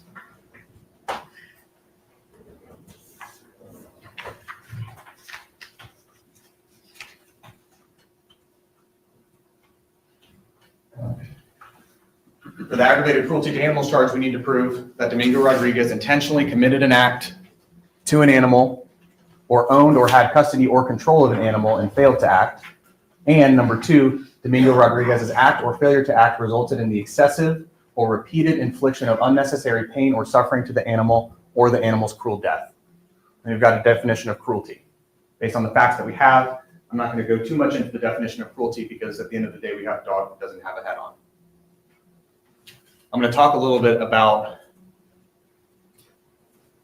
how this was intentional and how this was excessive or repeated infliction of unnecessary pain or suffering to the animal or led to the animal's cruel death. You heard testimony from Dr. Perlman. She testified and she did the show and tell in front of you all with the bones. She explained to you all that there were 4 impact marks. Not 1, not 2, not 3, but 4 impact marks that she was able to determine based on her examination of those bones. She explained to you that one of those impacts had what's called a hesitation mark, where there wasn't enough force that was brought down the first time. This was not an accident. There was 1, 2, 3, 4. It was on purpose. Dr. Perlman also told you that there was no possibility that an animal could have done this to Dexter. It was a human being with a sharp object, either a machete or a meat cleaver, that caused those injuries to that neck area. That's how we prove. And the 4 times, that's the repeated infliction of unnecessary pain or suffering to the animal. Whenever we're talking about intentionally committed, those kind of go hand in hand because it wasn't just 1, it was 4. She also testified that that hesitation mark, that first impact, could have caused Dexter to be paralyzed. And that's very important in this case because she does not have the whole rest of the body to complete her analysis and determine the cause of death. But I want to emphasize something to you all right now. Dr. Perlman, what she was able to look at was everything from Dexter's neck down, external and internal. She looked at his heart, no issues. She looked at his lungs, no issues. She looked at his stomach, no issues. She looked at his spleen, no issues. She looked at his kidneys, no issues. She looked at his intestines, no issues. She looked at his bladder, no issues. She looked at his bones, no issues, no broken bones, not even a bruise on Dexter's body. For all intents and purposes, Dexter was a healthy dog, minus the kennel cough that he had, the doggy cold. My argument to you all is that Dexter's head was likely in the same state as the rest of his body. That if Dr. Perlman had the opportunity to examine Dexter's head, that she would find that he was from the neck up as healthy as he was from the neck down. But unfortunately, we do not have Dexter's head in this case. Criminal defendants are in a very unique situation, in a unique position, where they are able to determine what evidence is left behind. And in this case, there's no head. And we know that this defendant tried to hide evidence and get rid of evidence when he took Dexter's body out to Fort DeSoto. And I'll get more to that later, but I want you to keep that in the back of your mind, because that's how we know that it was this defendant who did this act to this dog.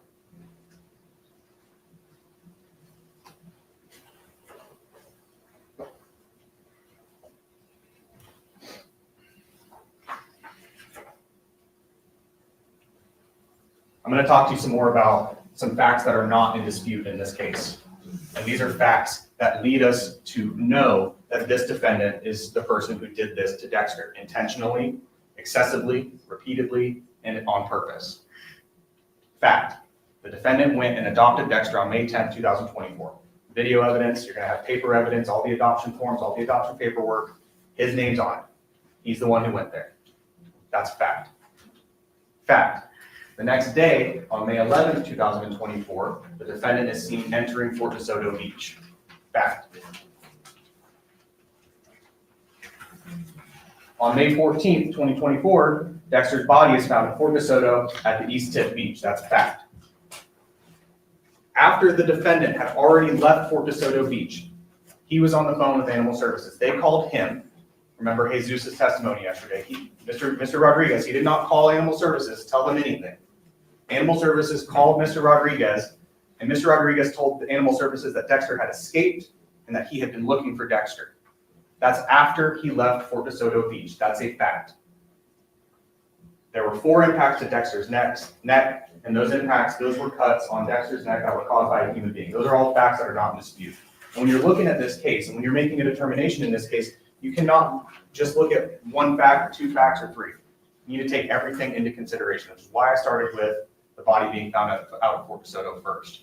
Because it begs the question, why was he out there? Why was Mr. Rodrigues out at Fort DeSoto Beach on May 11, 2024?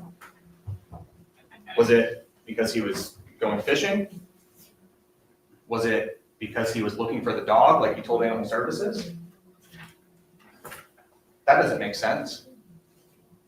And what an unfortunate coincidence it must be for Mr. Rodrigues that the place where he is at, the day after he adopts a dog, that 3 days later, that same dog is found dead, decapitated, floating in the water, out of the same park that he was at 3 days prior. It's not a coincidence. Those facts indicate that there is something much more sinister going on in this case. These are facts that indicate that the defendant was trying to cover his tracks, that he was trying to hide evidence. That's how we know that he is the person who is responsible for Dexter's death, and that he is the person who's responsible for cutting Dexter's head off those 4 times. Because that's what's reasonable whenever you look at all these facts together. Because if there was some accident that happened to Dexter, or if Mr. Rodrigues had stumbled across and found Dexter, wouldn't he have called Animal Service and said, hey, this dog I just adopted, this is crazy, his head is chopped off, I don't know what's going on? That's what Jared Bristol did whenever he found the dog out of Fort DeSoto. Immediately called 911. Hey, there is a dog here, and it doesn't have a head and it's floating in the water. That's what's reasonable. What's not reasonable is to say that you're out looking for the dog, driving up and down the beach, because that cell site data, whenever you get to take that back with you, whenever Ms. Shapiro testified, you're going to see all those timestamps, you're going to see all those places where he was. And it wasn't just going from home to Fort DeSoto. That map is going to show you that Mr. Rodrigues, he went to his house, he went over to Gulf Boulevard, drove down the beach, came over to Fort DeSoto, went down to Fort DeSoto, came back up, went back down to Fort DeSoto, and then he leaves and goes home. That's what that map is going to show. Mr. Rodrigues was looking for a place to hide the body. He was looking for a place up and down the beach. He wasn't going fishing. There's plenty of spots for him to go fishing up and down Gulf Boulevard. Plenty of places for him to park, go out to the shore, go out to docks, go out to piers. That's not what he did because that's not what was happening. He was looking for a place to hide the evidence of the crime that he committed.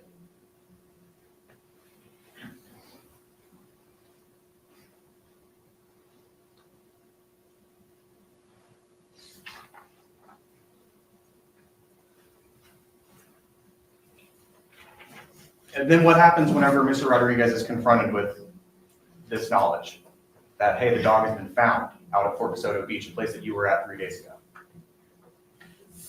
He must have got out. He got out, he escaped, I was looking for him. I want to talk about those two statements in particular. He must have escaped.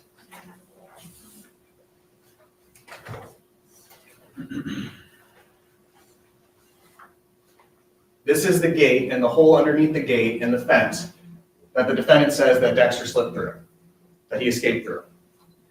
Now remember, the testimony that we heard throughout this trial is that Dexter was wearing a cone.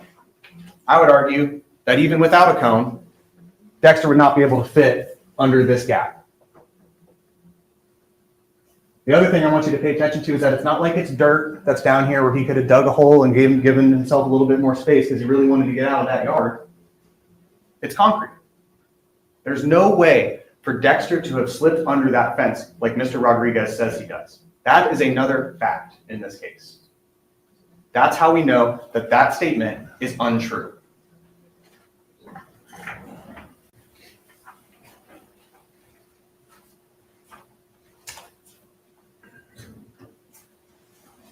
I went out and looked for the dog. I was looking for it. This green flash drive is State's Exhibit 16, okay? It is the video, you saw part of the video from the neighbors yesterday whenever they were testifying. This is the Ring camera from that neighbor who we had her video up and playing. So we showed you a part of it, but there's several other videos. Why this is important is because I want you to go and watch all those videos whenever you're back and deliberating. Because it's not just that one video, there's, like I said, there's several of them. You heard testimony that that camera catches motion. And that's how it alerts somebody like, hey, there's something that's on this, and that's why you need to download the video, and that's why you should give it to law enforcement officers. The first video on there shows a male lady who is across the street walking slowly. And that is the motion that set off the Ring camera to say, hey, there's motion outside of your house. So it is reasonable to believe that somebody who lost their brand newly adopted dog would be moving at a much higher speed, frantically looking around, making a whole lot more movement than a male lady who's walking across the street. That's some motion that would be captured by that camera, and there's none of it. On all of those videos, you are not going to see Mr. Rodrigues going up and down the street. You're not going to hear anybody yelling, "Does anybody see my dog?" Whistling, trying to clap their hands, get the dog to come back. You heard no testimony that they were knocking on any neighbor's door. Hey, did you see my dog? That's reasonable, but that didn't happen. It did not happen because Mr. Rodrigues never looked for the dog because he knew what happened to the dog because he's the one who inflicted that harm on Dexter. It's an inconsistency with this story, and it's backed up by facts. Now, these neighbors who testified, you heard testimony like that one of them had a Justice for Dexter sign in their yard, so maybe there's some bias there. I will give it that. But there's no bias on video. It's black and white. Well, it's not black and white, it's in color, but it's clear as day that Mr. Rodrigues is never going up and down looking. So their testimony is corroborated by that evidence. And that's why you should believe what they're saying whenever they said, he never came to my house. Nobody was out there looking for Dexter. Nobody was calling the dog's name. It's corroborated by evidence that is, it's facts. You can see it for yourself. While I'm talking about the videos, this is a jury laptop. It's going to go back with you whenever you go to deliberate. This is an old piece of government technology, all right? This is what you're going to use to view the evidence.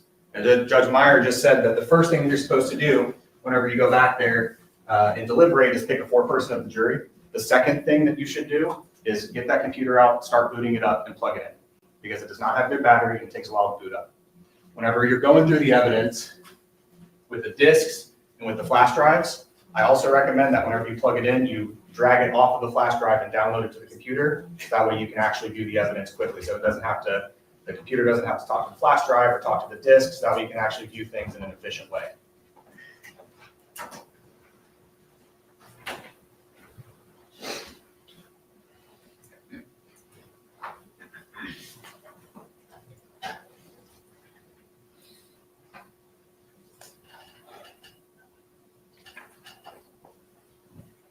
Something that was discussed at jury selection, and I promise I'm almost done, was that the state does not have to prove motive in this case. And frankly, we don't have an answer for why Mr. Rodrigues did this to his brand new dog. I don't want to know what was going through his head whenever he decided to do this to his dog. We may never know what was going through his mind whenever he did this to his dog. But at the end of the day, we need to prove those two elements of the aggravated cruelty to animals and then the unlawful disposal of dead bodies of animals.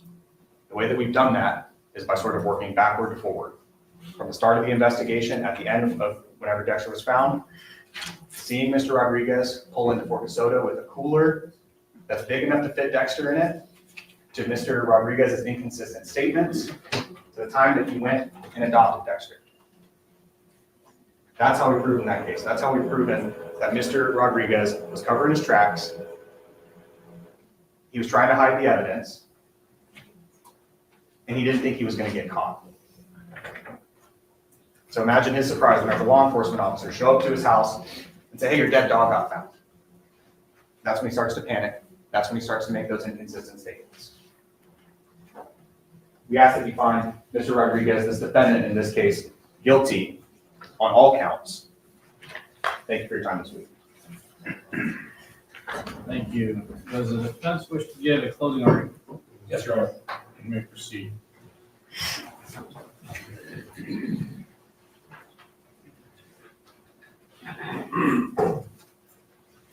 May it please the court? Yes, sir. Counsel?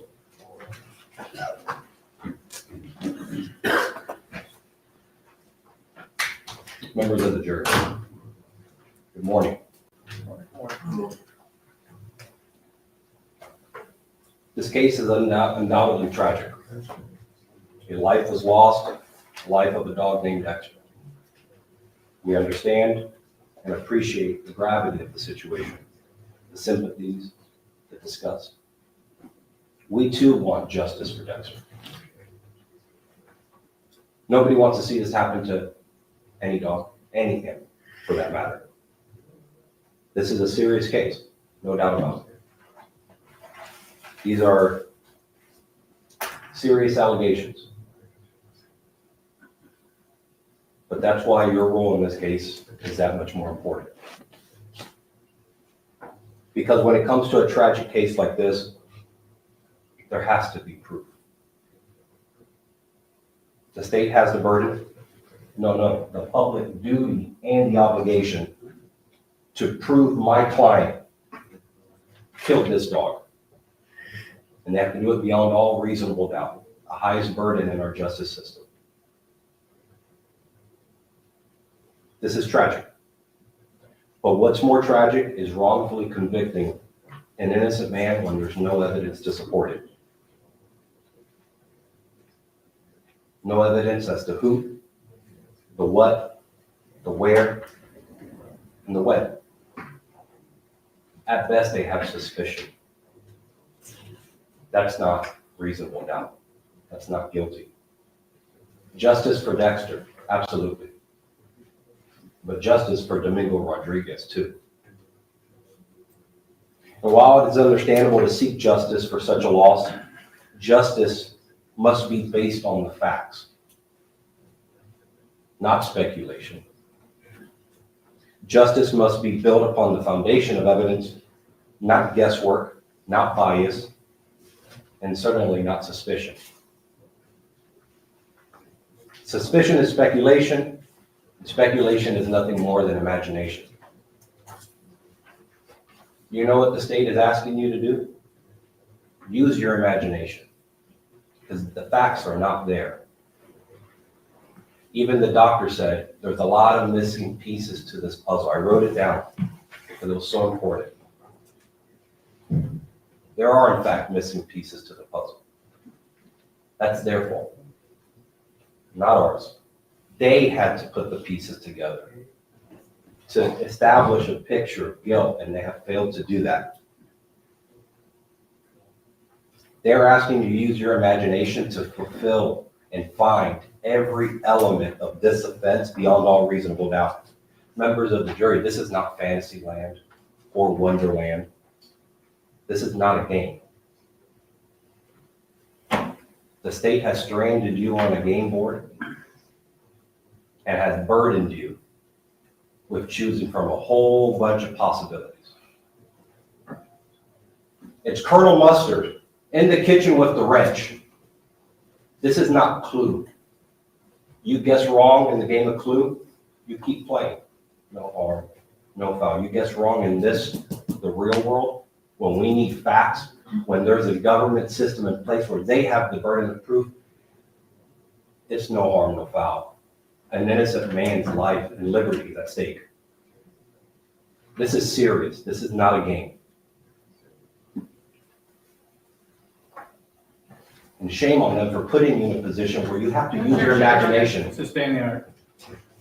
They're putting you in a position to use your imagination. Dr. Perlman, I can't, it's out of my expertise to pick exactly which weapon was used. They're putting you in a position where you have to choose and fill in the gaps for them. That's not how this works.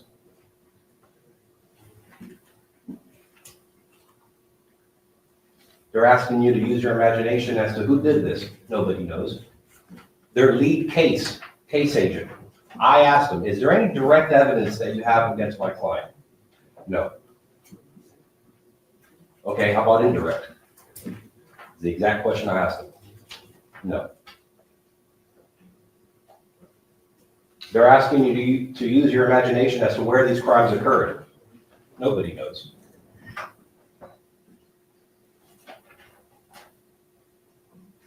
They're asking you to use your imagination as to who did this. Again, nobody knows. Not one person out of the 20 plus people that they brought in here was able to say, that guy right there is the one who did it.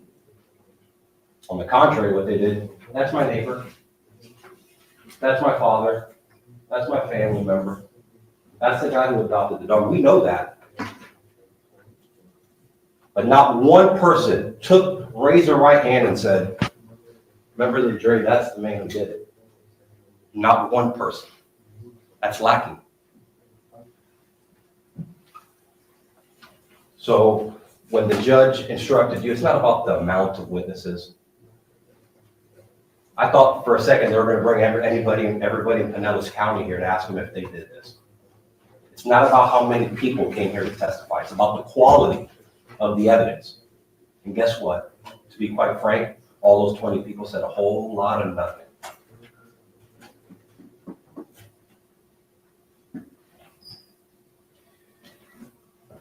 You heard a lot of nothing from Detective Payton, digital forensic analyst, lead case agent, Deputy Rosenberg, forensic veterinarian, Dr. Perlman.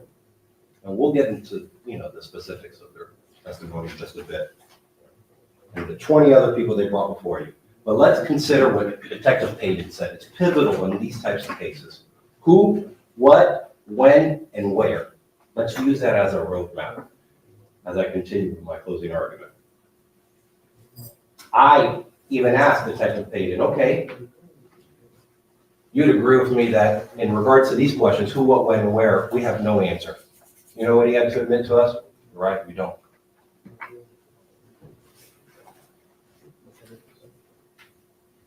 Again, Deputy Rosenberg, the lead case agent. Do you have any direct evidence? Indirect? No. Dr. Perlman, do you know cause of death? I don't. I can't. The dog was dead before the decapitation occurred. The state has to prove that this was done to a live dog. It falls apart. Their own witness told you that the dog was deceased prior to the decapitation.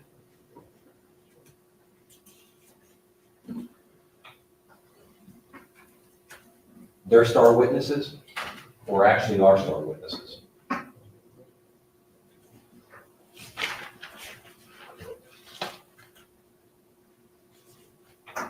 The state carries the burden of proving this case beyond a reasonable doubt that my client intentionally committed an act that resulted in the cruel death of this dog. That's a heavy burden. Now I want to direct your attention to jury selection. You have to ask yourself, are you in any better position than you are now when this case began? Even the judge told you and gave you the example. No evidence is presented. If you had to find a verdict right now, guilty or not guilty, what would it have to be? Not guilty. Numerous people answered the question. It was asked, does anybody have a problem with that concept? Everybody agreed. You swear to uphold the law and the judge's instruction in this case. You heard it from the judge himself. You have to find the defendant not guilty. What has changed since that statement was made, that conversation at jury selection was made? What has changed between that time and now? Nothing. As a matter of fact, you're in a worse position than you were when this case started. Because I'll level with you, there's always a curiosity, accusations, charges. I get it. But you've heard from everybody here so far. Case is closed. This is the evidence. And nobody is able to determine that it was my client who did this. They're asking you to make a lot of jumps in this case because all they have is adoption, seen at the park, and he made some conflicting statements about how the dog escaped. That's it. That's it. You take those three things, and now they want you to jump, and say, no, he did this. He intentionally committed cruelty, committed decapitation. Members of the jury, let's use common sense. They're basically essentially asking you to find my client guilty because he adopted the dog. That's like finding a husband guilty of murder solely because he was married to, of murdering his wife simply because they were married. That makes no sense.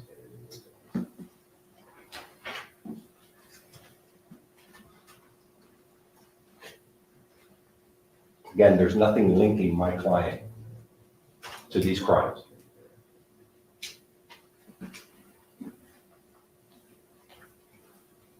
No eyewitnesses, no video footage showing what happened, no forensic evidence, no DNA, no fingerprints, no weapons, zilch, nada, nothing.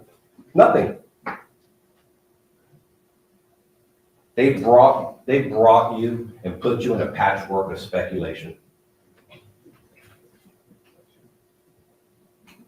I want to talk about the where and the when. Where the dog was found. We heard from the young fisherman, the young man who found it. He testified that the bag could have been drifted and came from anywhere. Even from the Sunshine Skyway Bridge, the tides move unpredictably. They come in, come out. Yet the authority that said, no, this is where it is, they got rid of common sense almost immediately.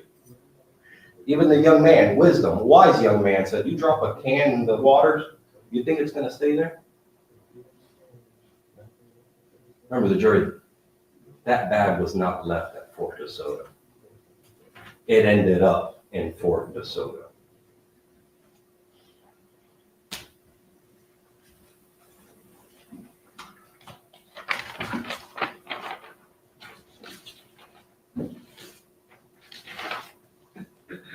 They scrutinize my client's visit to Fort DeSoto Park. He told the authorities that sometimes he does some unofficial driving and then he took 3 men there. Take a look at the video. The deputy had to admit to me when pressed, yeah, you can't really see in the back. There's 4 doors to that truck, members of the jury.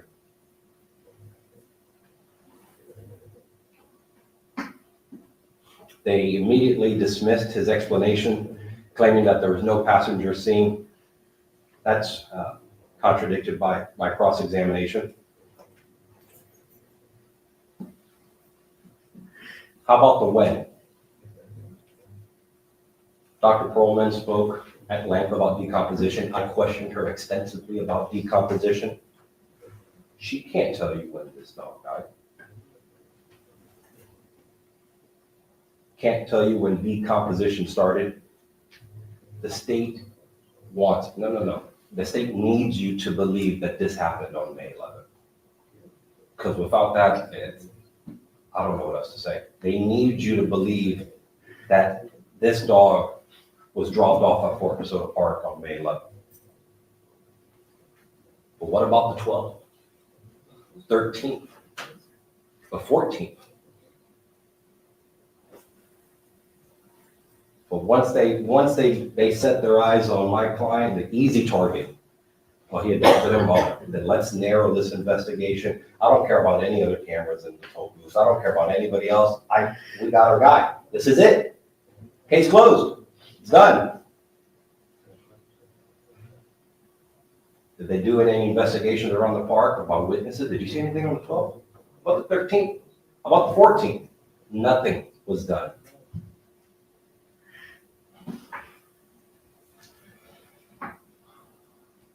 And the reason that this is important, especially when we talk about decomposition, right? Because when you take into consideration the warm waters, it's in May, the humidity, the temperature, the clouds, decomposition is accelerated. The state wants you to believe that, no, it's the 11th, and that's for 4 days it was decomposed. No, member of the jury. It's probable that somebody dropped this dog off, God knows where. Literally, God knows. Nobody else in this courtroom. And if the state knew, they would have force-fed that to you. Only God knows where this dog was dropped off. And it decomposed, accelerated because of the warm temperatures, the warm waters, especially in Florida in May. So the decomposition could have started the 12th, the 13th, or even the same very day. Look at the picture. You think that there's air conditioning in the animal control car? They had the dog wrapped in a black bag. It was decomposing on the way from Fort DeSoto Park. When it got to Dr. Perlman, God knows how much it had already decomposed. There's no way of saying that the 11th was the day. Or even the 10th for that matter.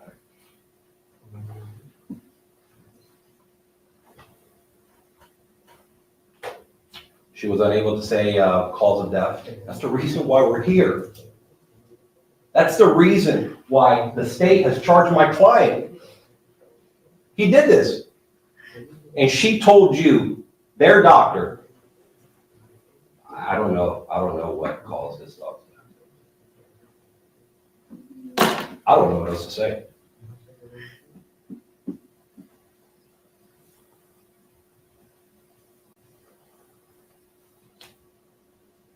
How about the cooler? Remember the jury, I'd argue that's a red herring. You don't know what a red herring is? Objection. Sorry? Objection? Oh, that's a red herring. That's a distraction. No, members of the jury, they want you to take a look at the picture. No, the cooler. Look at the cooler. Remember the jury, the cooler was so dang important. Why didn't you swab it for DNA? Why didn't you check it for foreign hairs and substances? Why didn't you check it for fingerprints? Why didn't you bring the dang cooler to the courtroom? Open it up, beer and ice. Okay. But they made a big stink about it. And they try to get away with an explanation. Oh, well, it's multiple days had passed. Yeah, you claim that this dog was dropped off on May 11th, but you still swabbed its paw because you saw some discoloration. So why that, but not for the cooler? Doesn't make any sense. Makes zero sense. You're starting to see a zero has been a big theme in the state's case. I asked the deputy just to make sure, hey, did you smell anything? Is there bleach? Did you see anything? Did you take measurements? Because if you're going to make assumption and bring serious allegations that May mentioned that the dog could have fit in this cooler, well, let's take measurement. Let's do the things the right way. We're the state of Florida. These are serious allegations. Let's take our job seriously. They didn't do that.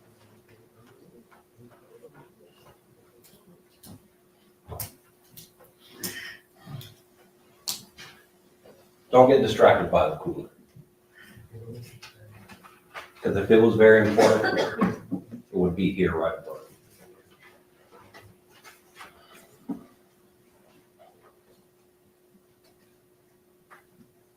No smell of decay, no smell of bleach, nothing unusual.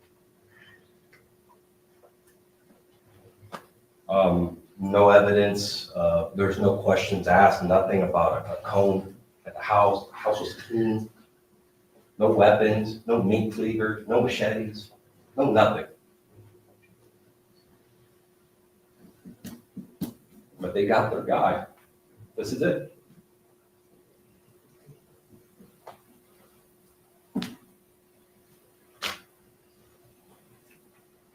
But they took trash bags. They analyzed the trash bag, and if you want to give that credence, same trash bag that you could, trash bag there in that courtroom that has a knot on it. You can find a trash bag like that at Publix, Winn-Dixie, Walmart, anywhere. No fingerprints, no nothing. But they took the trash bag, not the cooler. They had a forensic tech, they measured the trash bag. You saw that. And even after their analysis, there's no match, nothing to, of course there's no match. You go to practically anybody's house here in Pinellas County, they're gonna have a trash bag that looks like that.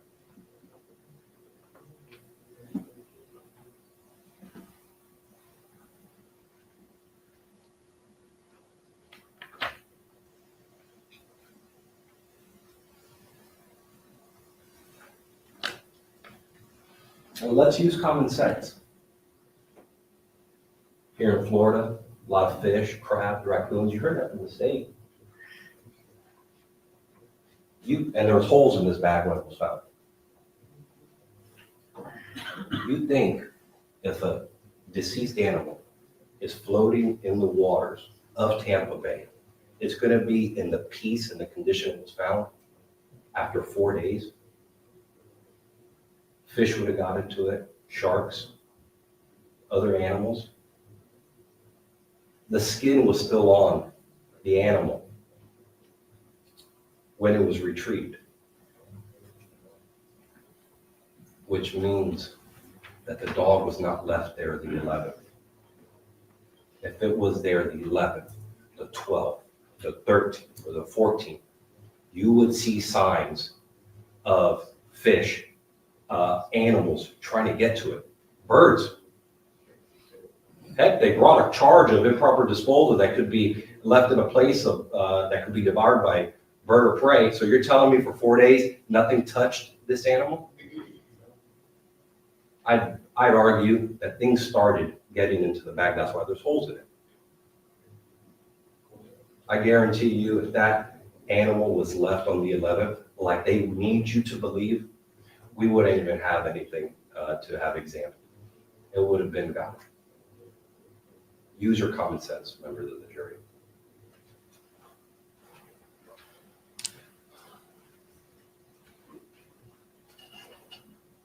The state also made mention, dog was fine. We don't know that. Dr. Perlman did not send the liver and the gastric content for toxicology. I asked her, is it possible the dog could have ingested rat poison or poison?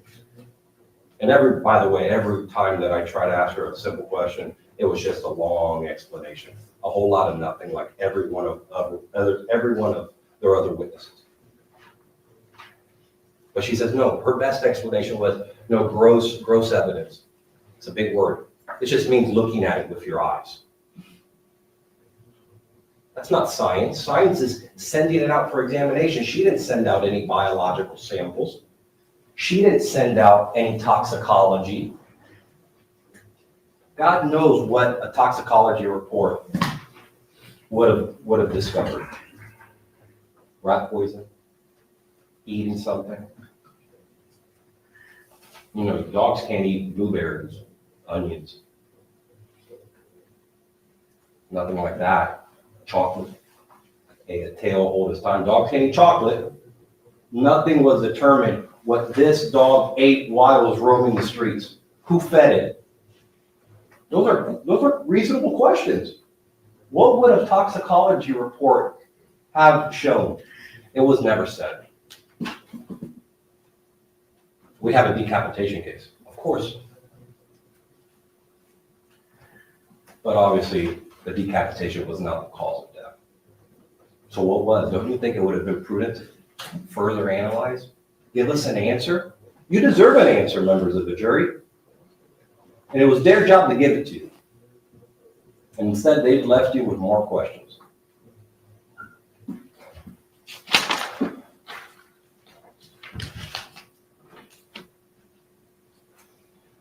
I agree with the state, at least in one thing, they don't have to prove motive.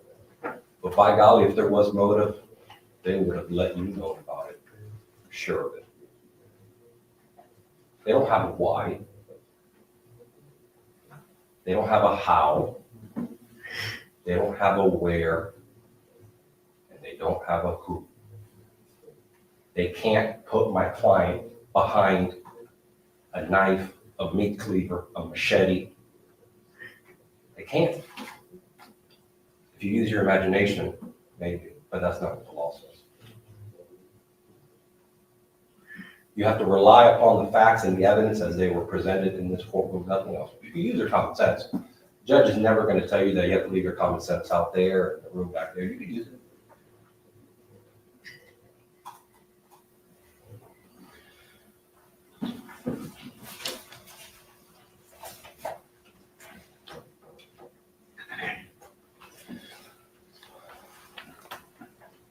But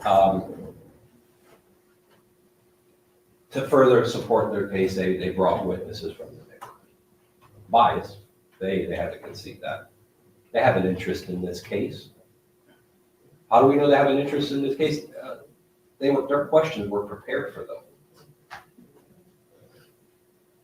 They had yard signs protesting my client's face in front of their house. They want you to find my client. Of course, they're going to testify in accordance with what they need.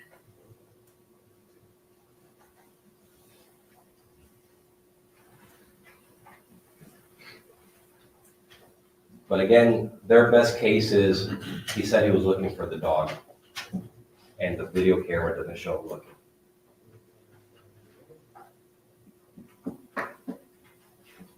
He must be guilty.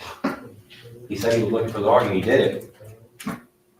That's it. I don't need any more. The state, stop bringing witnesses. I'm done. I'm convinced. That's not how this works.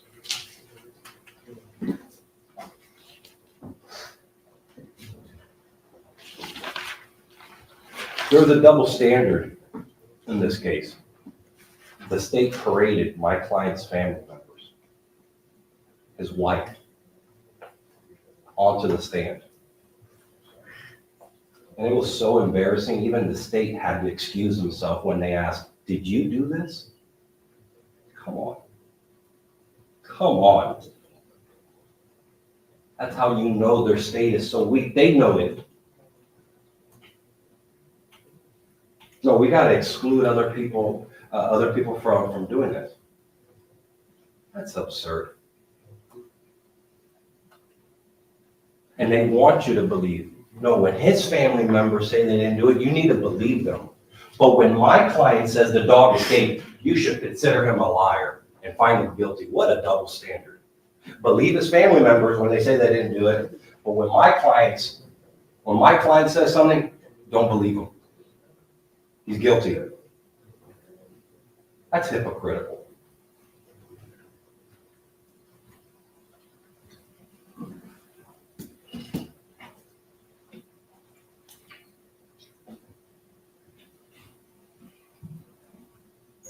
We saw some adoption workers come in. They had to admit there's no verbal aggression and physical aggression shown with the dog.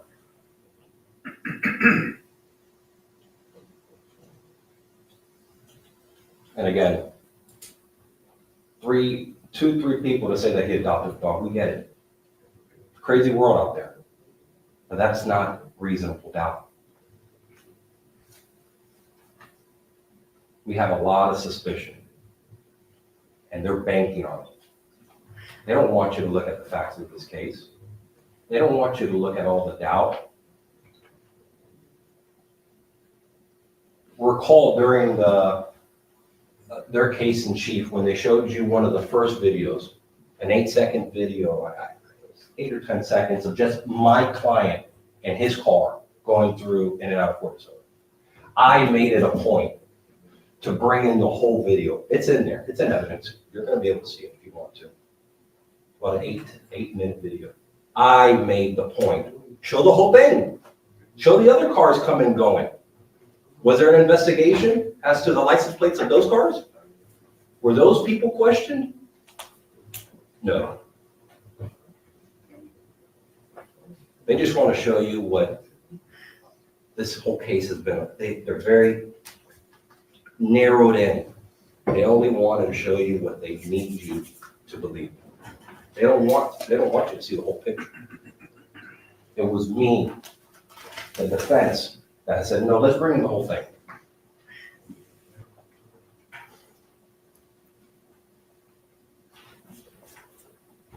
What the state has given you at best is a hunch, an assumption, a theory based on a fallacy. There's classic formal fallacies, logic. Here's a good one. The vet can't find any reasonable explanation for why my dog died. See? That proves that you poisoned him. There's no other logical explanation. That's a fallacy.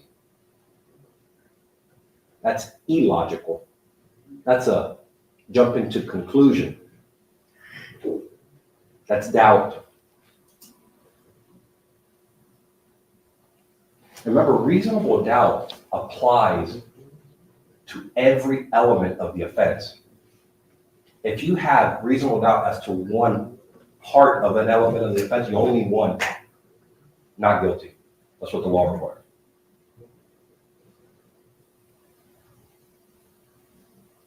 Suspicion is not enough.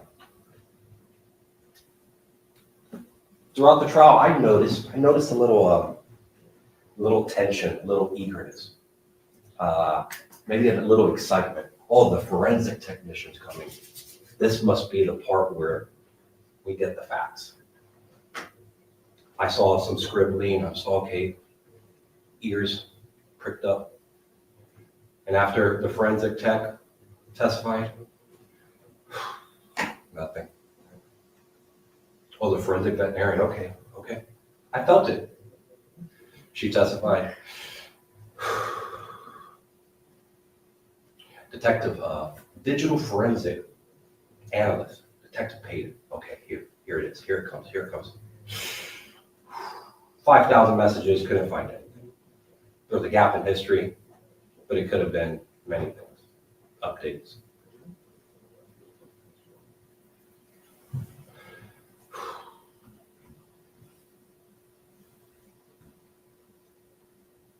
That sigh, that anticlimactic feeling of, wow, there's really nothing here, that's real.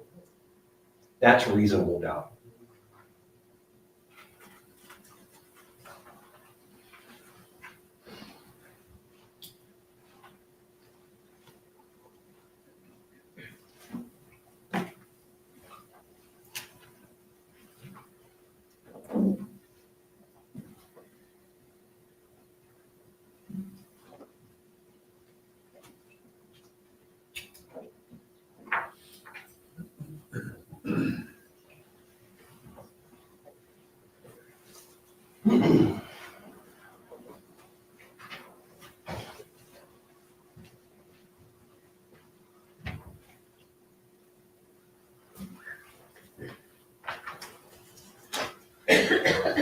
This is the main charge.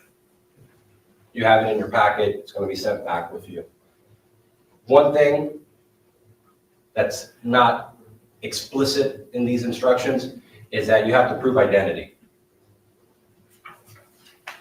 That is this name right here, my client, Domingo Rodrigues.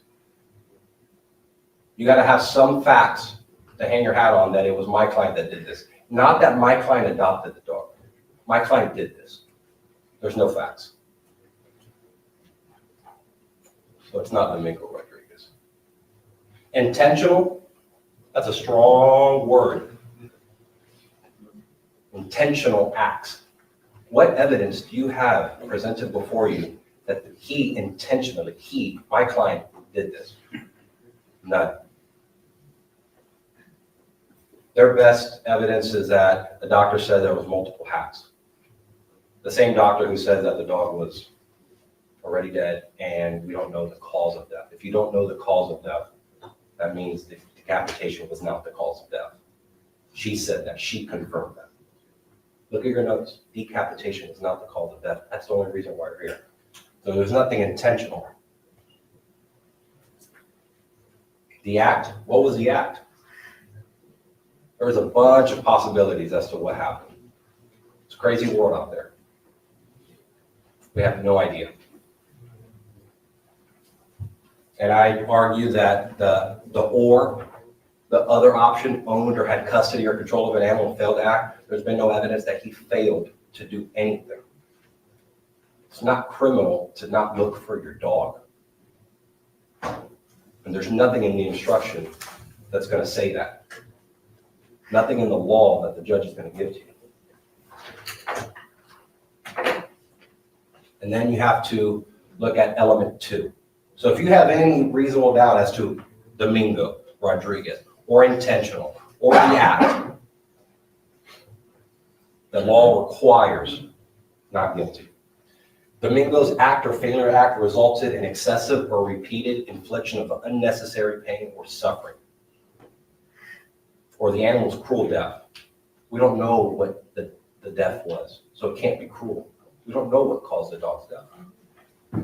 So that portion, that enough, requires you to return a verdict of not guilty.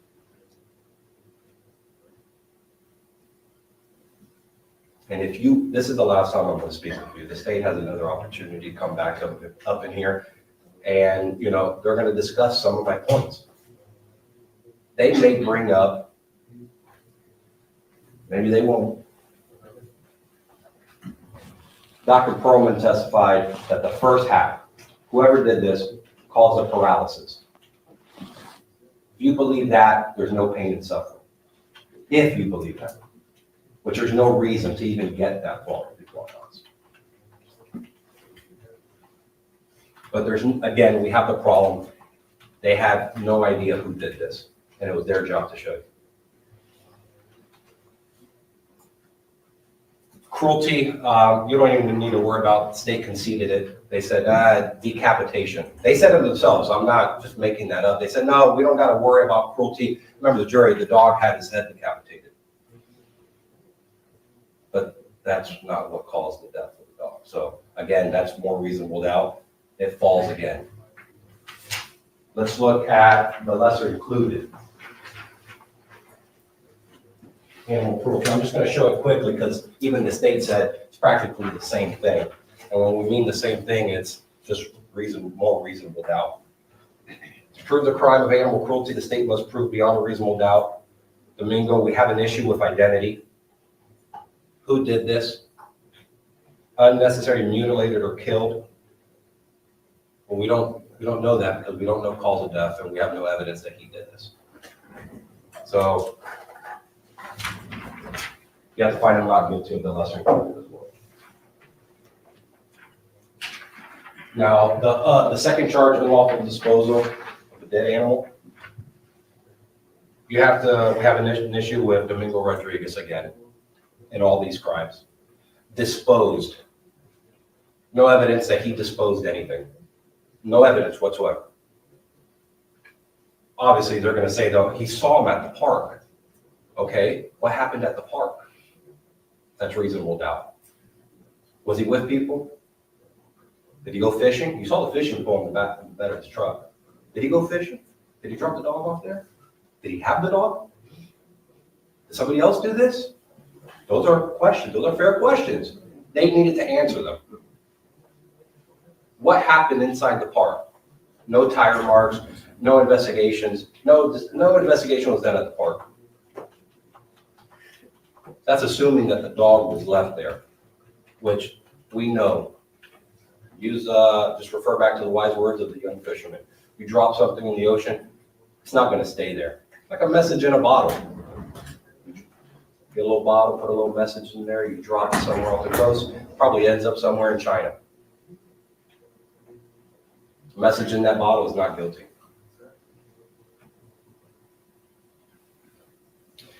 So we don't have public road or right of way, because if just for the sake of argument, if you're to believe that the mangroves were it, the mangroves is not the right of way and it's not a public road. So you're left with, in any place where such carcass can be devoured by beast or bird, we do not know where the animal was dropped off or by who.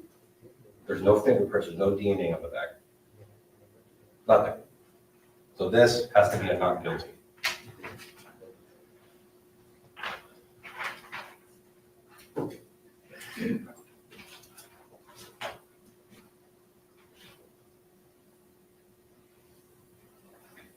There's a lot of people in this courtroom. Don't let them pressure you. Your job is very simple. What are the facts? What are the law? If you have a suspicion, okay, it's fine.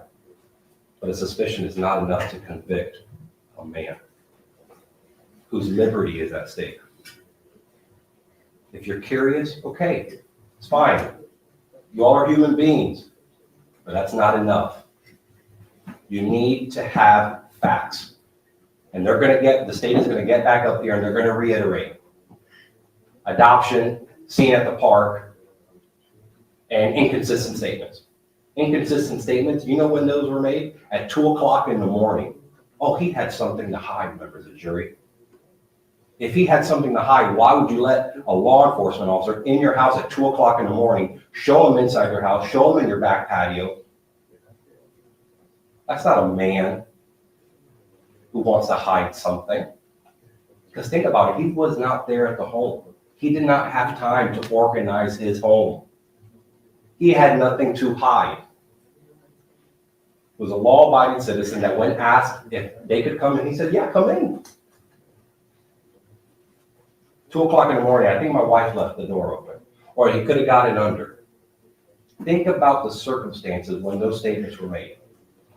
Inconsistent as to how the dog escaped? Yeah, I'll give him that. But common in all those explanations that the dog escaped.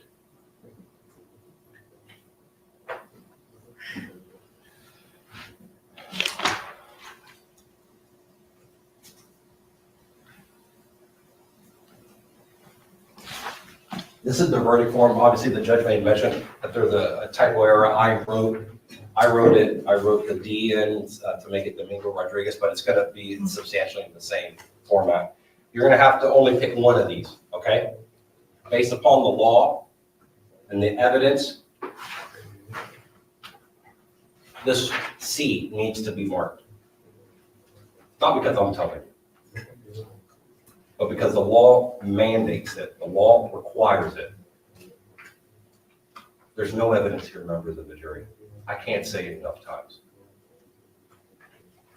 And the same for the second count. It's going to be B. The defendant is not guilty.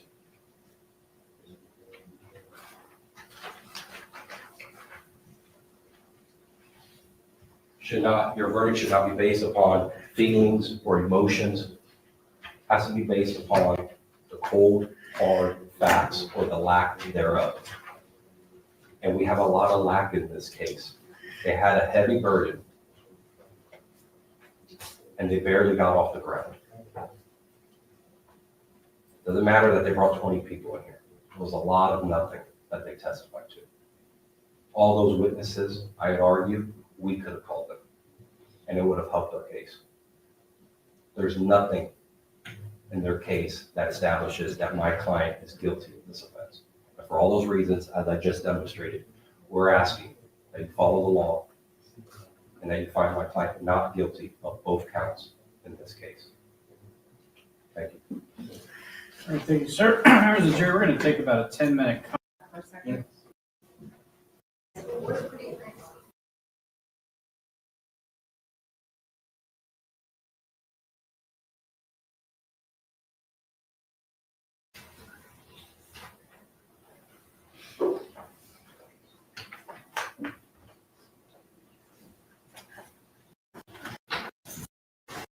The jury is present and seated in the jury box. Thank you. Does the state wish to give a rebuttal closing argument? Yes, Your Honor. You may proceed. Yes, may I please support counsel? Members of the jury.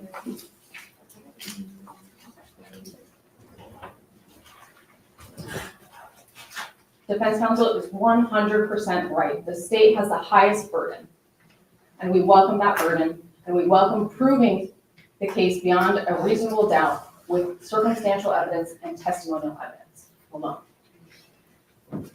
What that means, though, is that we know that we're going to have to bring witness after witness after witness to give a little piece to add to the case, a little piece that we're confident that at the end of closing arguments, you will have the common sense to put those pieces together and find the defendant guilty. If we didn't call in each family member, defense counsel would be up here saying, we don't know who was in the house. We don't know if they did it. You've heard they didn't do it. Most of those family members didn't even hear about Dexter until after he was dead, until after law enforcement was involved in the case. The defense counsel said, we don't want you to see the whole picture. That couldn't be farther from the truth. You heard from Dr. Broman, you heard from Detective Payton, and you heard from Specialist Sedor because we want you to see the whole picture, even if it's not as pretty as we would like it to be.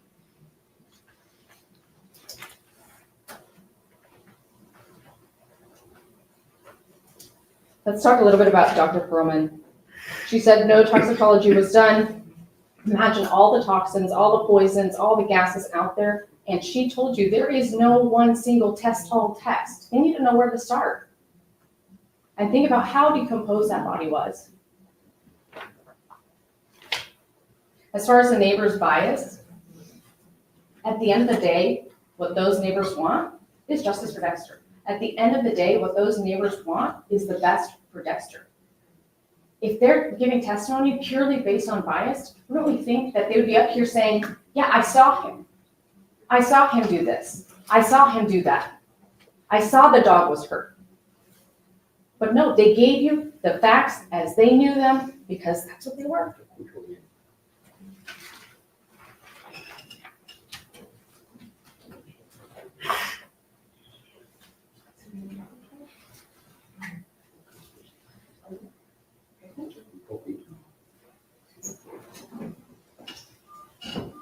Excuse me, Your Honor, the interpreters have a moment to fix the equipment? Yes. Thank you.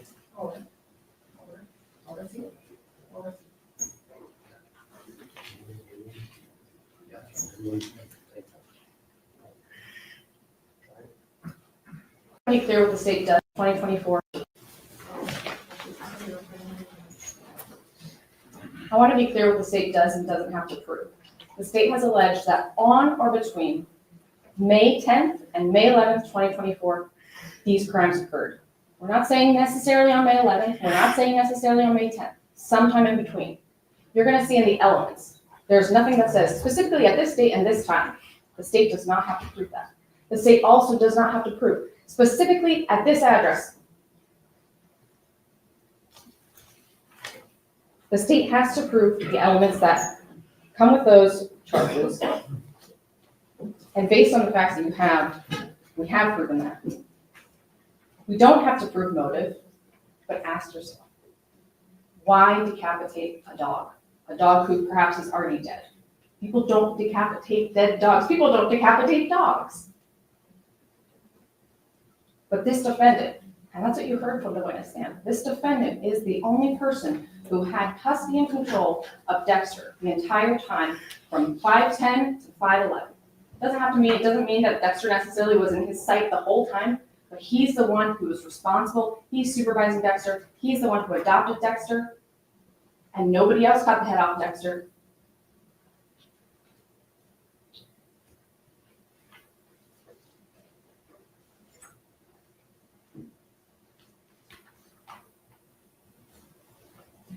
Also, as far as what the state has to prove, we don't have to prove pain and suffering. We have to prove pain or suffering, okay? Suffering doesn't necessarily have to be physical. It doesn't say that in those elements, in that jury instruction. And you heard Dr. Perlman. Dr. Perlman didn't say the dog was dead when it was decapitated. She said she couldn't say. And why would we want her to say something, to give an opinion, when she doesn't have Dexter's head, to have a full picture? I was going to write it out, but yeah. Basically, defendant has a right. Defendant's always innocent unless proven guilty. So you have to decide. So going into a jury room, the defendant has a benefit of the doubt. So technically, they are not guilty. You then have to decide, are they guilty? If you can't decide that person's guilty, then that means they're not guilty. The burden of proof is, if there's no, I'm not sure one way or the other, if you're unsure, that means it's not guilty. You have to be certain that they're guilty. If you're not certain they're guilty, that means it's automatically not guilty.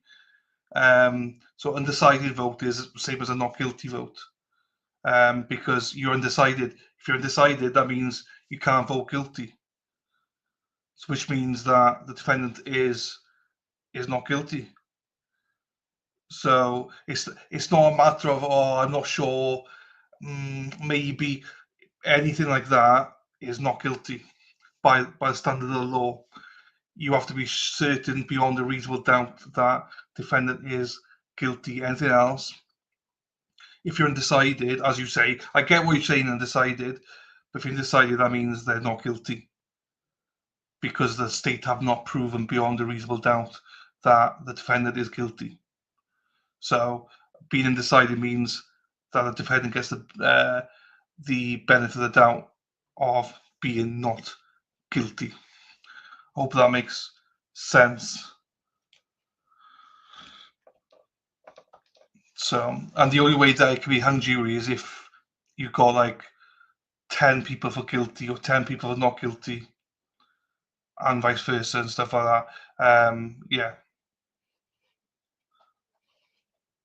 So just always remember that you only have to, it's always not guilty unless you believe that they've proven beyond a reasonable doubt that they've done it. I don't know if I explained that well enough or not, but my back's killing me, so.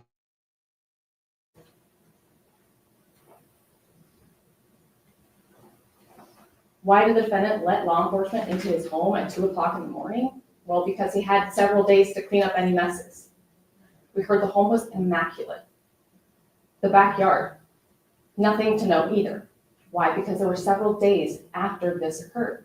The interview took place between 5:14 and 5:15. Dexter was already dead and was already dropped off 5:10, 5:11.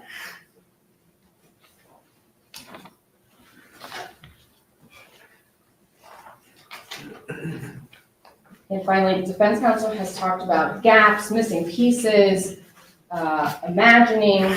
I'm going to talk about some gaps, starting with some small gaps.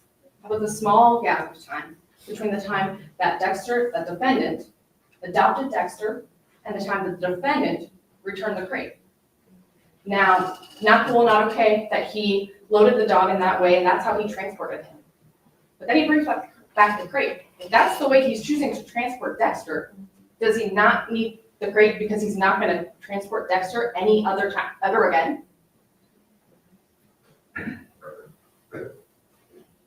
He doesn't even stick around to get the refund. Another small gap. My co-counsel already touched on it. That small gap under the fence. Dexter Not only did he have a cone on, he was supposed to wear that cone for several days. The defendant never took off that cone when Dexter was at the house. But Dexter has a little noggin. He has a head. This is not a small little dog, right? This is not a dog that's going to fit under that small gap. Another gap. How about the small gap of time between Dexter's adoption and the time that Dexter goes missing? This defendant adopted and lost a dog within less than 12 hours. Lost a dog. Another gap in the defendant's timeline, specifically when deputies asked about when he went to bed. He told them 10, 11. When did you wake up? 6, 7, 7. He omitted the fact that he was up. He was up in the middle of the night.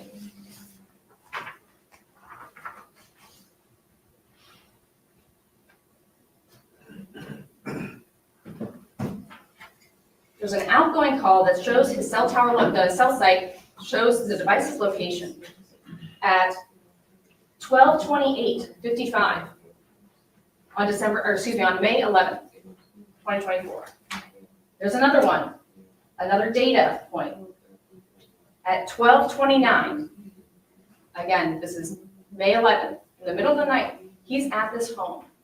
And whose home is this? This is the home of the family members that you heard from. Several of them were from this home. They testified to this address, and they testified, I did not cut the head off that dog. They also testified, I didn't know about the dog. I didn't know about the dog until law enforcement was involved.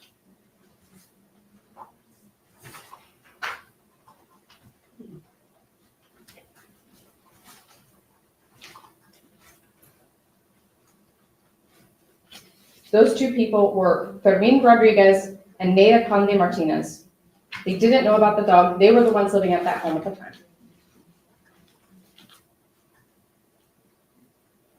How about maybe what you might call a gap? The notch, the indentation, that hesitation mark. That hesitation mark caused by something happening, something going wrong with coming down with that first blow. How about a dog moving when you come down with that first, when a person comes down, when the defendant comes down with that first blow? That could cause that hesitation mark. And as far as paralysis, would that prevent suffering? No, not necessarily. Paralysis doesn't mean entirely paralyzed. It doesn't mean he's not still aware of what's going on and what's happening to him. Paralysis, physical paralysis, does not paralyze Dexter's fear, Dexter's emotion, Dexter's suffering.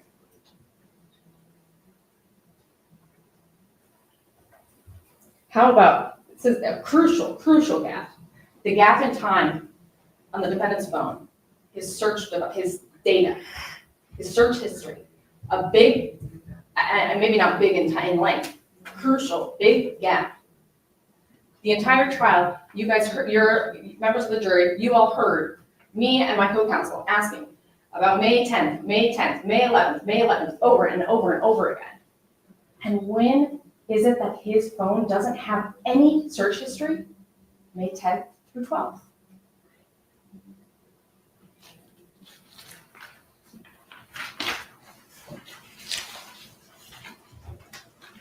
Finally, this is maybe not so much a gap, but a distance.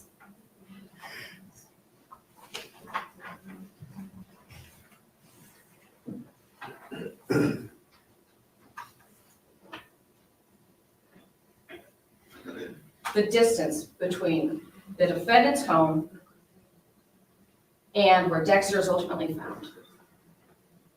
This distance is not a coincidence. In fact, what defense counsel is asking you to do, they're asking you to speculate. They're asking you to believe that this defendant was so unlucky that first he adopts a dog, he's so unlucky that that dog goes missing within 12 hours. And then he's so unlucky that a random person finds a dog. And he is even more unlucky that he finds a dog and he decapitates this dog. And now defense wants you to believe that he's so unlucky that that random person who decapitated his dog now left the dog miles and miles away at a very specific location. And he's so unlucky because just coincidentally, he also goes to that location at the time that his dog is missing.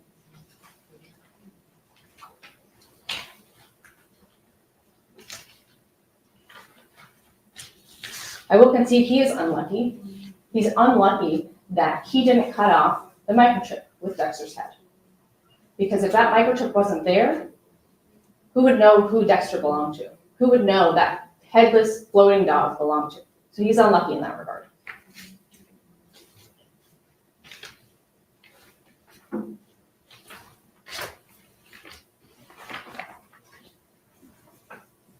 Members of the jury, the state asks you to rely on your common sense. And if you feel that there's any gaps in the evidence, fill that gap with common sense and find this defendant guilty on all counts. Thank you.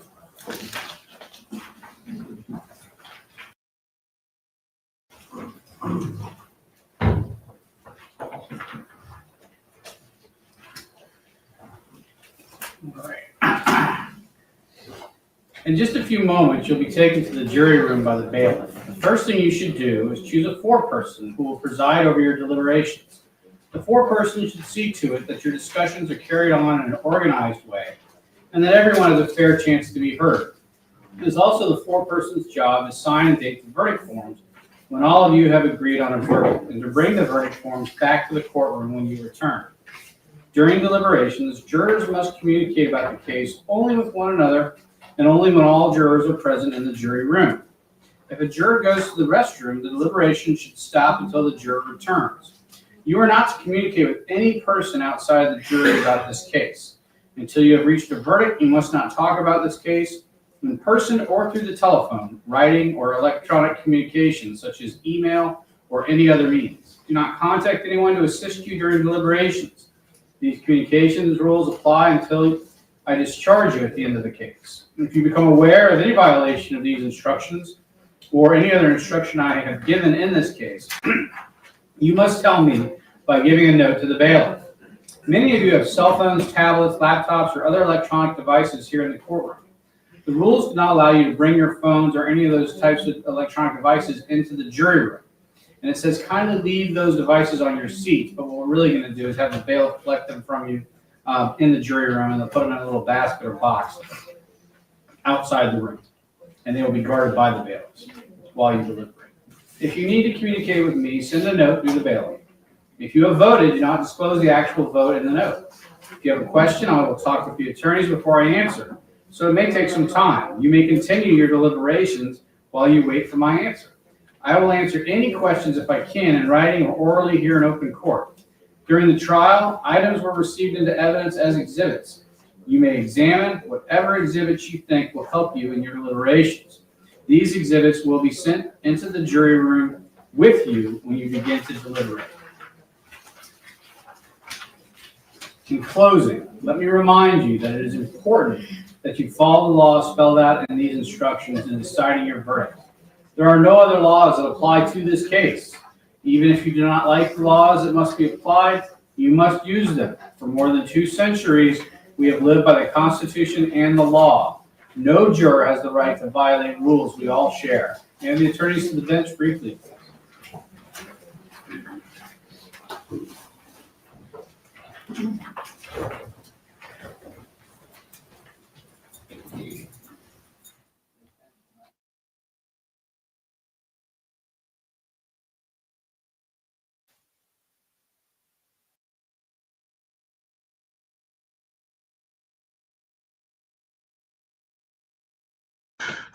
They're on verdict watch, or they've gone off verdict watch, okay.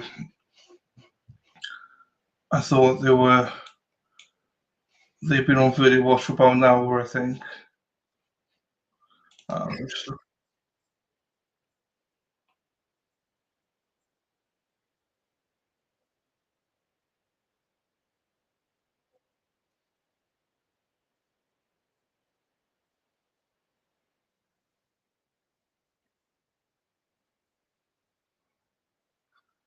Okay.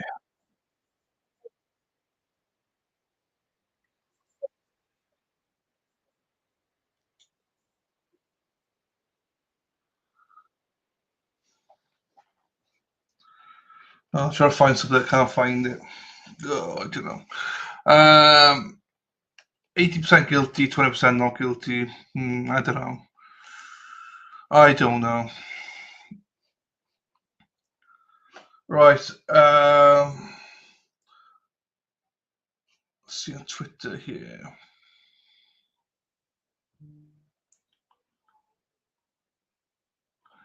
Dexter. Hang on.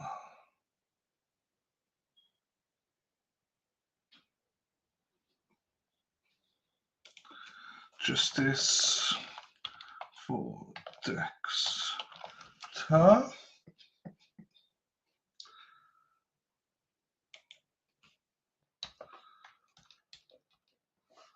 Justice for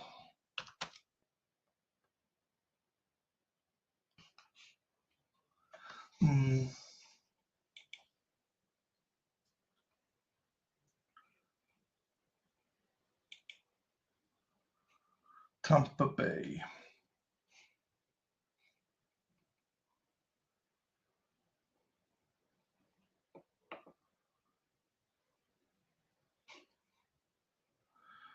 Okay.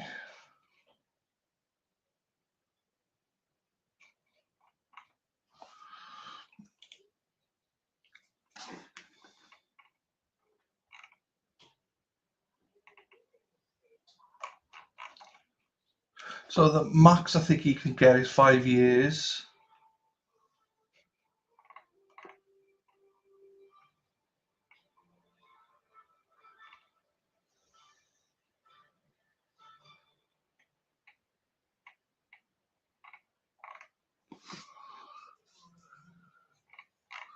Yeah, 5 years, I believe. Let me just. Oh.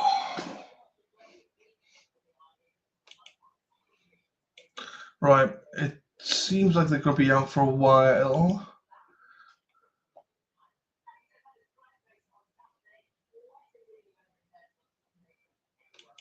Okay, put that there.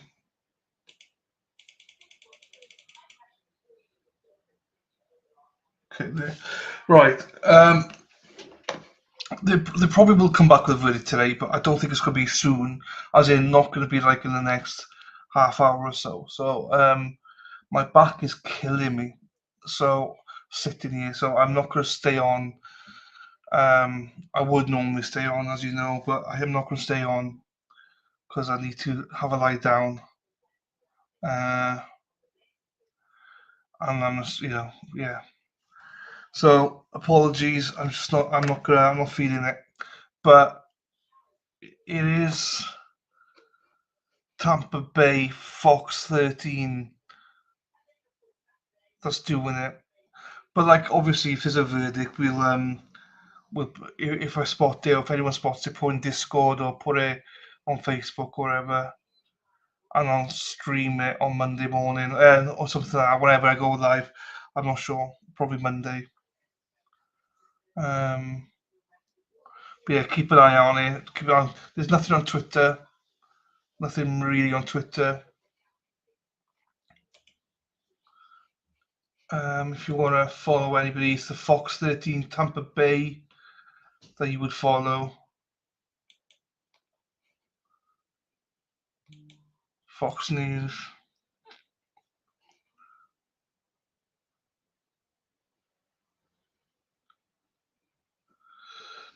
Fox 13 Tampa Bay.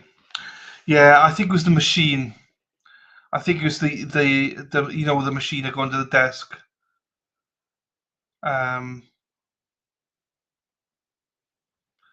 I think that wasn't good for my back. I don't think. I put in there on that. I am, but my yeah, because with the right machine, I was leaning over a lot. So I think that it's that.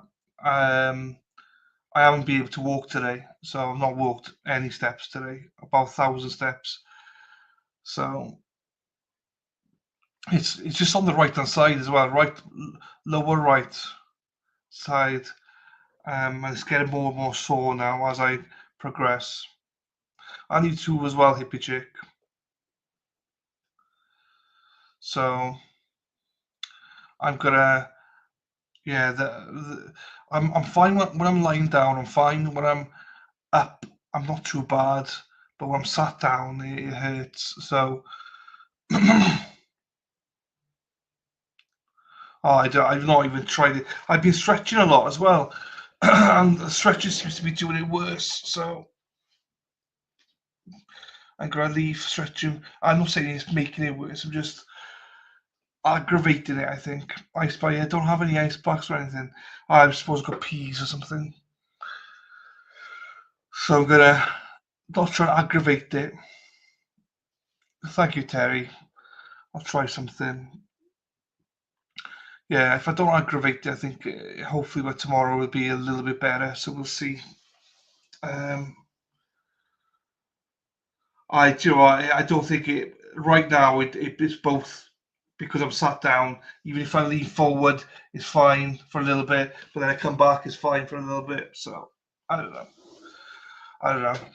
It's just painful at the minute. So right, everybody, I'm just gonna go. I'll take a lie down. Right, thank you for being here as always, and I'll see you hopefully next week. See what happens Monday. I'm not sure what's happening Monday, but definitely Tuesday with Karen Reid. All right, everybody, take care. Keep an eye out for the verdict. Ta-ra.